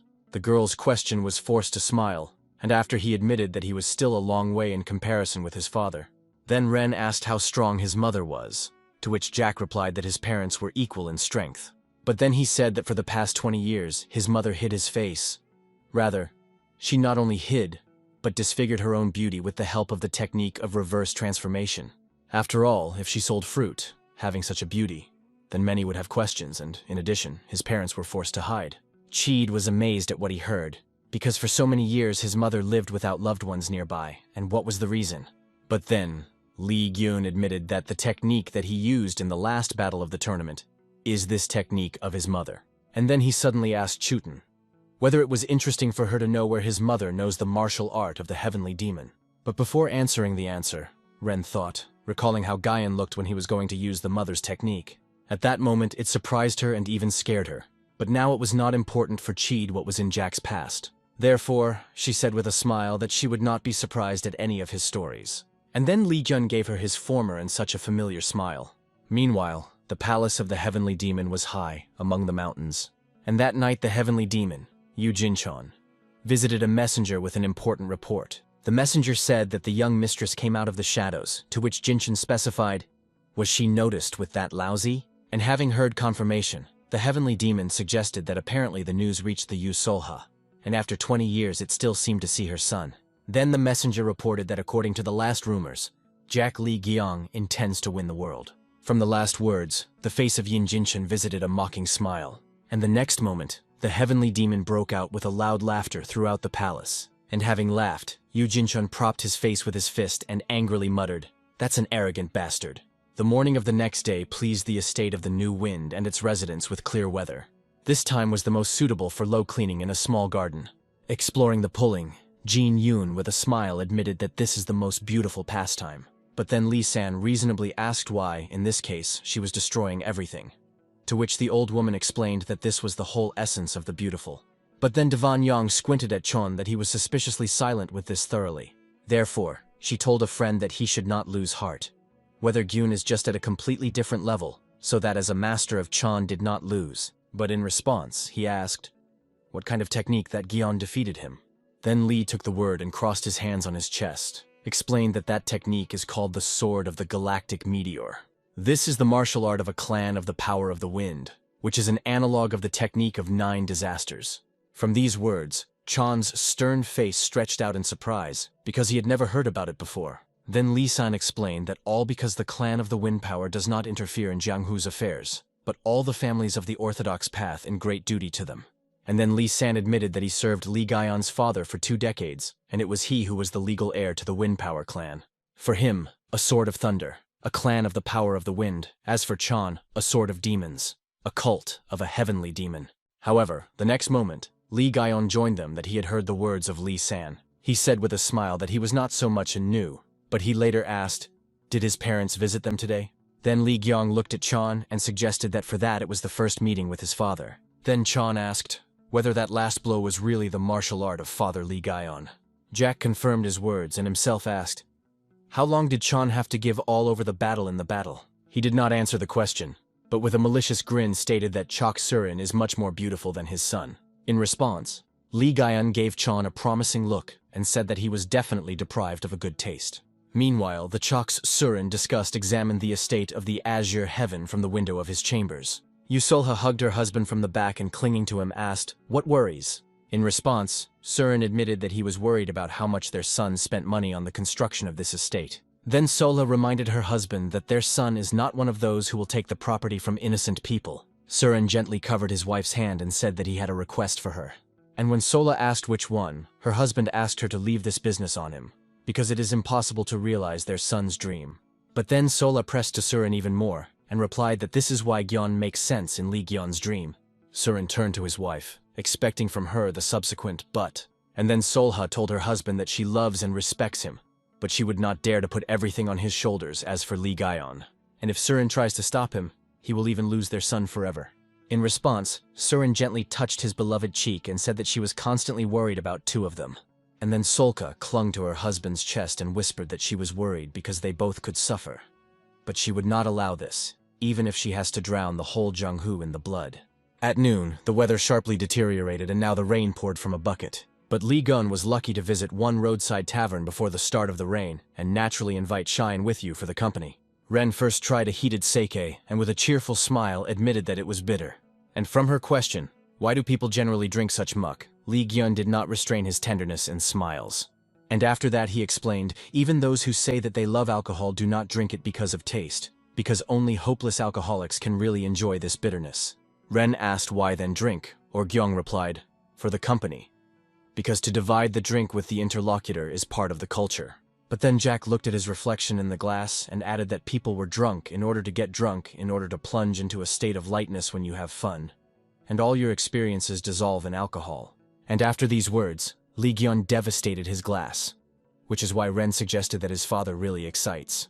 However, she asked aloud, can Jack be able to drink? Then, in response, Gayan put back his glass and hinted with a crafty grin that he could do a lot of things. It was impossible to deny this, and therefore Black chose awkwardly laughing out. However, then Li Gyun warned with all his seriously that he would lead someone today. But before Ren managed to clarify, there were dissatisfied screams, and turning around the girl saw how the mistress of the tavern and her son surrounded 4 men.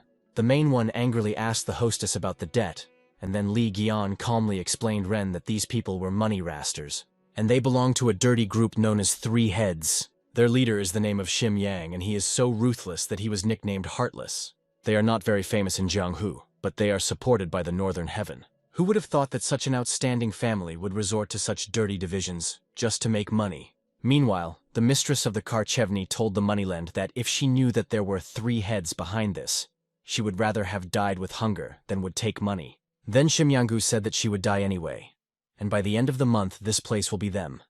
But the next moment, someone left the kitchen. It was the owner of the tavern that he strictly asked in his hand. What is happening here? His wife admitted that recently the prices of food have jumped, and therefore she took money from her neighbors. Then the owner of the Karchevny became clear. The 3 Heads monopolized the supply of products and set up a trap for them.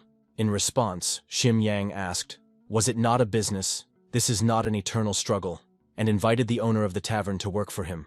The leader of the 3 Heads proposed 40 nannies per month, but in response, the owner of the institution squeezed the hilt of Tisak with all his might. Then Shim, with an evil smile, advised him to think about the family, because the man will not be able to kill everyone once. However, the next moment, Li Gyun suddenly intervened in their confrontation, saying that 40 nannies were too little, and then he added that it is stupid to try to buy such a good fighter for just 40 nan. Shim Yang learned in Jack the winner of the tournament of the Heavenly Dragon, and nevertheless asked with a grin, is he who is behind them? And then, without waiting for an answer, he ordered one of his thugs to deal with this place. The bandit immediately began to fulfill the order, dispersing the visitors and the skeleton of the tables. But suddenly the son of the owner of the shop grabbed him by the hand, and with tears began to beg not to break everything around. In response, the thug threw the boy, but the owner of the tavern managed to catch it. And then, the bandit bared the sword and said that he was not going to spare even small geeks, which was why Cheer immediately jumped up from the table. But the next moment, before the girl managed to do something, something pierced through the bandit's head. Everything happened so rapidly that for a moment, the thug surplusted. This time was enough for him in order to squint and see the bored Jack Lee Gion with an outstretched hand. And the next moment, the bandit was dead to the floor. In Karchevna, tense silence immediately reigned, and Lee Gyun calmly stated that he would pay the debt. And then he took one of the wooden wands for food and added with a bloodthirsty smile that for a start they would chat now. Then Shim Yang. He realized that his man had just been killed by a regular wand for food. Meanwhile, Jack turned to the owner of the tavern and stated that instead of 40 nan, he would pay 1,000 nan monthly. And if this is not enough, then whether Gun will find the leader of the Little Dragon clan. From the last words, the owner of the tavern was dumbfounded and asked Jack, how did he find out? After all, earlier the name of the head of the clan of a small dragon horrified. However, it so happened that he did harm to the innocent and disappeared. Dream Sherion was one of those who, through the fault of a little dragon, lost his own family. Therefore, he was looking for the head of the clan in order to take revenge. But the searches were in vain. Then Chorong started a new family and again decided to live like an ordinary person. Meanwhile, Shim asked Choron, will he seriously believe that Gion will pay 1,000 nan monthly for the search for a person? Then Ren realized that Let Jack won the tournament, but many still perceive him as an unconscious boy who was just lucky. And as evidence, Shim Yang told Choron that he had only 2 options. Either he works for 3 heads or pays money. And in the event of a refusal, Choron and his family will have to leave this place and live the remaining years on the street. Then the dream Chorong thought, again squeezing the hilt of Taesak, because he could not lose people dear to him again. However, the next moment of his torment, Li Gian interrupted that he promised to take care of the 3 heads. And when Chorong looked at him, Jack, with a grin, asked, is his proposal not more profitable? Chorong thought again, because this boy was able to find him and even find out the truth about the head of a little dragon. And Let Gion seemed very strange to him, but for the sake of his family, he agreed with his proposal. And as soon as Korin to say good, at the same second, Jack's lips stretched out in a satisfied smile. But one of the thugs immediately stated that Hyong and Selene could. But behind them is a supreme family. However, the next moment Jack was behind him and stuck a wand for food exactly into the sleepy artery. And when the thug cut off to the floor, the rest of the bandits stood up at Li Gion. However, he simply jumped to the ceiling, but so swiftly that the thugs really did not understand anything. And after a second, everything was over for them. Jack pierced through their heads in the blink of an eye. And when all 3 collapsed together on the floor, the shocked Shim Yang realized that he was brutally mistaken. It seemed to him that Li Gion's victory was at the tournament, pure luck, but he killed his subordinates like ants. However, before Shim managed to do anything, Jack already drove his wand into his heart. And in parting, he looked into the eyes of the dying Shim, and stated that many met death precisely because of him. And then Jack pulled out a wand from the chest of Shim, and brought down a flurry of rapid blows on him.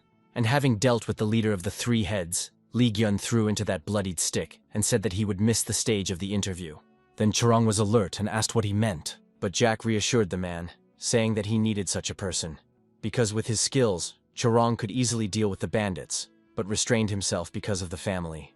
Then Chorong reasonably asked, what does Gion want from him? In response, Jack became serious and explained that he wanted to hire Choron as a coach for a new clan, because the best teacher does not exist. But then Li Gion grinned and added that this is what Mu Yong himself, Jack himself in truth, did not even know Choroan. Then the dream thought again, because for a long time he tried to forget that it was best not to cook, but to teach martial arts. But perhaps it was precisely by this that his heart began to be furiously pounding immediately after the announced proposal. And therefore, Dream Koroan confidently agreed to him. Wai Gion smiled in a friendly way in response. And all this time, the observing from the side, Chutin, realized that Li Gyun really steps towards his dream, and let others call her unrealistic. But the most important thing is that he goes to her. And a few days later, the estate of the Supreme Family of the Northern Heaven visited unpleasant news. They were delivered by the main Supreme Advisor, Pan Nui, when Jongs talked with his grandson. The head of the Supreme Family of the Northern Heaven asked displeasedly, "What is the problem?" And then, in response, Pan Nue said that the 3 heads disappeared in one night, and who is behind this is unknown. But a couple of days ago, Jack Lee Gyong argued with 3 heads. He was surprised at Chansa again hearing this name and stated that this guy is definitely not simple. It is strange not only that the tournament was won by a stranger, about whom no one had heard anything at all, so it also failed to find out anything about his parents. Then Hagi asked him, "Grandfather, perhaps this family is not worth their precious time?" And then he said that he invited Mrs. Jung to a meeting of the presenter of the youth, which would take place in a few days.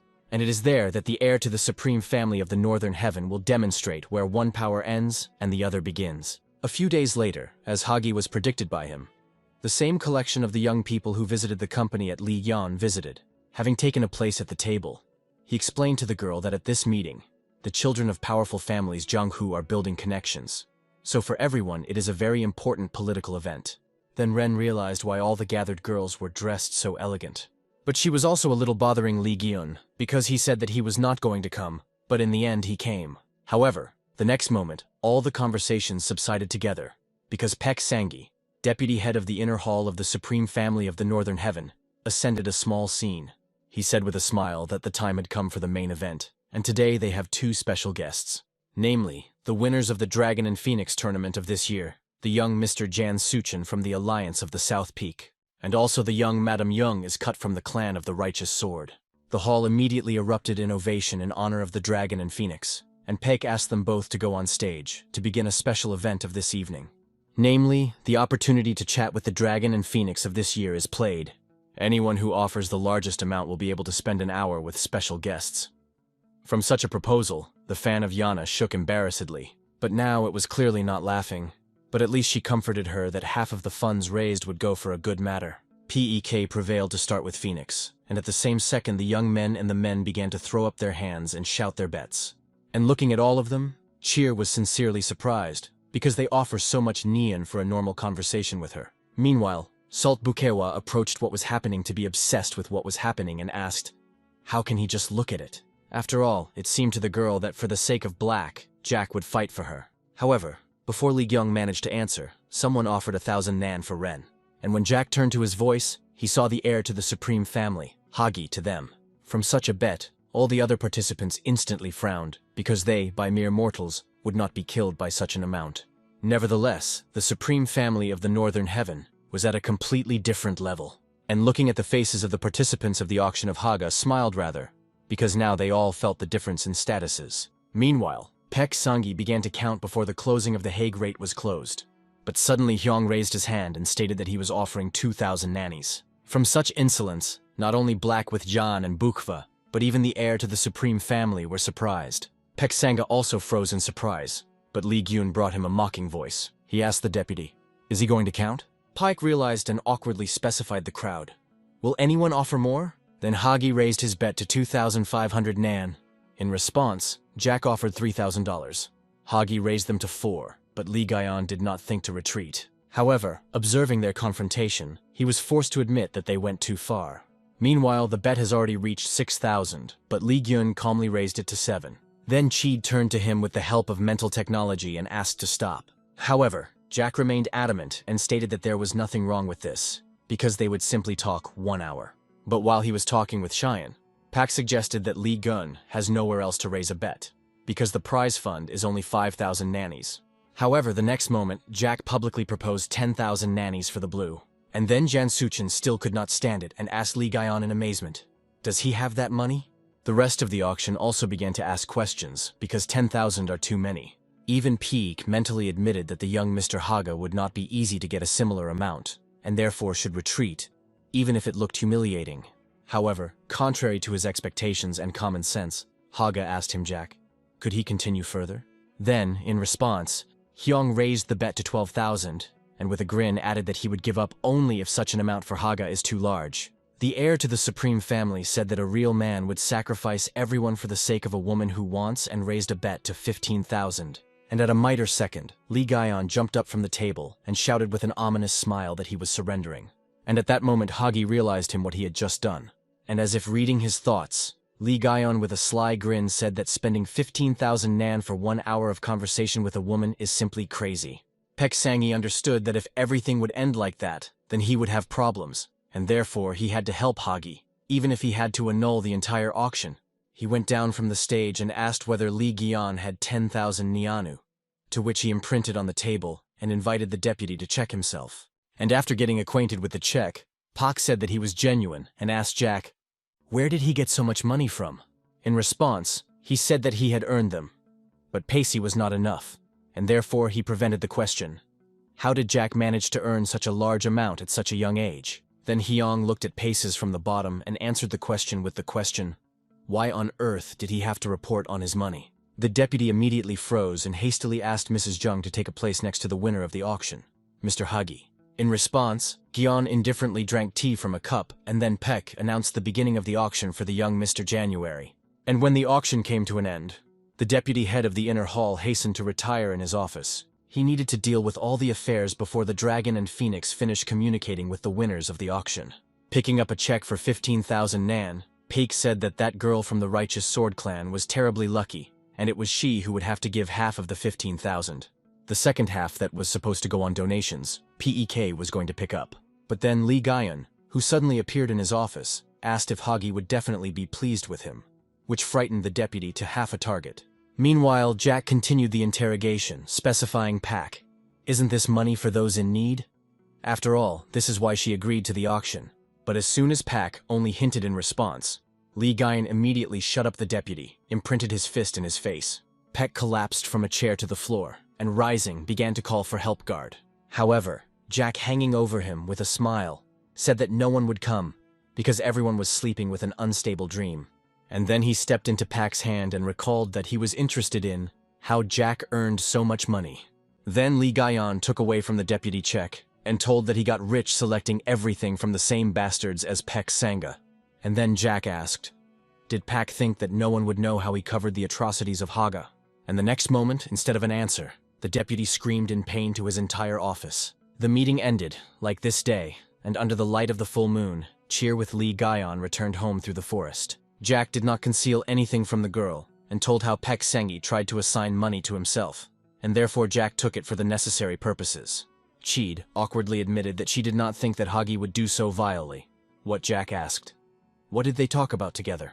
In response, Ren said that the young master simply drank them, and did not say a word for the whole hour. Then Jack told her that this was expected, because Hagi only wanted to amuse his pride, and therefore he could not stop in time. Ren guessed that Li Gun managed to provoke him before he changed his mind. However, the next moment, Jack suddenly stopped and turned to the girl, looked into her eyes. And then he quietly stated that if the auction was for the right to receive Ren forever, Lee Gyan would put on the end that she could not imagine. And having said these words, Lee Gyan silently turned and simply went on, leaving the puzzled girl behind. And looking after him, he was asking a blush on her cheeks with a blush. What kind of sudden recognition? The morning of the next day began with the pogrom in the chambers of Hagi, which the young gentleman himself arranged. Throwing a vase into the wall, he asked him a beaten pack. Could he return his money? In response, the deputy admitted that he was just doing this while the young master was talking with Mrs. Young. However, Jack Lee Gayong recognized everything from somewhere and appeared to pack. From the last words, they had a feeling that this Gayan was simply playing with him. Because of his trick, they fell in the eyes of people that even at the same level they could never stand with him. Then Pek Sungi conlectionally stated that they need to deal with this Jen. Hagi objected to them immediately, because his grandfather will never forgive him for the murder of the winner of the Heavenly Dragon. But then Pak recalled that in the eyes of ordinary people, Hagi had nowhere to fall below, and rumors about this had already spread. And then he said that Let Gion's skill is exceptional, but there is a way to deal with him so that no one suspected anything. And then, in response to Hagi, with an ominous smile, clarified, "Does Pak really know how to kill Gion?" In response, he explained that in Jianghu, there are people who are ready to do all the dirty work for others. Such a plan seemed to be unreliable, because Peck offered to get rid of the winner of the tournament with the hands of a regular mercenary. But he assured that this is the safest way, and there is no point in checking Gion's skills, because he would die as soon as he decides that he is safe. They thought about the proposal, because this year the tournament was really easy, so it may work. Then the deputy added that the mercenaries would die, rather than to reveal their employer. And if the young master prepares the right amount, then the PEC will ensure that no one understands where the order came from. So only they will know about this idea together. In this case, Hagi promised them with a satisfied smile that he would get the money by tomorrow in the morning, and if everything went as it should, he would reward the deputy well. In fact, Hagi decided to them that it would be better if only one thing is known about the killers, and because only Jack Li Gyong will die, Pek Sanga will follow him. Meanwhile, the deputy respectfully bowed his head and assured that he would do everything possible. But in fact, Pek Sanga also built intrigues against his young master, because last night he turned away from the supreme family of tyrants. Last night, his office was visited by Elder Bon Sechkan, which Pak himself was very surprised. Sechkan said that the young Mr. Ima was very upset by what happened at today's event. From such news, the PEK was noticeably nervous, and said that he did not think that everything was so bad. But Sechkan calmly assured that everything would be so soon from the deputy to get rid of. Pek Sanga jumped up and indignantly asked, "What can they do with him because of such a little thing?" Then Sechkan asked in response, "Was he could not see the essence of Mr. Ima for so many years? Did Pek think about how many people usually die because of one wrong step?" Soon the young master will begin to look for a scapegoat that he will accuse of today's shame, and no matter how much Pek denies. But at heart, he himself already knows this. In a trembling voice, the deputy asked the elder, "Will he really receive this in 11 years of the right service?" In response, Sechkan said with sympathy that these are the unspoken rules of this world.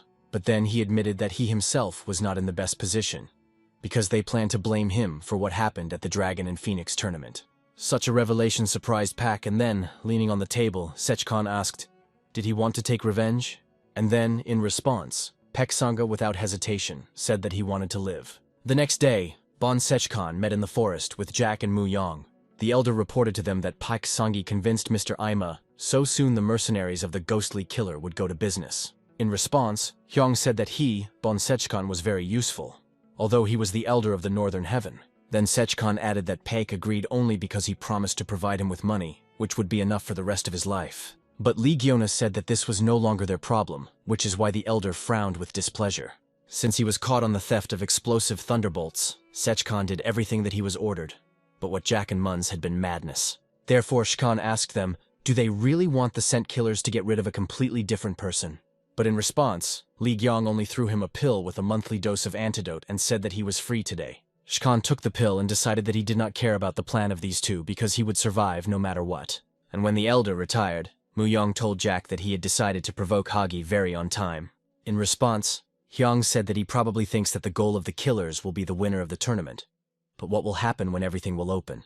And as for Pake, Jack ordered Shkan to take care of him a little later, although this may not be needed. And in the end, Is-gyun with a grin asked the question, how will the ghost killer be reacted when they will receive an order for such a special person? Meanwhile, the messenger has already delivered the chapter of the ghost killer to the order of the first class. He accepted the scroll from the hands of the messenger and said that they had not received such people for a long time. But when the chapter turned the scroll and looked at the portrait of the future victim, his face stretched out of shock. The messenger noticed how the heads of the chapter trembled, which was why he was worried. Is everything all right? And then the head of the ghostly murderer's ghost growled that he was ordered by the heir to the Southern Peak Alliance, Jian Sushin. When the sunset fell on Ujian, Lee Gyeon retired at the waterfall in order to protomate and put in order thoughts. However, Surin suddenly appeared to his plans that he asked his son, what is he achieving?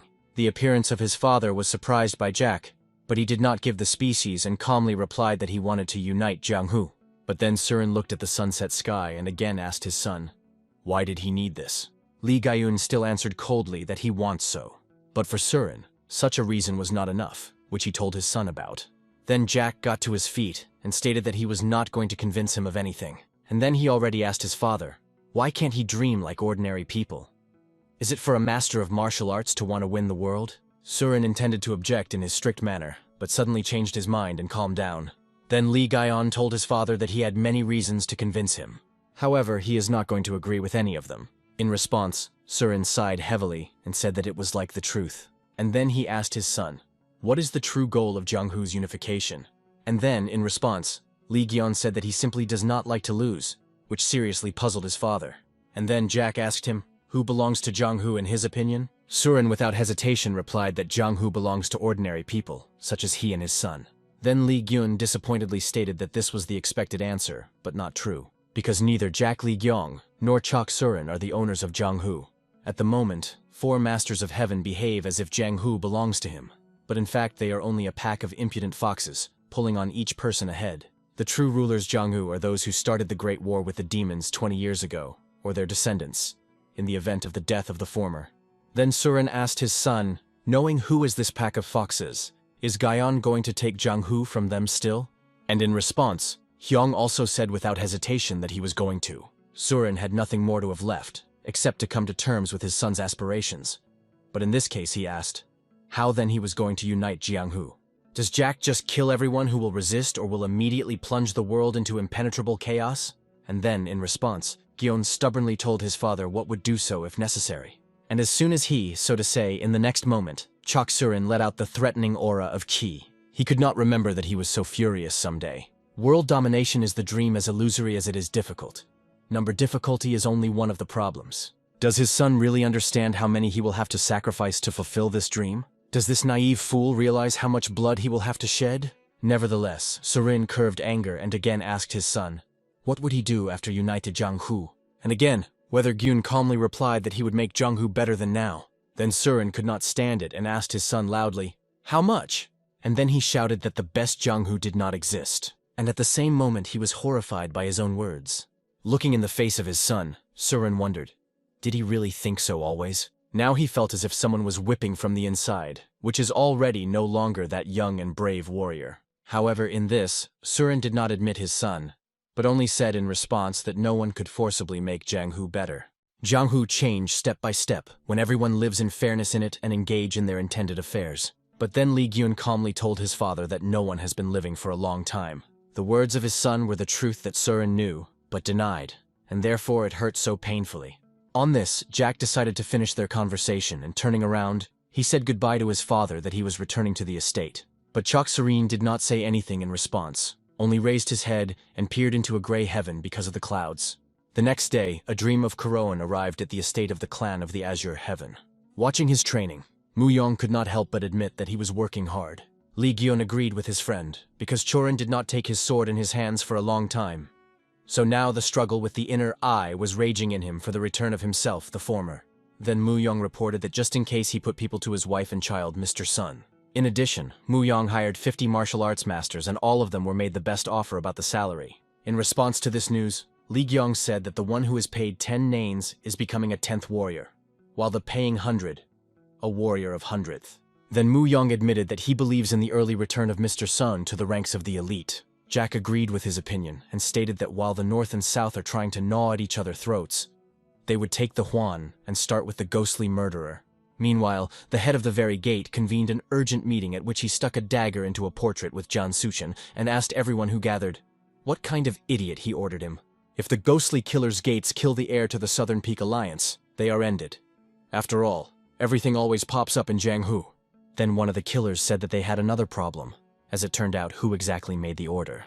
And having learned that the same idiot is Hagi from the Northern Heaven, the head could not restrain his shock. And then he realized that they were trying to draw them into a showdown of heirs, or just one of the heads of families' worsened senile insanity. However, the next moment, someone's approaching steps were heard outside the door.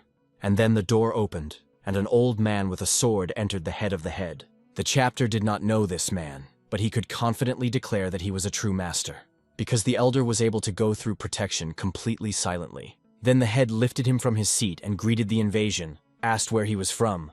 In response, the elder covered his eyelids and said that he was from the Alliance of the Southern Peak. From these words, everyone at the table started, and even the chapter wondered in surprise. Does the Southern Peak already know everything? And as if reading his thoughts, the elder said that he had heard about one order. In response, the head assured that recently they have a lot of orders, because everyone in this world wishes each other to death, so they do not have to starve. But the elder did not get into his speech and asked a threatening tone, "Who is the customer?" Then the killer closest to the old man tried to explain that they did not have the right to disclose such information. But the next moment, the killer lost his head. The elder cut it off with one wave of the sword, sprinkled the table with the blood, and the rest gathered at the table. And the man's head swept along the entire table and froze right in front of the head of the gate. And then the elder warned that he would kill 5 more, and then he would ask the question again.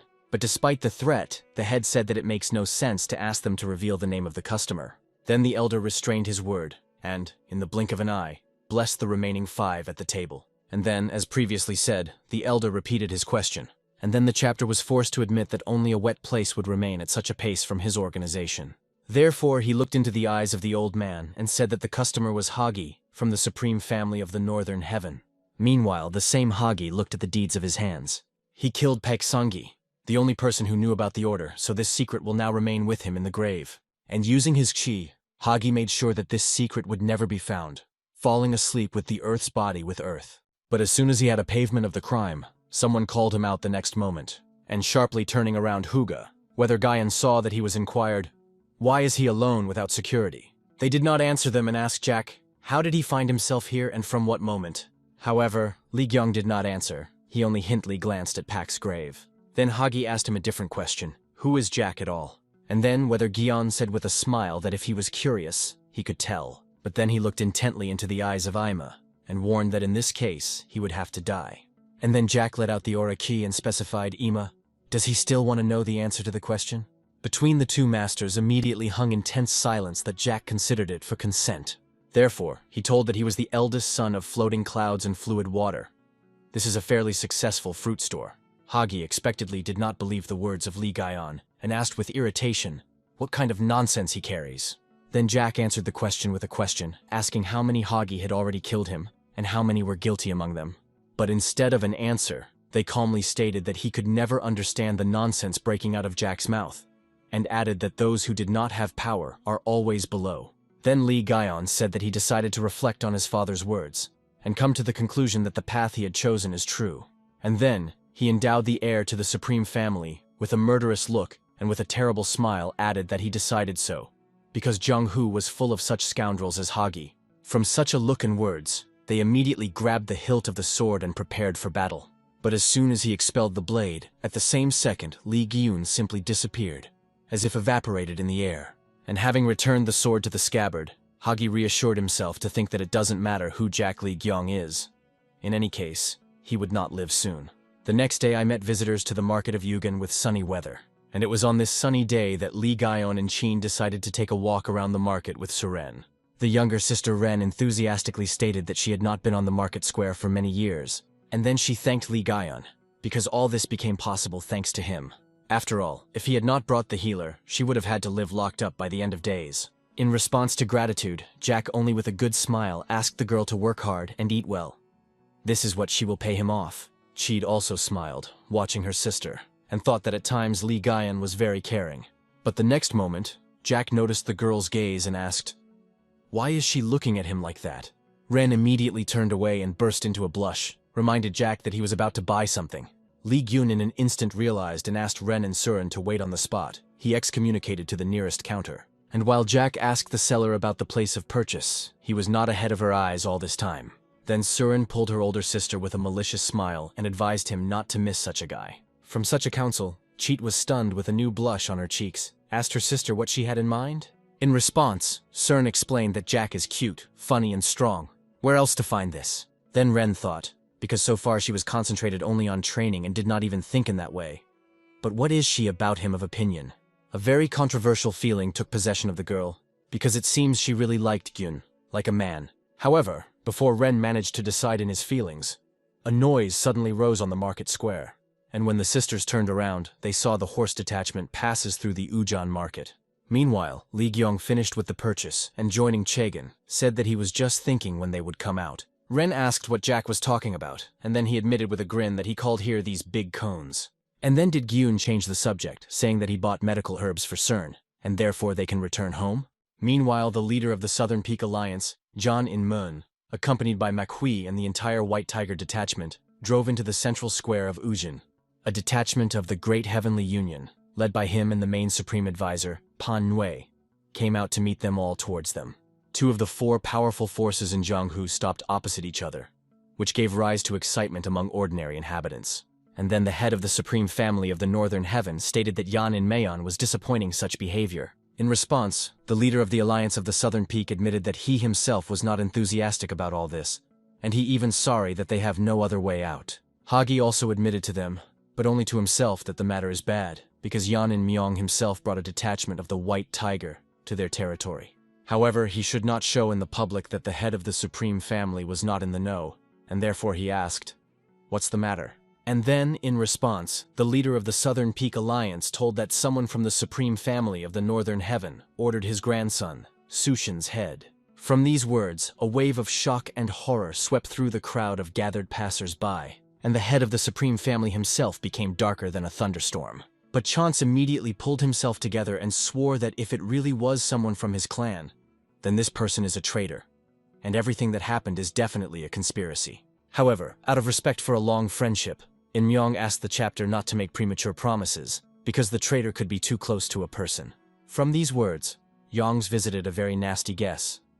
Is In Moon really hinting that the customer is Hagi? Such a problem should have dealt with as quieter as possible, and therefore Yong suggested that In Moon to talk elsewhere so as not to violate the peace of the civilians. Ujan, the leader of the Southern Peak Alliance, agreed with such a proposal and hinted that it would be nice to soak the throat. The conflict was exhausted on this, and all this time was watching him Lee Gaian, who was sitting on the roof of the house. Belia himself with the grains of corn, he with a grin listened to discussions of ordinary passers-by, which witnessed the confrontation of the two families. But suddenly his attention attracted the voice of one old man who turned to the warrior from the Alliance of the Southern Peak for help. The old man asked if he had his son who entered the Alliance and disappeared, but in response the warrior rudely ordered him to get out of the road. Then the old man asked the warrior to at least look at the portrait of his son, but he did not care about the troubles of his father, who lost his only child. With his prayers, the old man angered a warrior, which is why he raised his hand to a defenseless hand. But at the same moment Lee Gaian, without looking, was pulled into a warrior corn granny, intending to break his finger. However, the next moment, a granny, like a pool, returned to its master. Only thanks to his honed reflexes and instincts, Jack managed to catch a shell, and turning around, he saw an old man with a sword in his hand, which was the best warrior of the Alliance of the Southern Peak. Looking at Lee Gaian from the bottom up, the elder suggested that it was the winner of the tournament of the Heavenly Demon. Ordinary people were not allowed to the final of the tournament, so it is not surprising that the commoner did not recognize him. And moreover, despite his young age, the elder felt incredible energy emanating from Jack. You will not meet such a person often, and therefore the old man with a satisfied smile exposed the sword. But then, in response, Lee Gaian, with a mocking grin, admitted that he was surprised by the decision of the old man, because he had a sword in broad daylight. However, then he stared into the eyes of the old man and added that such zeal is quite clear. But suddenly the words of two passers-by reached the ears of the old man, which actively spoke of a possible war between the Alliance and the Supreme Family. And therefore the elder did not dare to create for Mr. Inmun new problems, and prudently returned the sword to the scabbard. But in parting, he gave Lee Gaian an unkind look and said that today is the wrong day. And when the elder retired, Jack said with a cheerful smile, "Why be so upset? Because soon everything will be resolved by itself." Meanwhile, Hagi received honored slags from his angry grandfather. And after the flogging, Yongs asked his grandson, what did he think about? Not only did the heir to the Supreme Family of the Northern Heaven decided to hire the killer, but he also chose the goal of the heir to the Southern Peak Alliance. And while Chong made this instructive speech, Hagi calmly wiped blood from his face. And after listening to his grandfather, he also calmly stated that Jack Lee Gaian wanted to kill. From these words, the face of the head of the Supreme Family stretched out in surprise. Then Hagi reminded him of his grandfather's words, to melt everyone who will stand in the way of the Supreme Family of the Northern Heaven. But then Zhang's reasonably asked why he changed the goal. Hagi suggested that it was the work of Pak Sanga, and therefore replied that he had done what the deputy head of the inner hall advised. However, a few days ago he disappeared, and perhaps this cowardly Peke just fled after the realization of what he had done. Then Yongs explained to his grandson that now Pek Sanga is the only clue that could help them get to the bottom of the truth. Hagi realized that his grandfather was suspecting him, and therefore replied that Pek Sangi could well have been a traitor, and perhaps he was connected with those who staged a plot during the tournament. However, Yongs did not like such an answer, because from the words of their grandson it turns out that their whole family is teeming with traitors. Therefore, Hagi suggested that they find all the rats as soon as possible and cut their throats. After these words, the head of the Supreme Family nevertheless agreed with the grandson, and in parting he told them Hagi that so far he would believe his words. And when Yongs left, Hagi thought gloomily that this old Grish would definitely chop off his head, just to appease his neighbor. It is a pity that the truth is not to reveal, because the Peak Sangi is already the light. But it is better than telling everyone about the miss at the auction. However, for some reason, Hagi did not leave the feeling that he was pulled by the strings. The next day, in the estate of the Côte d'Azur clan, Jack invited Mu Yan to his office. The guard reported to his young master that he had already distributed rumors along the streets of Ugun, as was ordered. Li Gyun praised his friend for excellent work and said that if the Ujan's trade alliance unites forces from the supreme family of Northern Heaven, then the Southern Peak will have problems. Rumors that Mu Yong distributed will definitely deliver headache traders, and therefore today they will gather for discussion. At first, this plan was shocked by Mu Yong, because so far the whole trading area of Ujan has been in the hands of the supreme family of the Northern Heaven. They directly controlled 30% of all merchants, and the remaining 70% were associated with contracts with the clan of the Entity of the Palm, representing the interests of the supreme family. But the essence of the palm fell, so most of the trade business is left to itself, and therefore Mu Yong with a smile said that everything was going according to plan. Li Gyun agreed with him and recalled that according to their plan, they will bring 70% of the market to their hands, while the two main clans Jianghu are versed in each other. However, it is difficult to predict how the trade alliance of Juna will behave, because they are only concerned about the benefit. In addition, these people have learned to defend their fortune from martial arts for years, and therefore the trade alliance has an exorbitantly huge cohesion. Then Mu Yong suggested that his master has another plan, since Li Gaian is unlikely to force them to sign a contract by force. And that is why Jack, with a grin, offered his guard to begin to meet with the trade alliance Ujan. And when the day was replaced by at night, Li Gian and Munz visited the Hall of Collections of a trade alliance, and one of the guards blocked the path to them. And while he explained to Jack that there was no entry without invitations, Mu Yong looked around the rest of the guards, and from what he saw, he thought that it was easier for a trade alliance to hire trained martial artists from the outside than to conclude a long-term contract with mercenaries. Meanwhile, Li Gyun introduced himself and asked the guard to transfer to the heads of the trade alliance that he wants to take part in today's meeting.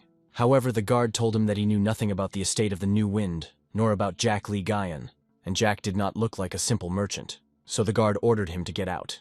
Then Li Gaian reminded the guide of his duties, to report on the arrival of guests. But in response, the guard only sighed tiredly and called Jack a persistent boy, which made Mu Yong angrily creaked his teeth. And then the guard at all with a grin stated that if it weren't for the service, he would have instructed a skinny ass to a young man. Then, in response, Jack curled that he came here for a fight and ordered the guard to pass his message. From these words, the guard squeezed the hilt of the sword to trembling and called Jack with a small bastard. And the next moment he growled that he was not a servant, and immediately brought down a sword on Li Gaian. But at the same moment, Mu Yong easily intercepted his hand. And then he muttered that the guard was too arrogant with the young master. And then the guard, to his surprise, realized that he could no longer move his hand. And the next moment, Mu Yong knocked the guard with one swift hook. Li Gyun, on the other hand, did not take the eyebrow on the audacity of the guards and, crossing his body, headed for the meeting room. And the rest of the guards rushed to meet him. However, Li Gyun did not stop even when the first of them waved his sword at him. All because Jack had Mu Yong, which would not allow anyone to get closer to his master. He threw the first guard into the pond, but the second already entered from the back. Nevertheless, the attack stealthily did not save the guard from the fist of Mu Yong, and Jack continued to go slowly, while the guards around him fell to the ground one after another. And then he said with a grin that he just wanted to talk, and asked Mu Yong to be softer with the guards. And soon, only two remained on his feet, Mu Yong and his young gentleman. However, behind the door in front, Li Gyun felt the ominous chi of another person. And therefore, with a smile, he warned Mu Yong that they would be a little late for the meeting. Then Mu Yong volunteered to go the door first and offered his young master to rest. But as soon as he touched the door, the last guard with a huge axe chopped it at the same second. Mu Yong had to admit that for his heavy complexion the guard was too fast. However, before he managed to do anything, Li Gyun kicked the guard directly in the face. From the blow, he crashed into the wall and crawled along it to the floor, no longer lifted.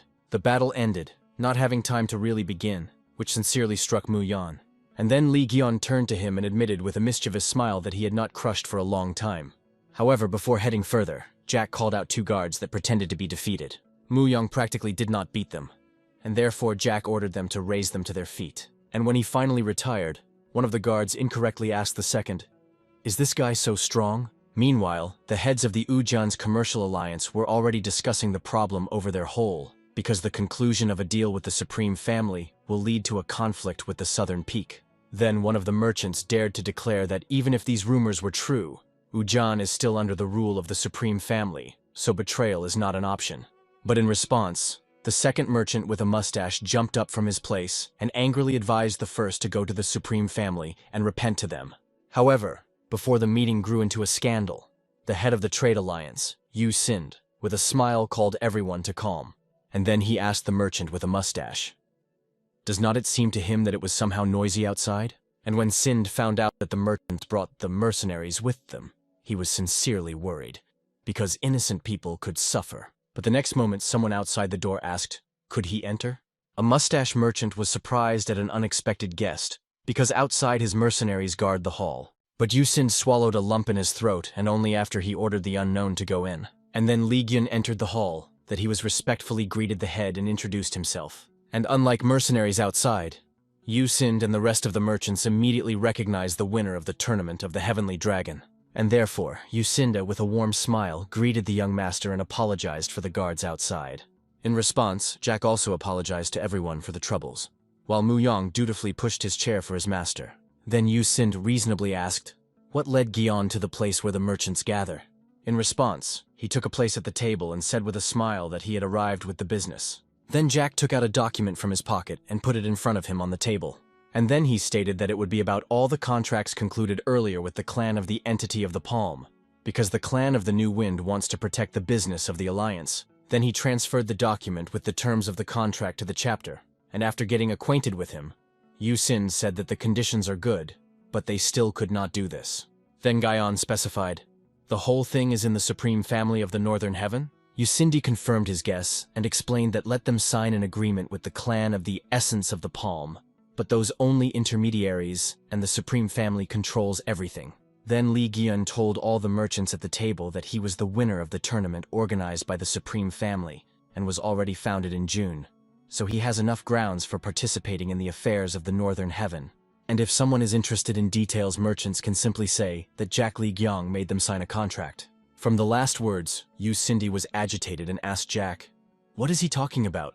But in response, whether Gion only got up from the table and asked to think about this proposal, and then report his decision. On this, Jack was going to finish the meeting, but before he managed to go out the door, Sind called him. The head of the Trade Alliance was obliged to ask Li Gyun, what did he want to get from the union with them? However, in response, he did not say anything, only stared at Sind. And the next moment, the face of the head of the Trade Alliance stretched out of the shock. And when Li Gyong left, the rest of the merchants wondered, what's wrong with him? And only Yusinde did not utter a word because of excitement, because he had heard Gaion in his head before. In parting, he told the chapter that he was going to expel the Supreme Family from Ugun, and therefore he will be able to protect the Trade Alliance. From the last words, Yusindi could not restrain a slight smile and thought, what kind of Gyun is an unusual young man? The next day there was no business, and therefore Jack decided to spend time in the garden of the estates in the company Cheyenne. The girl admitted that from idleness in such good weather she was driving her sleep, with which Jack completely agreed, because they had not relaxed so for a long time. Then Cheer asked, did Jack solve a question with a trade alliance? In response, he admitted that he was not there yet, but the trade alliance will definitely accept his offer, because it is as natural as the birds that fly, the fish that swim, and the people who trade.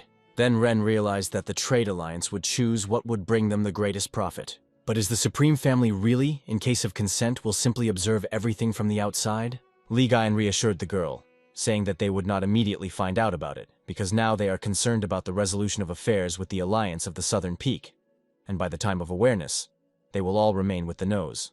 And then Jack admitted with a smile that all this became possible thanks to Mu Yan, and if he had 3 people like him, he would never have had to worry about anything. Sharon sincerely admired how Les Jian trusts her friend. Then Jack said that she also has the one to whom she trusts the same way as he is Mu Yan. And when Ren asked who this man, Li Gyun, with a smile, pointed to himself and declared that he was he. From such a statement, Cheer was immediately confused and was about to object, but still changed her mind. Flapping with a blush, the girl thought, because she could not even think before meeting with Li Gaian, that she would trust someone the same as her family. Meanwhile, Jack closed his eyes and suddenly told that when he had just begun his journey, he could only protect himself. From such a revelation, Ren awkwardly thought that at that time Li Gaian was only 10 years old. But then he admitted that he was often betrayed, and if not for Mu Yong, he would have died several times. Then Cheat asked, does this mean that Jack trusts Mu Yan more than anyone else? In response, Hyung looked at the sunny sky and stated that Mu Yong always defended him, and therefore he was like a family member for him. A little later, Jack returned to his office and invited Mu Yan to him. And having come, the guard with a pleased smile asked, did the young gentleman spend time with Lady Chan? Jack realized that Mu Yong saw everything, but in his defense the guard said that he was technically, he witnessed that scene by accident. And then, Mu Yong caught himself and said that someone from the tail of a butterfly contacted Bon Sechkan, and today they had a meeting. But in response, Jack suddenly spoiled his friend, reminding him of his own words of arrogant behavior with a young master. And then through the laughter, he said that he couldn't forget this in any way, why Mu Yong blushed. However, then Jack became serious and asked his friend, "Is he sure that he wants to go alone?" And then with an alarming look admitted that he had a bad foreboding. In response, Mu Yong smiled condescendingly and stated that maybe he was inferior to Jack in force, but he was not so easy to overcome. Then Lee Gaia nevertheless admitted that he may already be aging, and therefore has recently worried more than usual. Nevertheless, he looked into the face of a friend and asked him to be careful. And in response, Mu Yong also smiled and asked his young master not to worry. And when a sunny day over the forest was replaced by a deep night, Bon Sechkan met with an agent of the tail of the butterfly as Mu Yong foresaw. Unknown in the hood, in displeasure, asked Sechkan, why were there no explosions during the Heavenly Dragon tournament? After all, the tail of the butterfly even made Bad Khan the elder of the Northern Heaven. But for some reason he continues to tear off all their plans, as it was with the tournament of the Dragon and Phoenix. However, in response to accusations, Sechkan only calmly stated that he had reasons. The Orthodox Union learned that he was a spy of the Supreme Family, and moreover, they were already aware of the association of the tail of the butterfly, so they poisoned Sechkan. Then the agent in a hood grabbed him by the wrist and angrily asked, "Does he really think that the association will believe it?" However, the next moment, the agent felt the weakened pulse of Sechkan, which means he was really poisoned. Then the alerted agent again asked the elder, "What does an Orthodox Union want?" In response, Sechkan admitted that the Alliance wants to know about all the actions of the Supreme Family and the tail of the butterfly. Then the agent threateningly clarified in Sechkan, "Are such words that such words sound too carelessly?" After all, he spied both the Supreme Family and the Association. However, in response, Sechkan firmly stated that he trusts more associations of the tail of the butterfly than the Orthodox Union.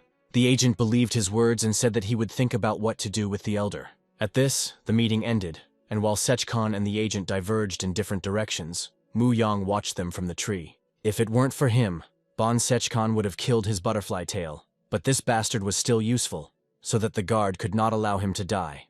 And when Sechkan safely disappeared behind the trees, Mu Yong decided to return to the estate in order to report to the whole young master. However, as soon as he thought so much as in the same second, an agent of the tail of the butterfly struck the back.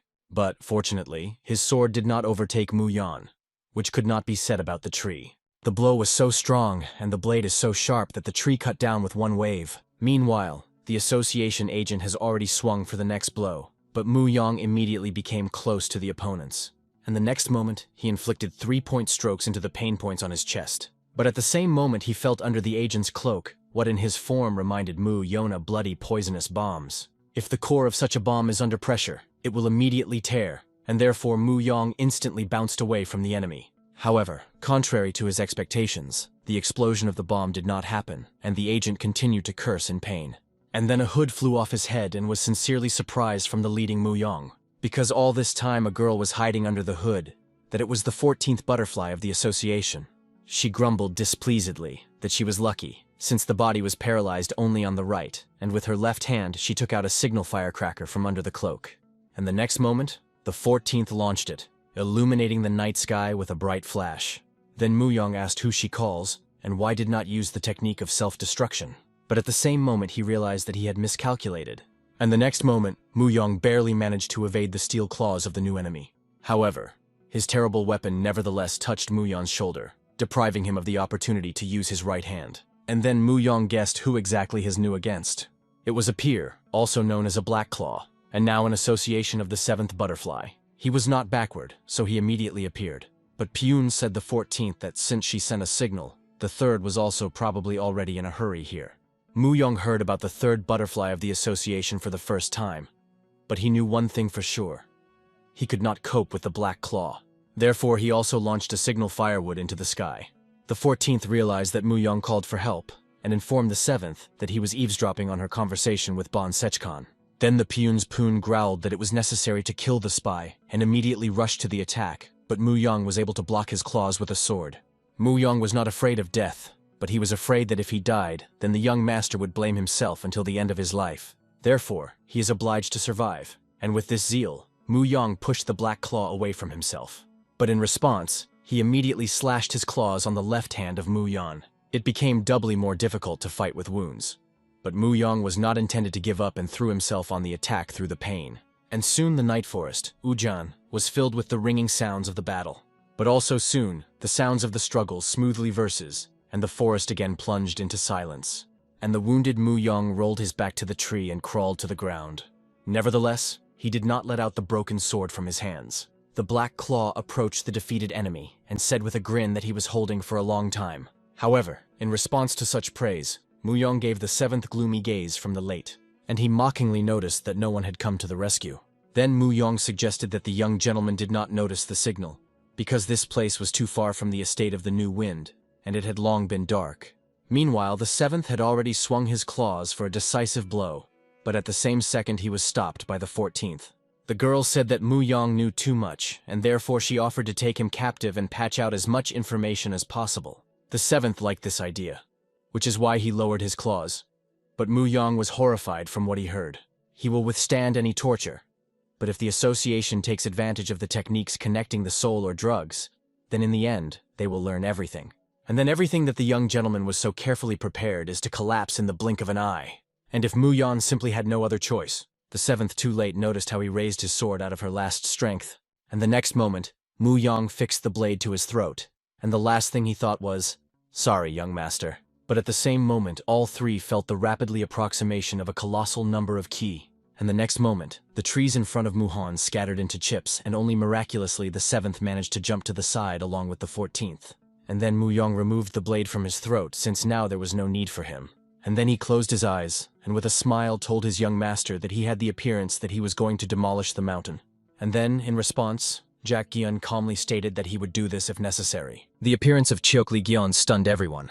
He stood silently over the battered Mu Yon, as if he had descended from heaven. Looking down, he immediately noticed that Mu Yon was badly injured, and there was no doubt about it. Blood was streaming down Mu Yon's face, but he obstinately insisted that he was all right. The enemies instantly understood that the newcomer did not belong to the Orthodox Alliance. Bokfen was shocked because the boy came unarmed, and Chachioli said calmly that he had already returned his weapon to its real owner. Then he slowly reached for his belt, pulling something out of the middle pocket. He showed a small dagger and calmly said that this was quite enough to fight them. Mu Yang was struck with shock as soon as he saw the familiar blade. It was the same frozen Jade Dagger he had once bought while searching for the armor of the Wind God with Lady Cheon.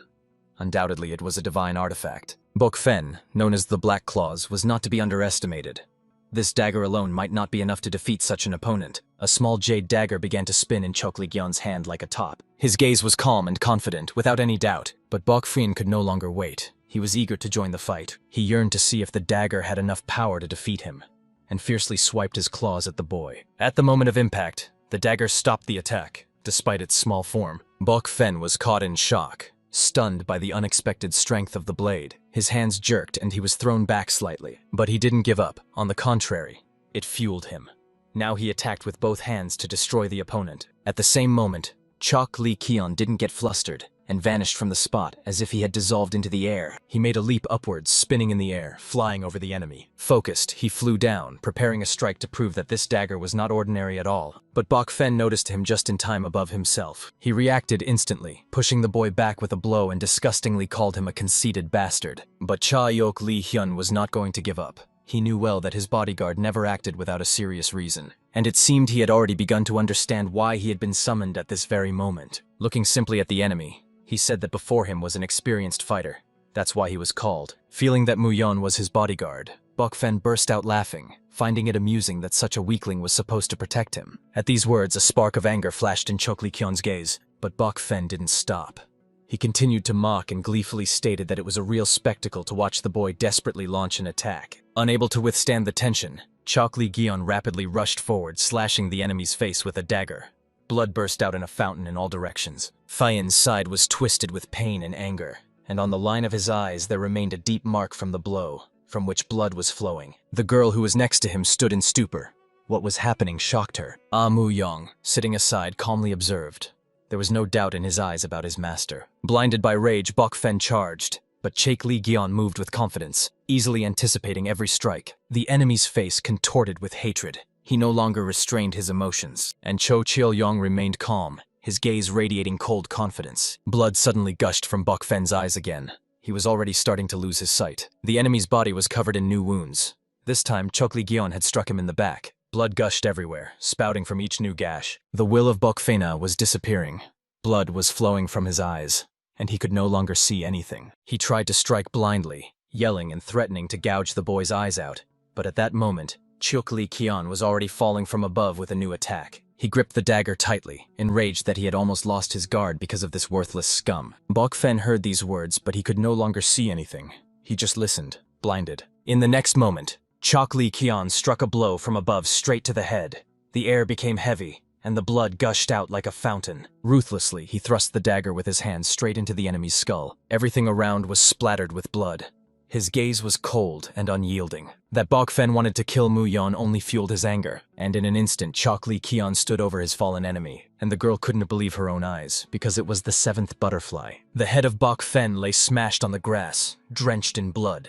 He was the 7th master of the Flying Swallow Association. Chokli Gyeon shifted his gaze to the girl standing next to him. He looked at her warily, as if considering what to do with her next. The girl felt frightened by this gaze and realized she could be killed. She sounded the alarm, calling her mom. "We are taken to the home of the leader of the Butterflies Association, the mother of the girl. A man known as the 4th butterfly enters her. She asks what brought him." Anxiously, he reported that the 14th butterfly, her daughter, had sent a distress signal. But her mother calmly replied that she wasn't worried, since the 7th was supposed to be with her daughter, and he had always protected her.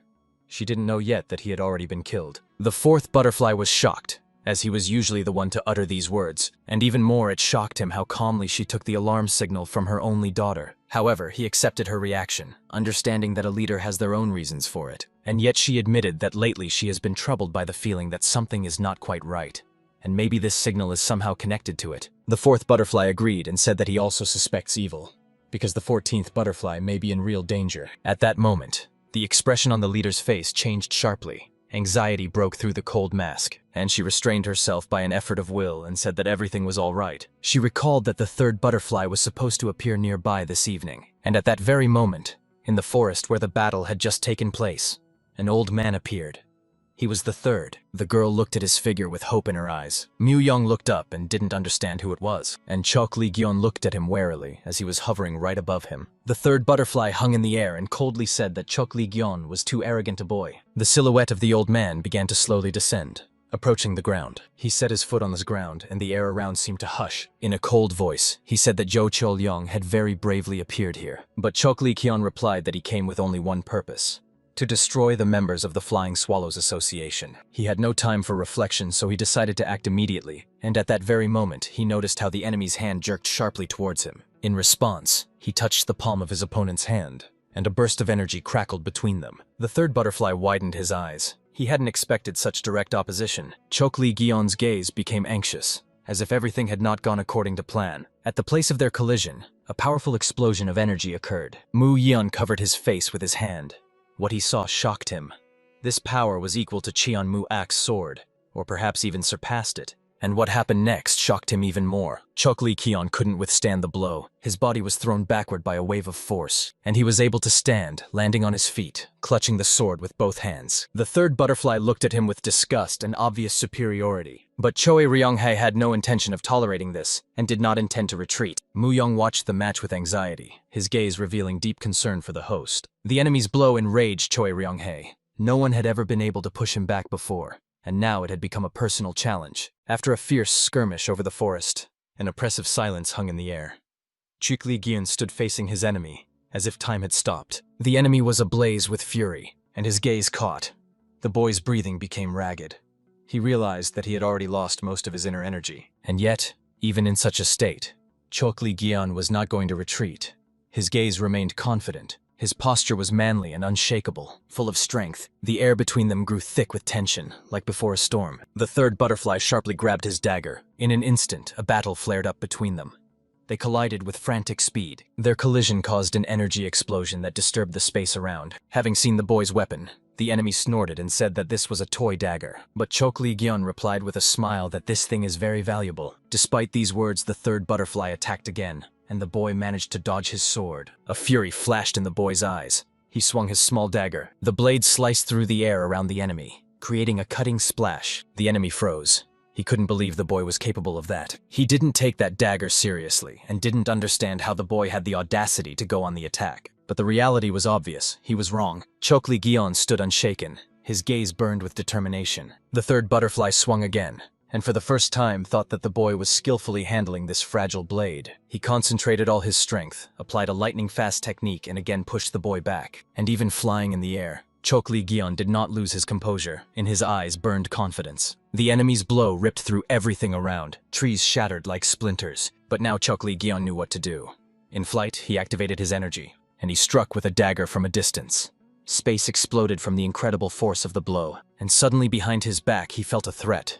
The enemy was already behind him with a raised dagger. The blow came down from above like thunder, but the boy managed to dodge. The third butterfly grasped his sword again and swung it, but Chokli Gyeon skillfully parried his attack with his dagger. He realized that the opponent was much stronger than he seemed, and did not let fear take over. His movements were precise. He dodged every blow, and above the forest, explosive energy flared in bright flashes, evidence of the fierce battle that raged between them. The full moon hung over the forest, and the air swirled with tension along with the fallen leaves. Mu Yeon gripped his sword and realized that the enemy was intentionally drawing Choe Lee Gyun away from him. With a downcast gaze, Mu Yong anxiously realized that instead of protecting his master, he was only creating extra troubles for him. And suddenly his gaze met a girl from the Butterflies Association, who was also in the forest. She coldly said that his master had gone too far in this battle. Laughing, she threw out the phrase that Mu Yeon could just run away. He just sadly sighed and thought that maybe she was right. But he didn't know that the 14th butterfly was just an instrument connected to the third,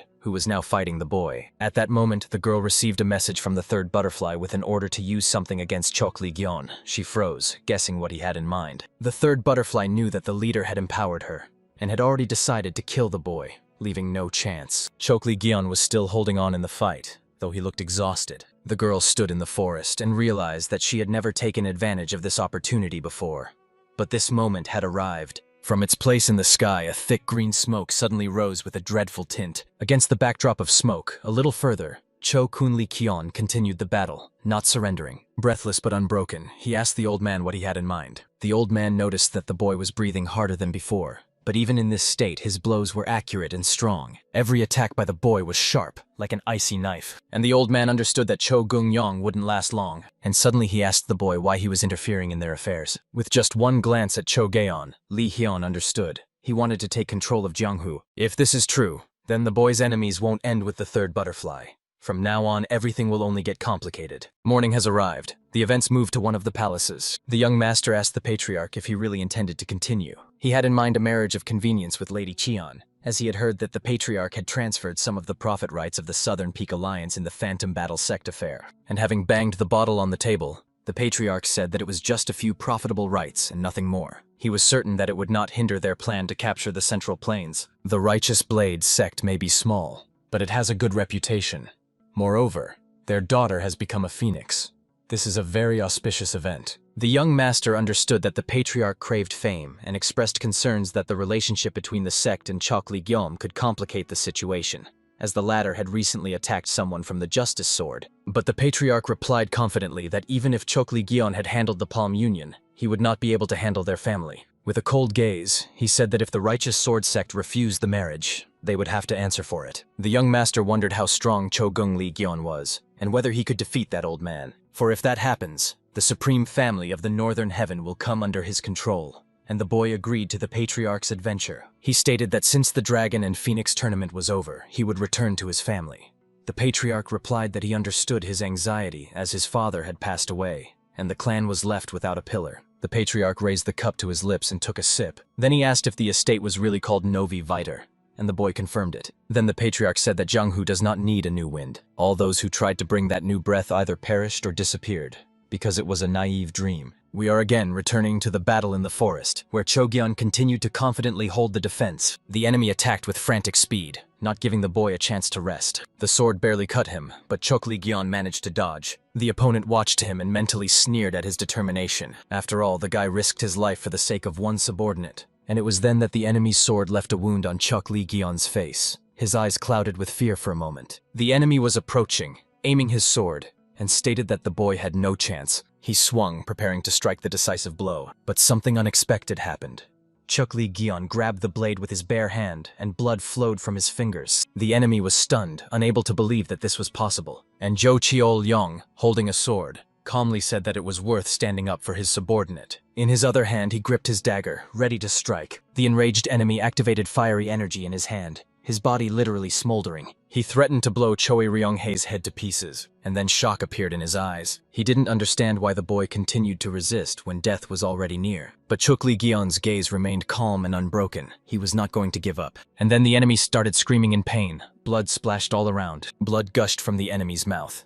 He clearly did not expect such a blow. And Chuk Lee Gyeon quietly replied that if he was already aiming for the head, he should have finished it off to the end. But the boy could no longer be stopped. His eyes burned with fury and a burning desire for revenge. Chuk Lee Gyeon attacks swiftly. His strike is precise, sharp, and merciless. Bloodied, he looks at his enemy and calmly says that he only got a slap. A threat glints in Lee Gyeom's eyes. The enemy's sword blazes with heat, activating a hidden power. With a fierce swing, he cuts through the air, trying to hit Lee Gyeon. But he manages to dodge. The enemy clenches his sword in anger, and Chuk Lee Gyeon confidently moves forward with a shining dagger in his hand. Burning in his own aura, the enemy looks at the blood on his hand. His excitement grows. A dark force seethes inside. With a barely noticeable smile, Chuk Lee Gyeon prepares for the next blow, a warning readable in his gaze. This is not the end yet. He had already swung, preparing a new blow, but he stopped suddenly, remembering the high-ranking woman in the Swallow Association, and asked if the enemy was going to leave her unattended. Lee Hyeon admitted that his ally and the woman were unable to fight, but that also worried him. That's why he suggested parting ways, leaving everything as it is. The enemy laughed, calling the boy a fool, and he asked what would happen if he refused. An awkward silence hung in the air. Chuk Lee Gyeon calmly replied that then one of them would die. The enemy thought that if Lee Gyeon dies, no one will be left with the 14th butterfly, and recalled how he ordered her to use the forbidden technique. Understanding that both would still perish on this mountain, the enemy agreed to release the boy. The fight was over. Chuk Lee Gyeon drags the wounded Mu Yeon, rushing through the forest. Every step is heavy, but he can't stop. There is no panic on his face, only calculation and quiet, restrained anger. He won't abandon his comrade. Mu Yeon tries to say something, but is barely breathing. Lee Gyeon realizes urgent treatment is needed. In Mu Yeon's gaze, a sharp realization suddenly appears. He noticed something in the forest. Lee Hyun instantly turns around. His gaze is tense. Mu Yeon wasn't wrong. Something is moving behind them. From behind the bushes emerge figures in the dark. There are more and more of them. Lee Hyun is preparing for a new battle. The pursuers are already close. They are moving in sync. Their goal is to not let them escape. One of the enemies gives a signal. A piercing whistle cuts through the forest. Chuk Lee Gyeon's eyes narrow. He realizes they've been led into a trap. The opponent activates the technique. Energy forms a grid, enclosing them in a deadly circle. The sword of the young swordswoman cuts through the air with cold precision. In every move, anger and fear. Her sword leaves a blue glow behind. The movements are clear, the posture confident, the technique perfect. Memories flash in consciousness. They with Chuk Lee Gyeon sat together on the stairs by the house. He asked her if she knew who the easiest enemy in Jianghu was. She looked at him in surprise and asked with interest who that was. Chuk Lee Gyeon replied that the easiest enemy in Jianghu is the noble warrior. They are predictable, honest, kind, and act according to strict principles. That's why you rarely meet them in Jianghu. The girl asked cautiously if it's because they all die young. They sat under the moonlight, and Cho Jeon-lee said that the noble are prey for thieves. His father always said that Jianghu is held together by honor and brotherhood. But at the same time, he understood that all these conversations about nobility were just an escape from reality, because Jianghu is driven by power and money. He recalled Im Haegi, who ruled like a king. Looking sternly ahead, Lee Gyun said that he would never forgive people like him. The concerned girl asked if he really wanted to kill the young master Ima. Lee Hyeon calmly replied that only if he did something deserving of death. He asked the girl if she didn't think that Im had already crossed the line, and with a sum in her voice, she admitted that she didn't even know. She said that probably until the very end. Chuk Lee Gyeon silently agreed. They sat side by side, gazing at the full moon. The boy said he would do everything not to lose himself. Chon Charon sheathed his sword after finishing his training. A sadness appeared on her face. She realized that Chuk Lee Gyeon lived in a completely different Jianghu, and maybe he was the real one. But for her, Jianghu without honor and brotherhood is too tragic, and she sincerely believed that the day would come when Lee Gyun would no longer have to think in such categories. And her thoughts were suddenly interrupted by her younger sister, who appeared out of nowhere. She reported that the supreme family of the Northern Heaven had sent matchmakers with a proposal of marriage between her and the young Master Im. Upon hearing this, Cheon Cheryon froze. Her eyes widened and her mind stopped for a moment. Meanwhile, we return to the forest.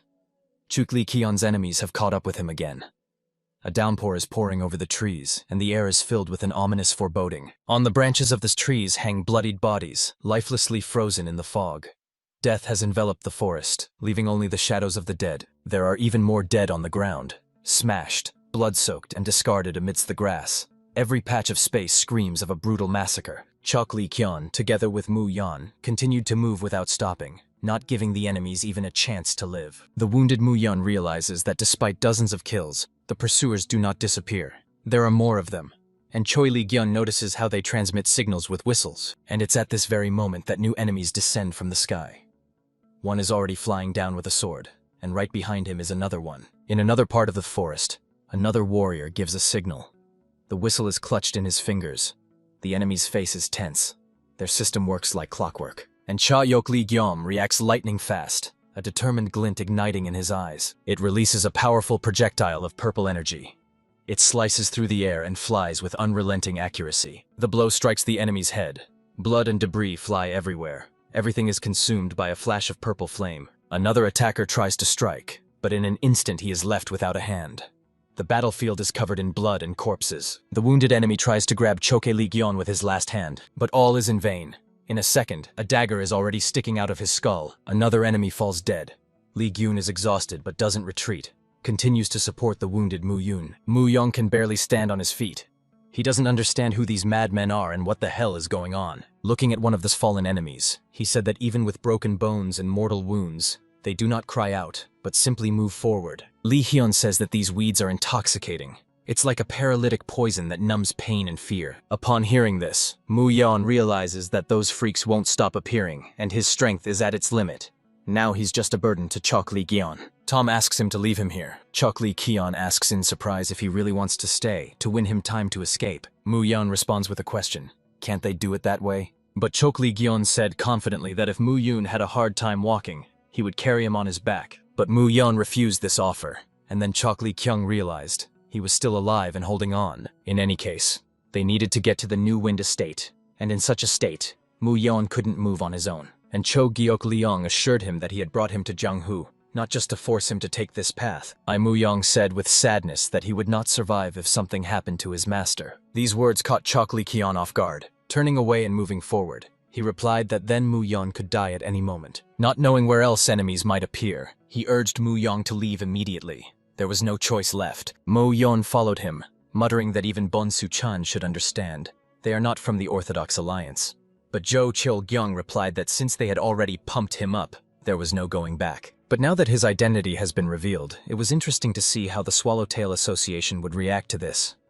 Li Gyum anxiously said that they would think about it after they return, and at that very moment he struck with a dagger. He lifted it straight up into the sky. Before them, as if a gate had opened, a path to another space. Majestic mountains appeared before their eyes. This mountain rose in splendor, like a portal to a new world. A woman's hand holding a fan appeared in the frame. She swung it, deflecting all the debris and shrapnel flying straight at her. Having slowly stepped onto the ground, she recognized someone among those present. Holding an umbrella over her head, she asked if he was the same Chok Li Gyeon, as she only knew one boy with the surname Chok. And at that moment, Li Hyun's gaze became even more tense. He felt a new threat was in front of them. The man and woman stood at the top of the mountain in the rain. He quietly said that the unfolded bloody net for butterflies is really something unusual. Under the downpour that drummed against their straw hats, the old man gazed at his companion in wonder. He had not expected the leader to come in person. The woman with flowers in her hair replied that she had become interested. Raising her fan to her lips, she thoughtfully said, "Who could have forced the third butterfly to retreat?" This question raises a whole chain of disturbing thoughts. Meanwhile, the water was slapping at their feet. But despite everything, they managed to save the 14th snowflake, though she was furious over Bon Su-chan's betrayal. The leader denied. Bon Su-chan was probably deceived too. Her gaze focused on looking into the distance through the rain and anxiety. The old man acknowledged that when a bloody net unfolds, it always leads to death. But the woman, without looking back, suggested leaving this place. She recalled the name of Chok Li Gyum, the winner of the Heavenly Dragon tournament. At the time, she didn't believe it because it seemed impossible. But now, before her eyes, stood the face of a young man. He looked exactly like that same guy. The resemblance was striking and eerie at the same time. Meanwhile, Chook, Lee Gyom, and Muyon stood on the mountain, looking at the place where the mysterious woman had just stood. Gyom confessed that he had never seen her before. He gazed up at the summit, where the woman had just disappeared. His gaze remained vigilant. In his chest, a premonition was clenching. The next morning, a clear sky shone over the estate, sharply contrasting with the disturbing feelings of the evening. On the bridge stood Cheon Charon. She pondered how crazy the marriage proposal from the northern heavenly clan seemed. She was surprised where Cho Gyeon had gone at that moment, and why she was looking for him at all when it came to her own wedding. Her eyes widened when someone asked if something was bothering her. A figure stood in burgundy attire. Though it was turned away, its aura seemed familiar and authoritative. Holding her breath, Charon looked around and saw a woman at the top. In front of her sat an elegant woman, calm and majestic, as if the mistress of the world. This was Lee Gyom's mother. Smiling, she asked why Charon was sighing since early morning. The girl looked from the top of the bridge as Yu Solha descended through the sunbeams. Gently touching the ground, Yu Sola approached her. Blushing with a smile, Charin admitted that she had been thinking about martial arts, finding it hard to tell the truth. Yu Solha replied that she had long noticed how she practiced every day from morning till night. She directly asked why she worked so persistently on herself. With determination in her voice, Charon confessed that she wanted her family to be happy, and for that, she needed strength. That's why she's training so hard. Though it's just a simple dream, she smiled slightly. But Yu Sola responded seriously. It's not an easy dream at all. And then with trembling hands, Cheon Charon added, a determination flashed in her eyes. She wants to become strong to prove to Lee Gyom what she's capable of. Her dream is Janghu, where brave warriors do not die first. A world where virtue prevails. This is the kind of Murim she strives to create. Yu Solha was taken aback, impressed by her confidence and persistence. In response, a quiet but warm smile appeared. And then Yu Sola remembered that she had heard about the marriage proposal, which surprised Jung Cheryong. Among the lotus flowers and quiet water, Yu Solha confessed that although she doesn't know him well, she thinks that marriage should only be with the one you truly love. She asked if this family would be the one that Sharon dreams of. Yu Solha knew that the girl was returning to the sect of the Righteous Sword today, and this farewell was bitter for her. At her words, a tender, sincere smile appeared on Cheon Charon's face. Standing on the balcony, Yu Solha said that if she ever needed help, she should come at any time without hesitation. The night was quiet. Under the half-moon, the ancient estate shone. Everything seemed calm, but a threat was already hovering in the air. The respected man reported on the course of the negotiations. In response, a cold voice sounded. Had the sect of the Righteous Sword already responded? The messenger, visibly nervous, replied that the final decision depends on the daughter herself. In anger, the patriarch couldn't contain his indignation. How dare they consider a woman's opinion? Her choice means nothing. His gaze filled with dark fury. He suspected that Chok Lee Gyeon was to blame for everything, and if he dared to refuse the main family, then soon everyone would know the price of this audacity. The messenger cautiously suggested continuing the preparations as planned. The patriarch agreed, and he gave his final order to inform the leader of the sect of the Righteous Sword that they would meet for a talk tomorrow. A confident smile appeared on his face. He was ready to personally explain who the real chosen one of Lady Cheon was. Meanwhile, a real horror was unfolding in the forest. Chok Lee Gyeon was fending off enemies, and their bodies were flying apart, with their heads falling off their shoulders. Exhausted and battered, they finally defeated the last attacker. The battlefield was littered with corpses. Mu Yong was exhausted, and the enemies didn't give him a break. The young master spent even more inner energy to heal him. Mu Yong felt like an egoist. He was ashamed, because if at least the master had gotten angry, he wouldn't have felt so guilty. Lost in thought, he didn't immediately notice as Choi Lee Gyeon approached him. With a smile, he threw a joke, mocking the enemy, as if to say, how sad it is to die at the hands of such a wimp. Mu Young agreed, though he felt uneasy inside. He still felt like a burden, and Cha Chio Lee tried to cheer him up, saying that when he had children, he would definitely tell them in detail about their father. Mu Young was taken aback by such words. He asked the host if he would be the first to have a child. Lee Hyun smiled and replied that time would tell, and maybe they would even become relatives. But suddenly his gaze sharpened.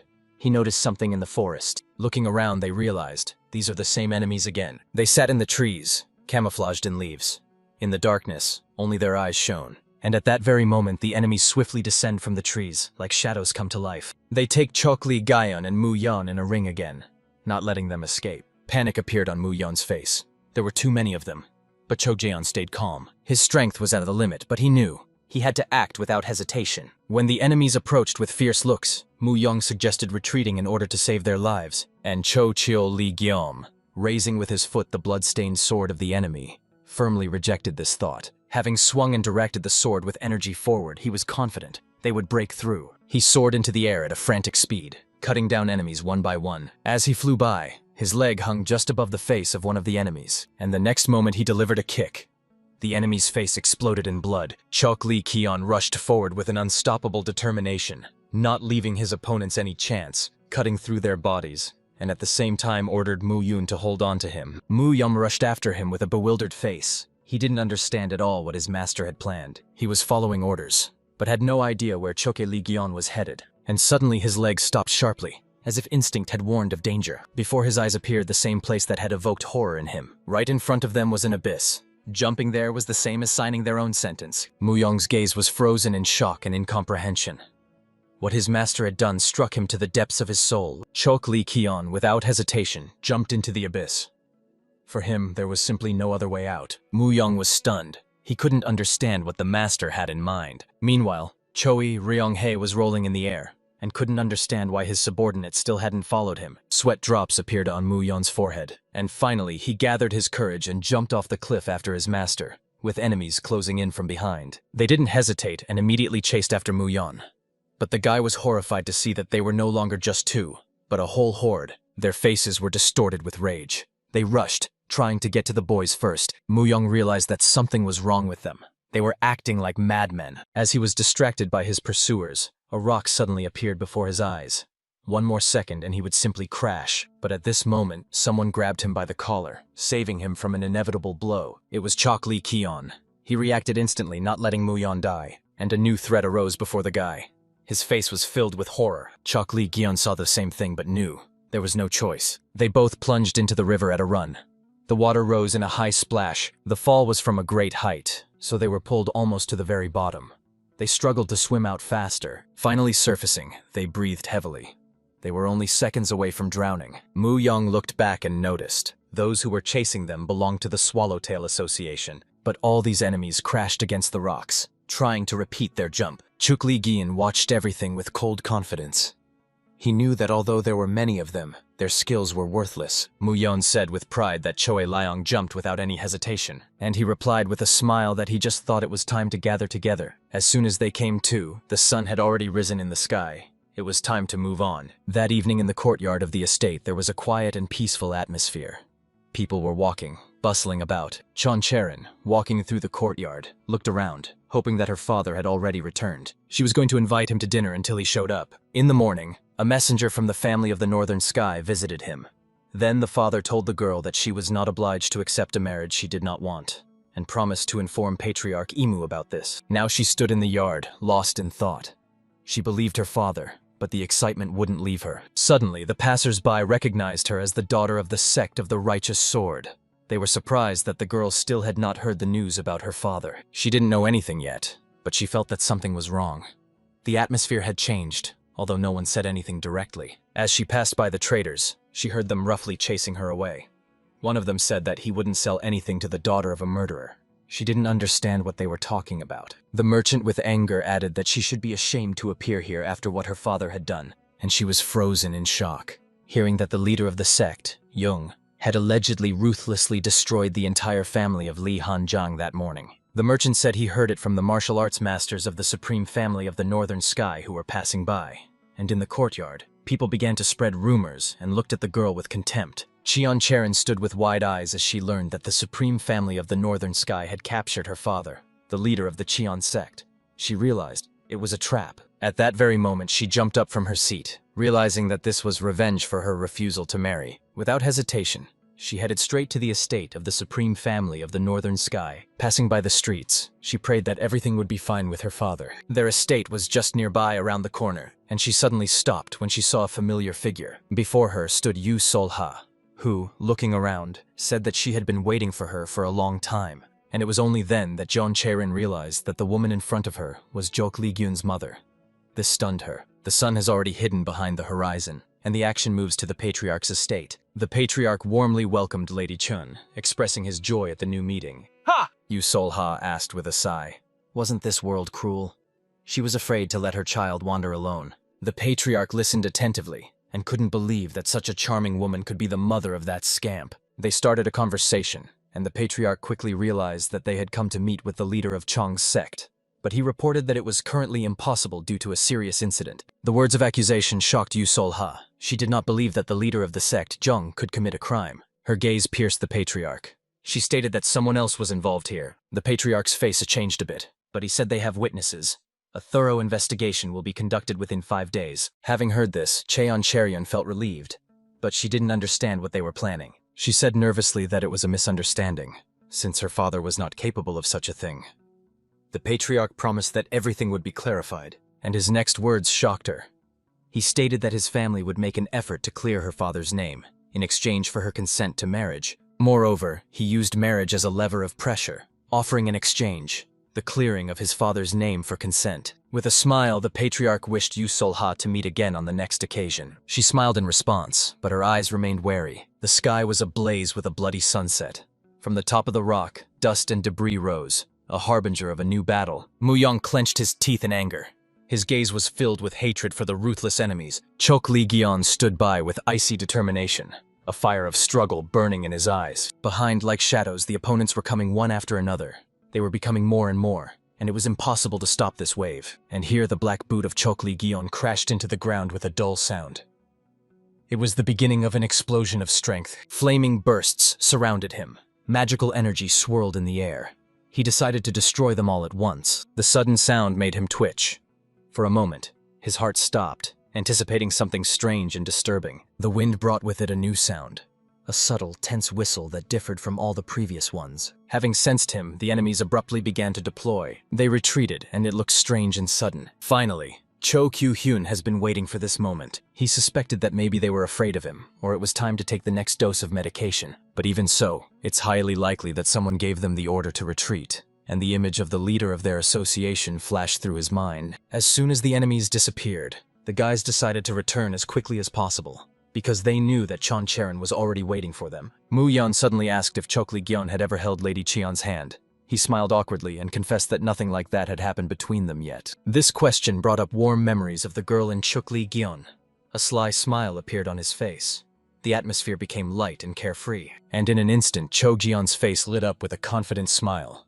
He was convinced that the main strength lay in attention, but Mu Yong hesitated. He was tormented by the question of whether the woman really wanted such attention. Chok Li Gyeon looked at him with a smile and spoke with a slight joke. Continuing on his path, he acknowledged that in Mu Yan's theory he was indeed unsurpassed. Against the backdrop of a pink sky, anxiety arose in his soul again. He mentally returned to the New Wind estate, hoping that everything was fine there. But the subsequent words are filled with a special meaning, because the conversation was already about his mother. Under the moonlight in the courtyard of the old mansion, Yu Sol-ha and Jung Charon were talking. Cheon Charon sincerely thanked Yu Sol-si for going with her, but Yu Sol-ha explained that she did it to bring back the leader of Chon's sect.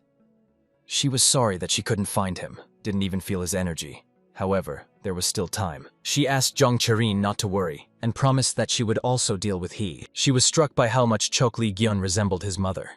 Both of them exuded confidence, and their presence gave strength. As they finished their conversation, Yu Sol-ha advised the girl to go home and rest. They said their goodbyes. The night wrapped the estate in silence. Yu Sol-ha came out into the courtyard, illuminated by the cold light of the moon. She stood straight and waited. Her voice rang out like a command, demanding the immediate appearance of the one she had summoned. From the darkness, from the eaves of the roof, a leg of a familiar man appeared. Yu Sol-ha was still standing in the courtyard, not taking her eyes off him. She looked at him with irony, her lips barely smiling. She felt that her opponent was not as worthless as he seemed, even though he was disgusting. At this time, far away, under the full moon, Mu Yan and Chok Li Gyeon were heading through the night forest. The wind rustled in the crowns, and in the silence, the words of the prophecy sounded. Mu Yan still did not know the main thing. Chok Li Gyeon stopped and gazed into the misty distance, once again thinking about his mother. Meanwhile, Yu Sol-hee's hand slowly removed the hairpins from her hair. Her movements were calm but filled with determination. Her hair softly cascaded down her shoulders. She stood, surrounded by a bloody aura, holding a pin in her hand like a dagger. And no one suspected how ruthless his mother could be. Yu Sol-hu in the courtyard of the estate is surrounded by armed men. The looks are tense. The atmosphere is threatening. One of them impudently claims that the elder wants to see her secretly. and it's better for her not to make a scene. Sola calmly parries. She has long known about Im Cheon-seok's lust for women, and is certain that this weakness will be the cause of his downfall. She coldly promises to spare only one of them, and with a smile asks who wants to live. Her words pierce the messengers with anxiety, and instead of fear, they burst out laughing, saying that they wouldn't mind dying at the hands of such a beauty. Without saying another word, Yu Sol-ha directs his spikes straight at one of the thick messengers. With a smile, she says that he reminds her of a dog she raised in her childhood. Rough, foolish, and disobedient. Lashing out with her heels, she laughs defiantly, and this laughter sounds like a harbinger of bloody chaos. The next moment, the needles are driven into the eyes of the messenger. Blood splashes everywhere.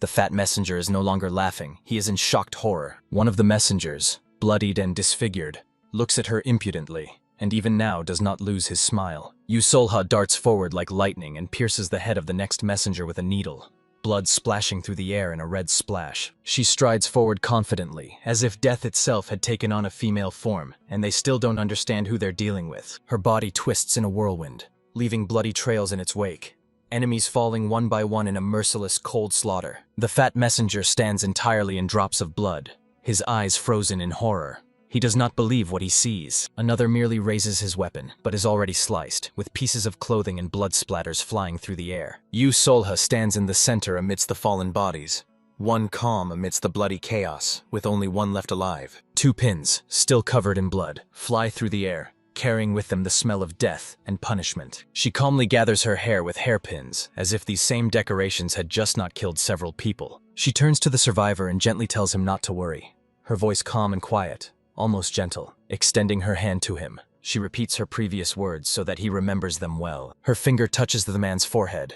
She reminds that she will spare only one, and it was him. A drop of blood trickles down his forehead. Fear and amazement grip him, and she says she has neither a brush nor ink, so she leaves a mark on his skin. He stands on his knees with his head bowed, a dark seal on his forehead, fear, shame, and anxiety in his eyes. He is the only one who returned. He bows low before the Lord, who inquires in surprise why it took 3 days to return. Another subordinate briefly reports, all were killed, only this one returned alive. The patriarch is shocked. He realizes that the woman possesses exceptional combat skills. A sparkle appears in his gaze, mixed with curiosity and fascination.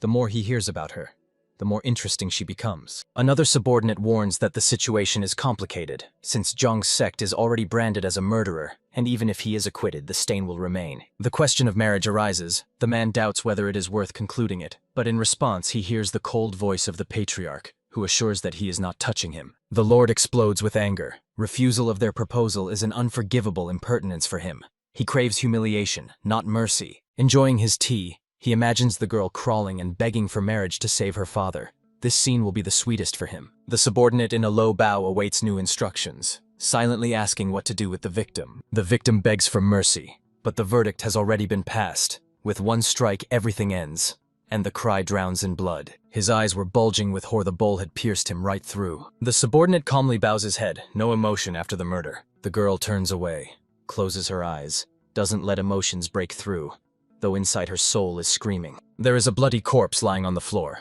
and the master says disdainfully that he doesn't need such pitiful people in the house. A triumphant smile appears on his face. The girl has 3 days to find Chan, and he is confident that she won't be able to, but he is eagerly awaiting her despair. In the silence of a spring night, when the petals of the cherry blossoms fall onto the roof, behind the bars in the room sits a girl, motionless and lonely. Her brush glides across the paper, leaving ink lines, but there are no answers in these rows. Not even a shadow remains after her searches. Cheon Cheryong doubts she can find her father just by searching the Northern Heavens estate. It all seems too simple and hopeless to her, and yet a spark of hope still burns in her heart. She decides not to stop until at least something moves forward.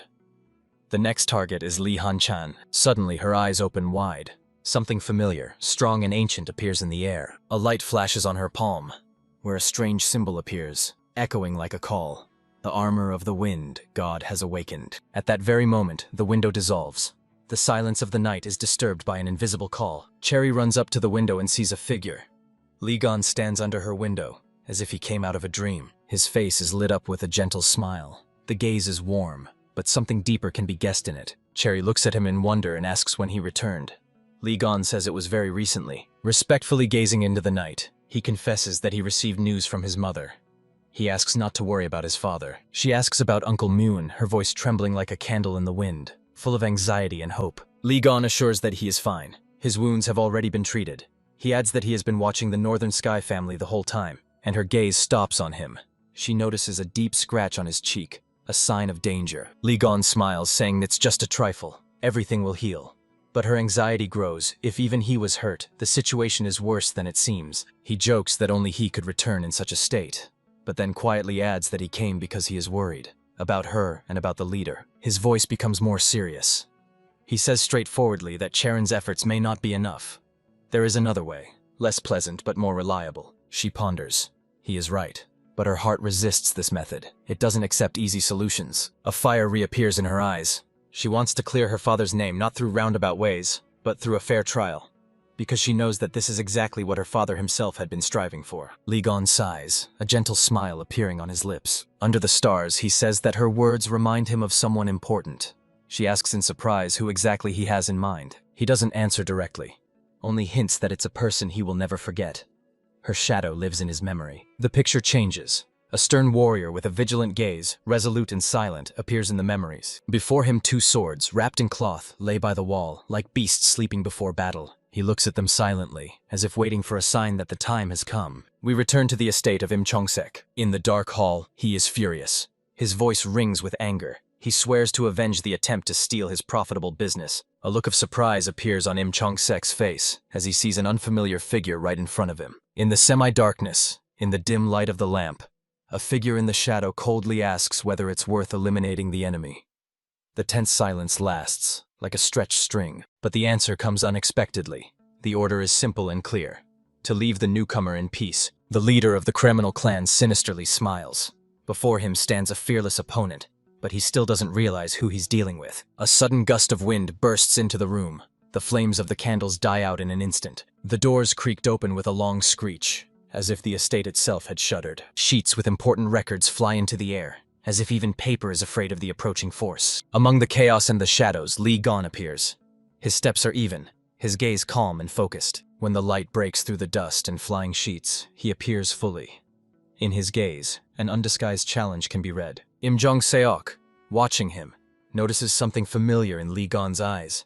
The same firmness that lived in Madame Yu's gaze. As he gets closer, Li Gan says he heard some interesting news from his mother. Lim Chong-sek acknowledges that he has been given 3 days. He is amazed by the boy's stubbornness. The same audacity that once flashed in his mother's eyes gleams in the boy's gaze. Scattered sheets of paper lie around, and Im Chong-sek confesses that he has been thinking about all this for a long time. He says he lived in luxury, didn't strive for more.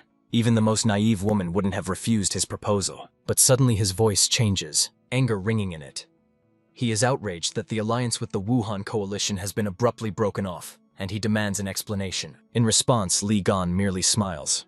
He calmly places his hand on the table, and from his palm the mysterious light flashes again. He says that this time he came not with words but with heavy weaponry. The opponent initially sneers, but Li Gan warns that 3 days is very little, and if one doesn't prepare, life can be cut short. He puts a strange thing on the table and with a smile says that it is a signature product of floating clouds and flowing water, famous for its flavor and sweetness. Suddenly, Im Chong-sek's eyes widen in amazement, for in Li Gan's hand is not just a fruit, but a legendary peach that prolongs life.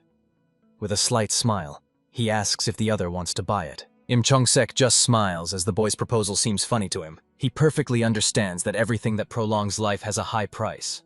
But Li Gan calmly says that this time he is taking on the loss-making business and asks only to release the leader of Cheon's sect. Im Chong-seok frowns and calls the agreement absurd, as it could make them enemies of Murim, and the allies would simply disappear, leaving them in complete isolation. And Li Gan responds that life is more important. If the price for it is that low, then it's even a generous offer. 1 single peach, and someone's life will be saved. But suddenly, Im Cheon-sok pushes the fruit away and confesses that this thing is more needed by Li Gan than by himself. Li Gan smiles slightly. Such a reaction was expected, but the answer brings him even more than he had hoped. As he leaves, he throws out a joke that the man doesn't understand real treasures, and suggests meeting again in 2 days. A silence falls in the hall. Im Chong-sek's face grows heavy. He looks devastated, stunned, and at the same time deeply thoughtful. The next morning, the room fills with the soft sunlight. A young man gazes intently at the swords, his eyes filled with deep silence and unspoken thoughts. Behind, someone speaks up. He noticed how that one is standing in front of the weapon again. Yu Sol-ha, sitting on the throne, coldly asks if he's not worried that Li Gon brought them back. The young man responds restrainedly. He is simply curious why Li Gon acted that way. She advises not to get hung up on it. They just returned what belonged to them from the very beginning. He agrees and changes the subject, asking what she will do after the 3 days promised to the supreme family of the northern sky. Yu Sol-ha slyly smiles. To her, it's a trifle. She's sure that Li Gon will take care of everything sooner. She touches him with her hand and hints that he was afraid that she would destroy their family. The young man denies it. In fact, he was only thinking about how to prove the innocence of the leader of Cheon's sect. In a quiet corner of the room, he recalls how the supreme family has already committed evil more than once, and he hopes that no more innocent people will suffer. Yu Sol-ha agrees. She's certain that Li Gon feels the same way, but the young man thinks that maybe he believes there's no need for it. And with a resolute gaze, he declares that he is heading to the alliance of the orthodox path. To clear the leader's name, it is necessary to involve a third party. Yu Sol-ha smiles warmly, not taking her eyes off him. Having put her hand on his heart, she says that it is very much like him. The morning air above Li Hanzhang's house barely stirs the leaves of the trees. Nothing hints at the recent storm. Li Gon and Zhong Tae-seok enter a house flooded with bloodstains. There are signs of a struggle everywhere, but nothing has been touched. The bodies have been cleaned up and vanished. Chan Charon, looking around the house, draws a conclusion. No one was going to investigate anything. It's profitable for them to erase everything from the face of the earth. For safety, Li Zhong put the guards to sleep. The guards are unconscious, and the building is completely open for inspection. Li Gon says he gave Im Cheon-su a chance to atone for his guilt, but he refused, ultimately choosing his own fate. In Cheon Charon's gaze, gratitude flashes. She remembers how he heard her words that night and immediately set out to the supreme family. Now Chuek Li Gon has a clear goal. Having found the leader of the sect, he will personally punish Im Cheon-seok. He doesn't care what his mother thinks.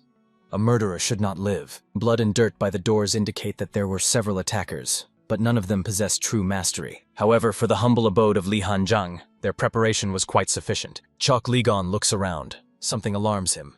He reports to John Cheon-rai that something is clearly wrong here. Having looked over the nest, Chok Li Gon notices something strange. In the far corner of the straw, there are no eggs at all. His gaze freezes. Behind Cheon Charon is stunned to look ahead. She sees something unexpected. In the straw where the eggs should have been, they find a baby. Nobody understands how it got there. The sun dips to the horizon. The sky calms down after a troubled day. We are transported to the Novi Vider estate. A little boy is sleeping on the bed. Cheon Charon gently touches his forehead, checking the temperature. She breathes a sigh of relief. He has finally fallen asleep, but the anxiety in her eyes doesn't disappear. This child has seen too much. As soon as the child came to, she burst into tears, fell into her arms, trembling and calling for her mom. The kid snivels and tells that Li Han-xian was attacked 2 days ago. Fear and pain don't let him speak calmly. 2 days ago, a scream echoed through the estate. Panic gripped the yard, and a real nightmare began. The baby is hidden under the hay. The mother whispers to him not to come out, no matter what happens, and tightly closes his eyes. She promises to return in 3 days, but in her eyes, pain and farewell. Footsteps are pounding outside. The invaders are rummaging through every corner. The woman watches with anxiety as they approach. She deliberately runs in the other direction, distracting the attention. She chooses death to give her son a chance. In the kitchen, she comes across the attacker, freezes, realizing there's no chance anymore. Through the cracks in the hay, the frightened child sees everything with their own eyes. Horror freezes in their gaze. There is blood in the kitchen. The woman falls, exhausted and wounded. The killer heads to the backyard. Even before death, she tries to cover her tracks. She gives all her strength to save the child. The attacker notices that she is still breathing and raises his sword. He's got a plate of hot soup flying at him. The woman is desperately trying not to let him reach the shelter. She throws herself with her last strength, but the enemy has already swung his sword, thinking she is dead. A helpless movement of the hand, scattered fragments, a pool of blood. She sacrificed herself for the sake of the child. The boy loses consciousness. Maybe it's even better that way. His soul is not yet ready for such truth. Cheon Charon could not even imagine that the child was hidden in the straw. The mother protected her blood to the last. On the table stands a bowl with a dark liquid and a few sweets. A modest dinner silently speaks of weekdays amidst anxiety. Mu Yeon sighs with his shoulder bandaged. The loss of his only family is a tragedy that cannot help but be touching. Chok Li Gon decides to temporarily leave the child in the possession of New Wind. He asks about the condition of Mu Yeon, who is unwell again after overexertion. Mu Yeon admits with frustration that lying in bed at the crucial moment is a shame. Chuck Lagon jokes that if it's already embarrassing, then it's worth getting better faster, because dragging everything yourself is difficult. And he can't shake the thought of his mother, who lacked combat skills, yet fought to the very end. She might have left a clue. Chuck Lagon's gaze is serious. The world is full of mysteries. Maybe not everything happened because of her, but he entrusted reconnaissance in the regions associated with the clan of the Northern Sky. And here, someone with awakened eyes appeared in an unexpected place. Chok Ligon goes to check everything himself. Mu Yeon, despite his weakness, wants to tell him something important. Mu Yeon asks to be careful. He can't shake the feeling that what they're seeing is only part of the truth. Chok Ligon agrees with a slight smile. He also feels that this trip will not be calm. Against the background of the night sky, a dry branch sways. Li Gon says that one of Im Hyejun's relatives renounced worldly life and secluded himself in the mountains. But such a person should have had extremely tight security. At this moment, the guy was already surrounded on all sides by armed people. A young man with a confident face introduces himself. He is Li Gon from the New Wind Estate and wants to see Im Munso, but the guards do not display hospitality. Their hostile smiles and bared swords speak for themselves. One of them suddenly rushes into an attack. His order is clear: to kill. Li Gon reacts instantly. He knew it would be so, and forms energy in the palm of his hand. A powerful blow pierces the attacker. An explosion of pink energy soars into the air. His hand grasps the enemy's sword, completely stopping the attack. The other guards are racing towards him at a frantic speed, and it's worth him swinging. And their bodies scatter in all directions. Their confidence vanished in an instant. Li Gon's face is insolent and calm. Blood droplets are flying around. The air is charged with tension. The fight is over. But the silence hums louder than a scream. Li Gon blows the blade off his sword, thinking it's unacceptable to treat a polite guest this way. Turning around, he asks if this doesn't seem excessive to anyone. He looks intently into the eyes of one of those present and says that he must agree with him. A figure of a man emerges from the shadow. He indignantly asks if Li Gon knows how much those guards cost. Li Gon, without even turning around, says that this is too extravagant security for a scholar's home. Hiring such guards, it's hard to believe that it's just about protecting a few books. He gazes at the building. His look becomes focused and distrustful. With an alert and confident glance, he asks if there is something there that he should not see. In the very heart of the forest, among dead trees and fog, stands a lonely temple that hides dangerous secrets. Li Gon says with a sneer that he's been looking for this place for a long time. But a voice is already coming from the roof. Coming without an invitation is impudence. The master slowly compresses the metal cylinders, preparing for the strike. There is coldness and determination in his gaze. He intends to teach the stranger manners. A flash of light, and the pen in his hands turns into a blade burning with red energy. Li Gon recognizes the artifact. It's the legendary judge's feather, which always hits the mark. Li Gon is joking. Even scholars can get their hands dirty if it's for the sake of the cause. The host responds calmly, possibly. He declares that before starting the trial, the case must be completed. His strike tears the air with a red lightning. The blast of force scatters the remains of the guards. The impact from the roof splits the earth. The air hums. One of the attackers screams in horror as lightning pierces his body. Panic and death envelop everything instantly. Li Gon soars upwards, trying to attack from the air. Their forces clash. The blow explodes in a bright flash, the weapon scattering sparks. The host instantly lunges forward, moving with frantic speed. But Li Gon firmly sets his foot on the stairs. Stones fly in all directions. Two warriors stand over the abyss. Li Gon realizes that the opponent is not ordinary. He is even more interested in what this man is guarding. And the enemy with a defiant look says, let him wonder as much as he wants. Launching an arrow, he warns, you still won't see anything. Space is torn apart, and Li Gon is shocked. The blow hits exactly in the center of the chest. The warrior's eyes narrow. He is confident in himself. His gaze pierces the enemy through. In a flash of red energy, the sword cuts through the air. The target is the spiritual platform and the point of 100 encounters. Li Gon reads the enemy's intentions. An ominous smile appears on his face. His tense body bursts into a sudden counterattack. A powerful blow of dark energy breaks through the walls, debris flying into the air. The opponent with frantic speed breaks through Li Gon's defense with several accurate strikes. His face is tense. He rushes forward, his eyes blazing, his weapon gleaming. He attempts to strike. Their blades clash, sparks fly. Li Gon stretches out his hand to the sword, trying to intercept the attack. In the next moment, he cuts the enemy in half. Behind him stretches a bloody trail, as if the night itself has become a slaughter. The witch's body, wounded and weakened, falls from the roof, leaving bloody stains behind. Despite severe wounds, the enemy lands on his feet, but every move he makes is pain and effort. Li Gon stands at the top, clenching a blood-stained sword. His gaze is cold, like that of one who has already passed judgment. With a mad grin, he recalls how the enemy wanted to teach him to run, but instead he learned to kill. Master Ima's gaze is filled with fury. He understands that the force didn't work, and all attempts to restrain the boy were in vain. He tears himself away and rushes forward. He has no choice anymore. Chuck League smiles defiantly, seeing all the provocations and understanding how brazenly he was lured inside. Master Im rushes into the house, trying to break free and disappear. But Chok Lee-gon doesn't waste time and rushes after him. Inside the building, a green glow spreads. Chok Lee-gon found himself in a magical room opposite the master. He had finally managed to get to where the latter did not want to let him in. He was curious anyway about what the walls concealed. With sarcasm, he thanks the master for the invitation. Master E, with a malicious gaze, wants to see if Ligon will remain so calm in his world of formations. He raises the bloody rod and says that Ligon will feel one moment like eternity, and will be tormented by endless hallucinations and pain. He himself fell into the trap and died instantly. The master is already swinging his wand, but at this moment Ligon also swings his sword, his gaze filled with malice and irritation. He looks straight into the eyes of the opponent and says that such formations will not work on him. The master is overcome with horror. His eyes are filled with panic. A powerful explosion resounds in the room. Stones scatter in all directions. Master Im flies through the air. He did not expect such strength and determination from the boy, but Ligon makes it clear. He attacked the wrong person, and now he will pay for it in full. Night is falling over the Righteous Alliance. Roofs are twinkling in the starlight. Inside, the light of the lanterns illuminates a picture with mountains, full of tranquility and beauty. The man in the light clothing stops beside her. Something changes in his eyes, as if memories have awoken. His gaze becomes serious. He sees in the picture something more than just paints. The Alliance representative is convinced that the investigation should be conducted by them, since they have connections with influential clans. The man listens silently and just sighs. Sitting in the room, he suddenly feels someone's presence. It seems familiar. At the threshold appears Mu Yong. He bows respectfully. Determination is visible in his eyes. The man notices that Mu Yong looks better and asks what brought him here. The man replies that he recently spoke with his son, which surprises Mu Yong and causes concern. The man with a sad smile confesses that it wasn't a conversation. He just pinned his son against the wall, leaving no choice. Now it haunts him. Then he saw in the young man only a threat.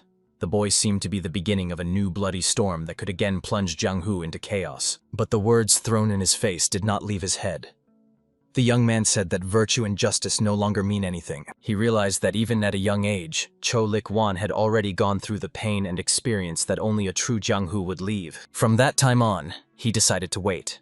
As a father and mentor, he just had to be around until his son opened up on his own. And now he feels that the moment is lost. Even if he asked, Choke Ligon might never say anything again. He calls Mu Yong, trying to talk his way out, with bitter self-irony in his words. Does he really look like a pitiful father? Mu Yong silently watched, only slightly raising his eyebrows. And the father still doesn't understand what exactly made his son so changed. Meanwhile, the cracked stone floor leads to a deep chasm, a trace of a recent fierce battle. Through the hole in the ceiling, a ray of light breaks through. Amidst the debris stands Chok Lee-gon, and behind him lies the wounded Master Im. The enemy was barely breathing, but Chok Lee-gon had left him alive not out of pity, but because he might still be useful. In his gaze, a cold curiosity. He scans the space, not missing a single detail, even the smell of blood. And this smell has been hanging in the air for a long time. The bloody trail on the floor tells everything without words. Meanwhile, the scene shifts to another room. Silence. The glow of the lantern is unable to dispel the anxious tension. Muyun admits that he himself does not understand what is going on in Chokeligon's head. His actions remain a mystery, but something was troubling him. He asks his father to take it as a warning, even if it sounded casual. Chok Ligon's leg steps into a puddle of blood. The silence around becomes oppressive. His gaze is cold and focused. There is no fear in it, only a deep determination. In the warm hall, the father raises his gaze. His heart feels that something irreversible has already happened. Before him stands the image of his grown-up son. He wants to know what horrors he had to go through in Jianghu, and what trials left invisible scars on this bright boy, hidden behind a smile. Once, while still a young man, Chok Lee-gon encountered the noble and vivacious company, the knightly society of the Azure Sea. Their laughter filled the tavern with warmth and trust. Having arrived in the city of Jinagu, he was shocked by the cruelty of the locals. The world turned out to be much darker than his father had taught him, and after getting to know these people, he again began to believe in kindness, and realized that his father was right. Their sincerity and actions revealed to him another Jianghu, one where honor, dignity, and justice still lived. One of the warriors said a simple but important phrase: "A true participant of Jianghu must live with honor." These words were forever remembered by the boy. He began to deeply respect this man, who became not only a mentor, but also an older brother. Together they traveled to the lake of the Azure Sea. Time passed, and their friendship grew stronger. They trained, helped people, and defeated enemies side by side. They joked and laughed. It was a true friendship, forged in battles and sincere moments of joy. But one day everything broke off. The moment came that wiped the smile off his face. Beneath a facade of righteousness, they played their game. Gon had stumbled upon the truth. Those he respected were part of a dark conspiracy. The victim was apparently a trade association, but it was a show for Lord Zhang. The alliance covered the truth with a political farce. Han silently watches as the scapegoat is publicly shamed, accused of stealing from someone else's house, and before him appears his master, who is called a criminal and accused of a shameful act. Unforgivable for Master Murim. The court delivers the verdict. The execution will be tomorrow at noon. Li Gon is shocked. His gaze is frozen, because the condemned man is his best friend. That evening, the moon was breaking through the bars. In the dark room, Li Gon sat alone. The world seemed unfair to him. The master says that even if his accusations are false, there was no need to attack. They were just doing their job. But Li Gon admits that he only put them to sleep for a few minutes, without causing harm. In the end, he decides to ask why they didn't tell the truth earlier, as the guilty ones were others, 3 masters. The master acknowledges. They just wanted to return what was stolen. Their people were deceived by Lord Zhang. There was no other way. Li Gon tries to convince him that the righteous would not set up a comrade. It's a political game, not justice. And the master refuses to flee, saying that escape would only put his innocent students in danger. His last will to protect comrades, even if it means to die. But the thought that this choice breaks the heart of his young friend hurts him the most. The master's words deeply wound Li Gon. He lowers his head, unable to restrain the pain. The master asks not to cry. All he needs is a little wine. Without goodbyes, without emotions. The next morning, under the snow and icy wind, under a lonely tree lies a bloodied body. Its fate has already been decided. Li Gon stands amidst the crowd. The world no longer seems the same to him. In his eyes, there is only sadness and despair. Looking around, he can't believe how the people present are behaving. He sees indifference and hypocrisy. Instead of mourning, there's a show. People laugh, drink, and celebrate. On his face, there was only pain, deep and inexpressible. Next to the dead body on the snow, men were laughing and having a good time, as if nothing had happened. Li Gon walked through the snow, leaving bloody footprints behind. His heart clenched, for with his friend, the last hope had faded. His father realized that Li Gon had tried to believe in the righteousness of Jiang Hu until the very end, despite everything. But it was Jiang Hu who broke him in the most brutal way. Perhaps that's why the anger and betrayal he felt towards his father were so deep. Mu Yeon carefully interrupts his father's thoughts, saying that although it's none of his business, the young master would occasionally say similar things. He recalled a phrase he heard from Li Gon, who said that Jiang Hu's parents were too boring. These words hurt his father. He felt that he had lost much more than he thought. And it was at this moment that it dawned on him that the one who had decided to create a new Jiang Hu was none other than Liddell. The scene changes. The camera glides over bloody instruments and torture chambers. In the dark cell lies a bloodied body, motionless among the stones. Li Gon enters a secret room filled with dim light, ready to finish everything here and now. Behind him, weakened and covered in blood, Master tries to stop the boy, but it's too late. In shocked anger, Li Gon asks what the hell he was doing in this place. The master, stuttering and trembling, replies that he carried out the order. Patriarch Im was dissatisfied with the simple destruction of enemies. He excuses himself, saying he didn't do it of his own free will. But Li Gon grabs his hand with icy determination. With sword raised, he is ready to mete out punishment. The master in a panic begs for mercy, but in Li Gon's eyes, there is not a trace of pity. The next moment, the blade cuts off his hand. The master freezes in shock and pain. Everything around is in blood. His severed limb is flying in the air. Li Gon coldly says that now he has only one hand left. The master understands that everything has gone too far. There is no chance of survival anymore. A cry sounds out. Both hands are already on the floor. Li Gon says that he will no longer be able to write and will become a useless scholar. But he won't kill him, because he has found another purpose for him. Illuminated by a red aura, Li Gon looks at the enemy with fury, and he himself does not know if it is good or bad for him. At this time, the scene changes. We move to the New Wind Pavilion. Chan Charon leaned over the found boy and, touching his forehead, felt that the fever had passed. He was sleeping peacefully. This was a relief for her. And suddenly her eyes widen because she hears a familiar voice. Before her stands her father. Chan Charon rushes into his arms. She did not expect to see him in such a difficult state, and the father assured that everything was fine with him. When the others saw his return, they were shocked, and couldn't believe their eyes. Choncherin asked in horror what had happened and where he had been all this time. The father replied that Chokligon had saved him, and before that, he had been locked in an underground prison. Hearing this, Cheoncheryong was stunned. She didn't even want to think about what could have happened if it weren't for Ligon. Her father calmed her down, saying that nothing serious had happened. Then he asked who this child was that she was taking care of. They explained that Ani and Ligon's brother had saved the boy, and that he panics when he's away from Ani, so they brought him here. The father pondered. He couldn't recall how many people the young master Chok had already saved and how many owed him their lives. Choncherin began to ask how Chokligon was doing, and if there was a way to thank him for everything he had done. But her father replied that it was not the time to talk about it here. However, they could visit him and thank him in person. Finally, he added that the young Master Chok probably needed rest the most and asked not to disturb him today. Meanwhile, Chokligon was walking through the dim, gloomy forest with his father. His steps were confident but heavy. The father walked ahead and felt something strange in the air. Having stopped for a moment, he gazed into the distance. It seemed as though the space around him was saturated with the smell of blood. Chokligon calmly stated that he had simply forced the guilty to pay for their sins. Father tried to persuade him, believing that killing at one's own will, relying solely on strength, was unfair, and that such a path would once again fill Jianghu with blood. His words surprised the boy, and he asked if his father really valued the blood of the Jianghu residents so much. The father fell silent, stopping. Dozens of moments flashed through his memory. He stated that for him the blood of the innocent is what matters, and Chokligon interrupted him. His eyes burned with anger.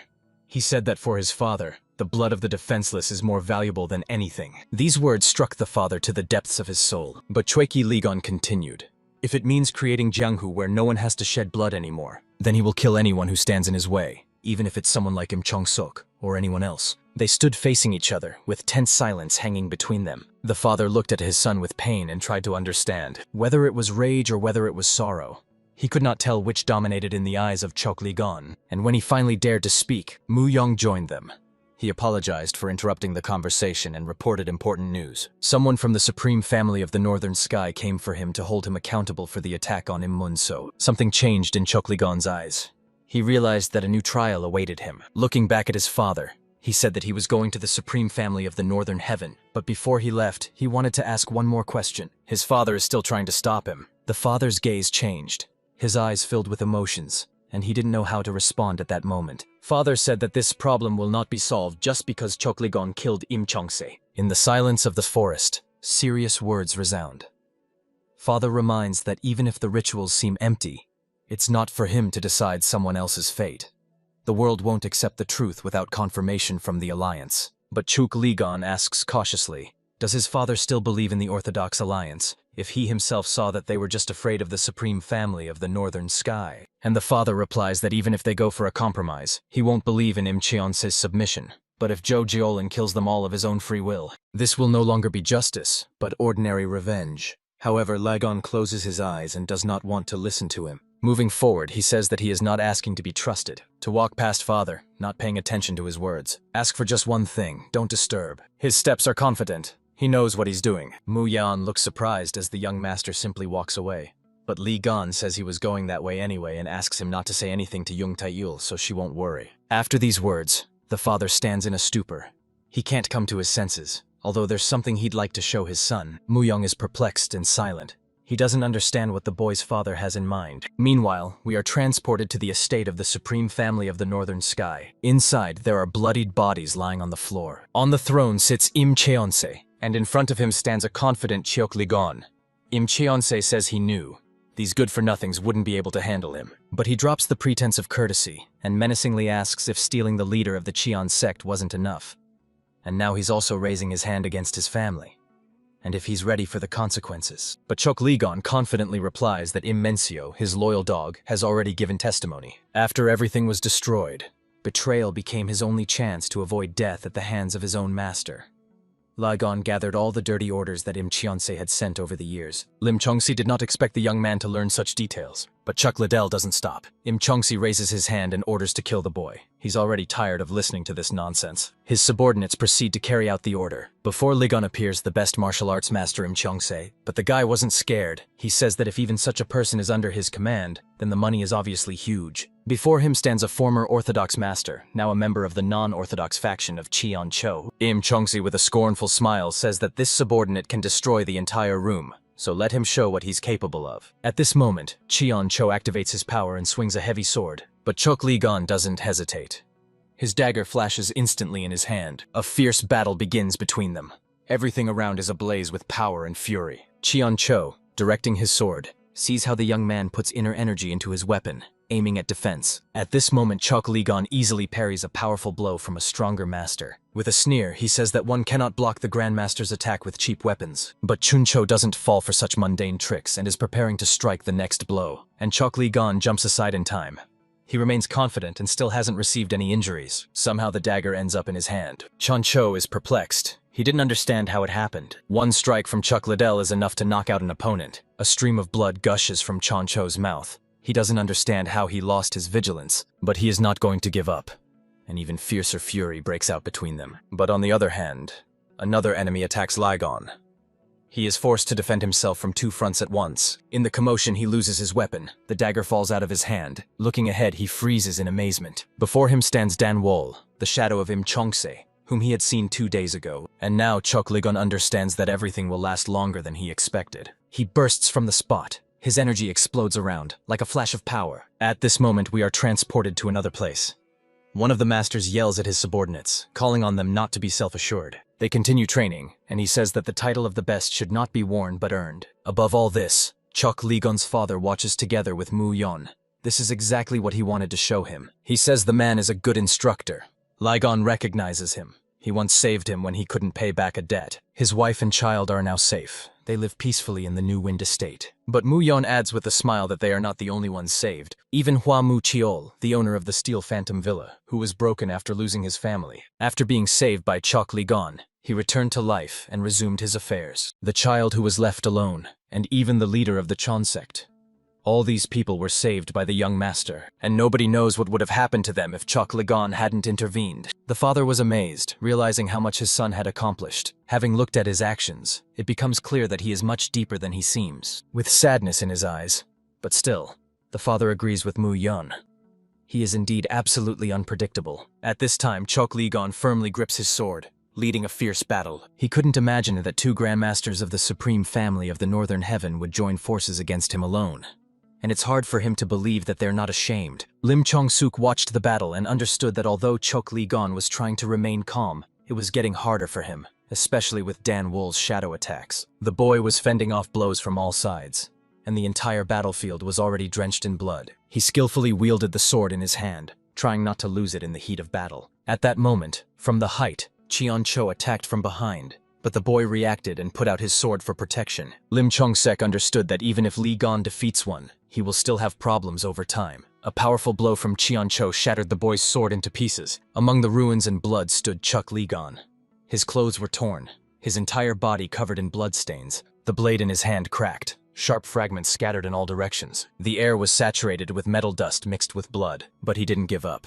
He clenched his fist as if gathering the fragments of the sword in his will, and then the fragments swirled in a dance of blue energy. His sword came alive in a magical flash. His face remained stony, though in the shadow of his hair a thin line of despair was hiding. He stood alone in the battle, and the enemies were again preparing to strike from both sides. Im Chong-sek watched from the throne. He did not expect him to last that long. But why did the boy come here in the first place? Does he want to be a hero? The blood-soaked Chok Ligon was smiling. There was no honor or heroism in his eyes, only madness and determination. In the crumbling hall, the voice of Im Chon-seok resounded. He sneered, saying that heroes always die first. He stood on the bones of those who dreamed of justice. It was this that made him the highest, and Ligon just smiled. He promised to pull him out of the throne, and not just pull out, but send to the grave. His gaze was burning. The aura around was boiling. Lim Chong-seok was enraged. His mask of calmness was cracking. He ordered to tear Ligon's tendons, and in the next moment, the attackers rushed to carry out the order of their master. But Ligon activated his inner power. His eyes flashed purple, and a deadly energy formed around him. and suddenly from the sky descended an explosion of light. Resembling an arrow, it stopped the enemies, as if separating them from the boy. Im Chong-seok's face contorted in shock.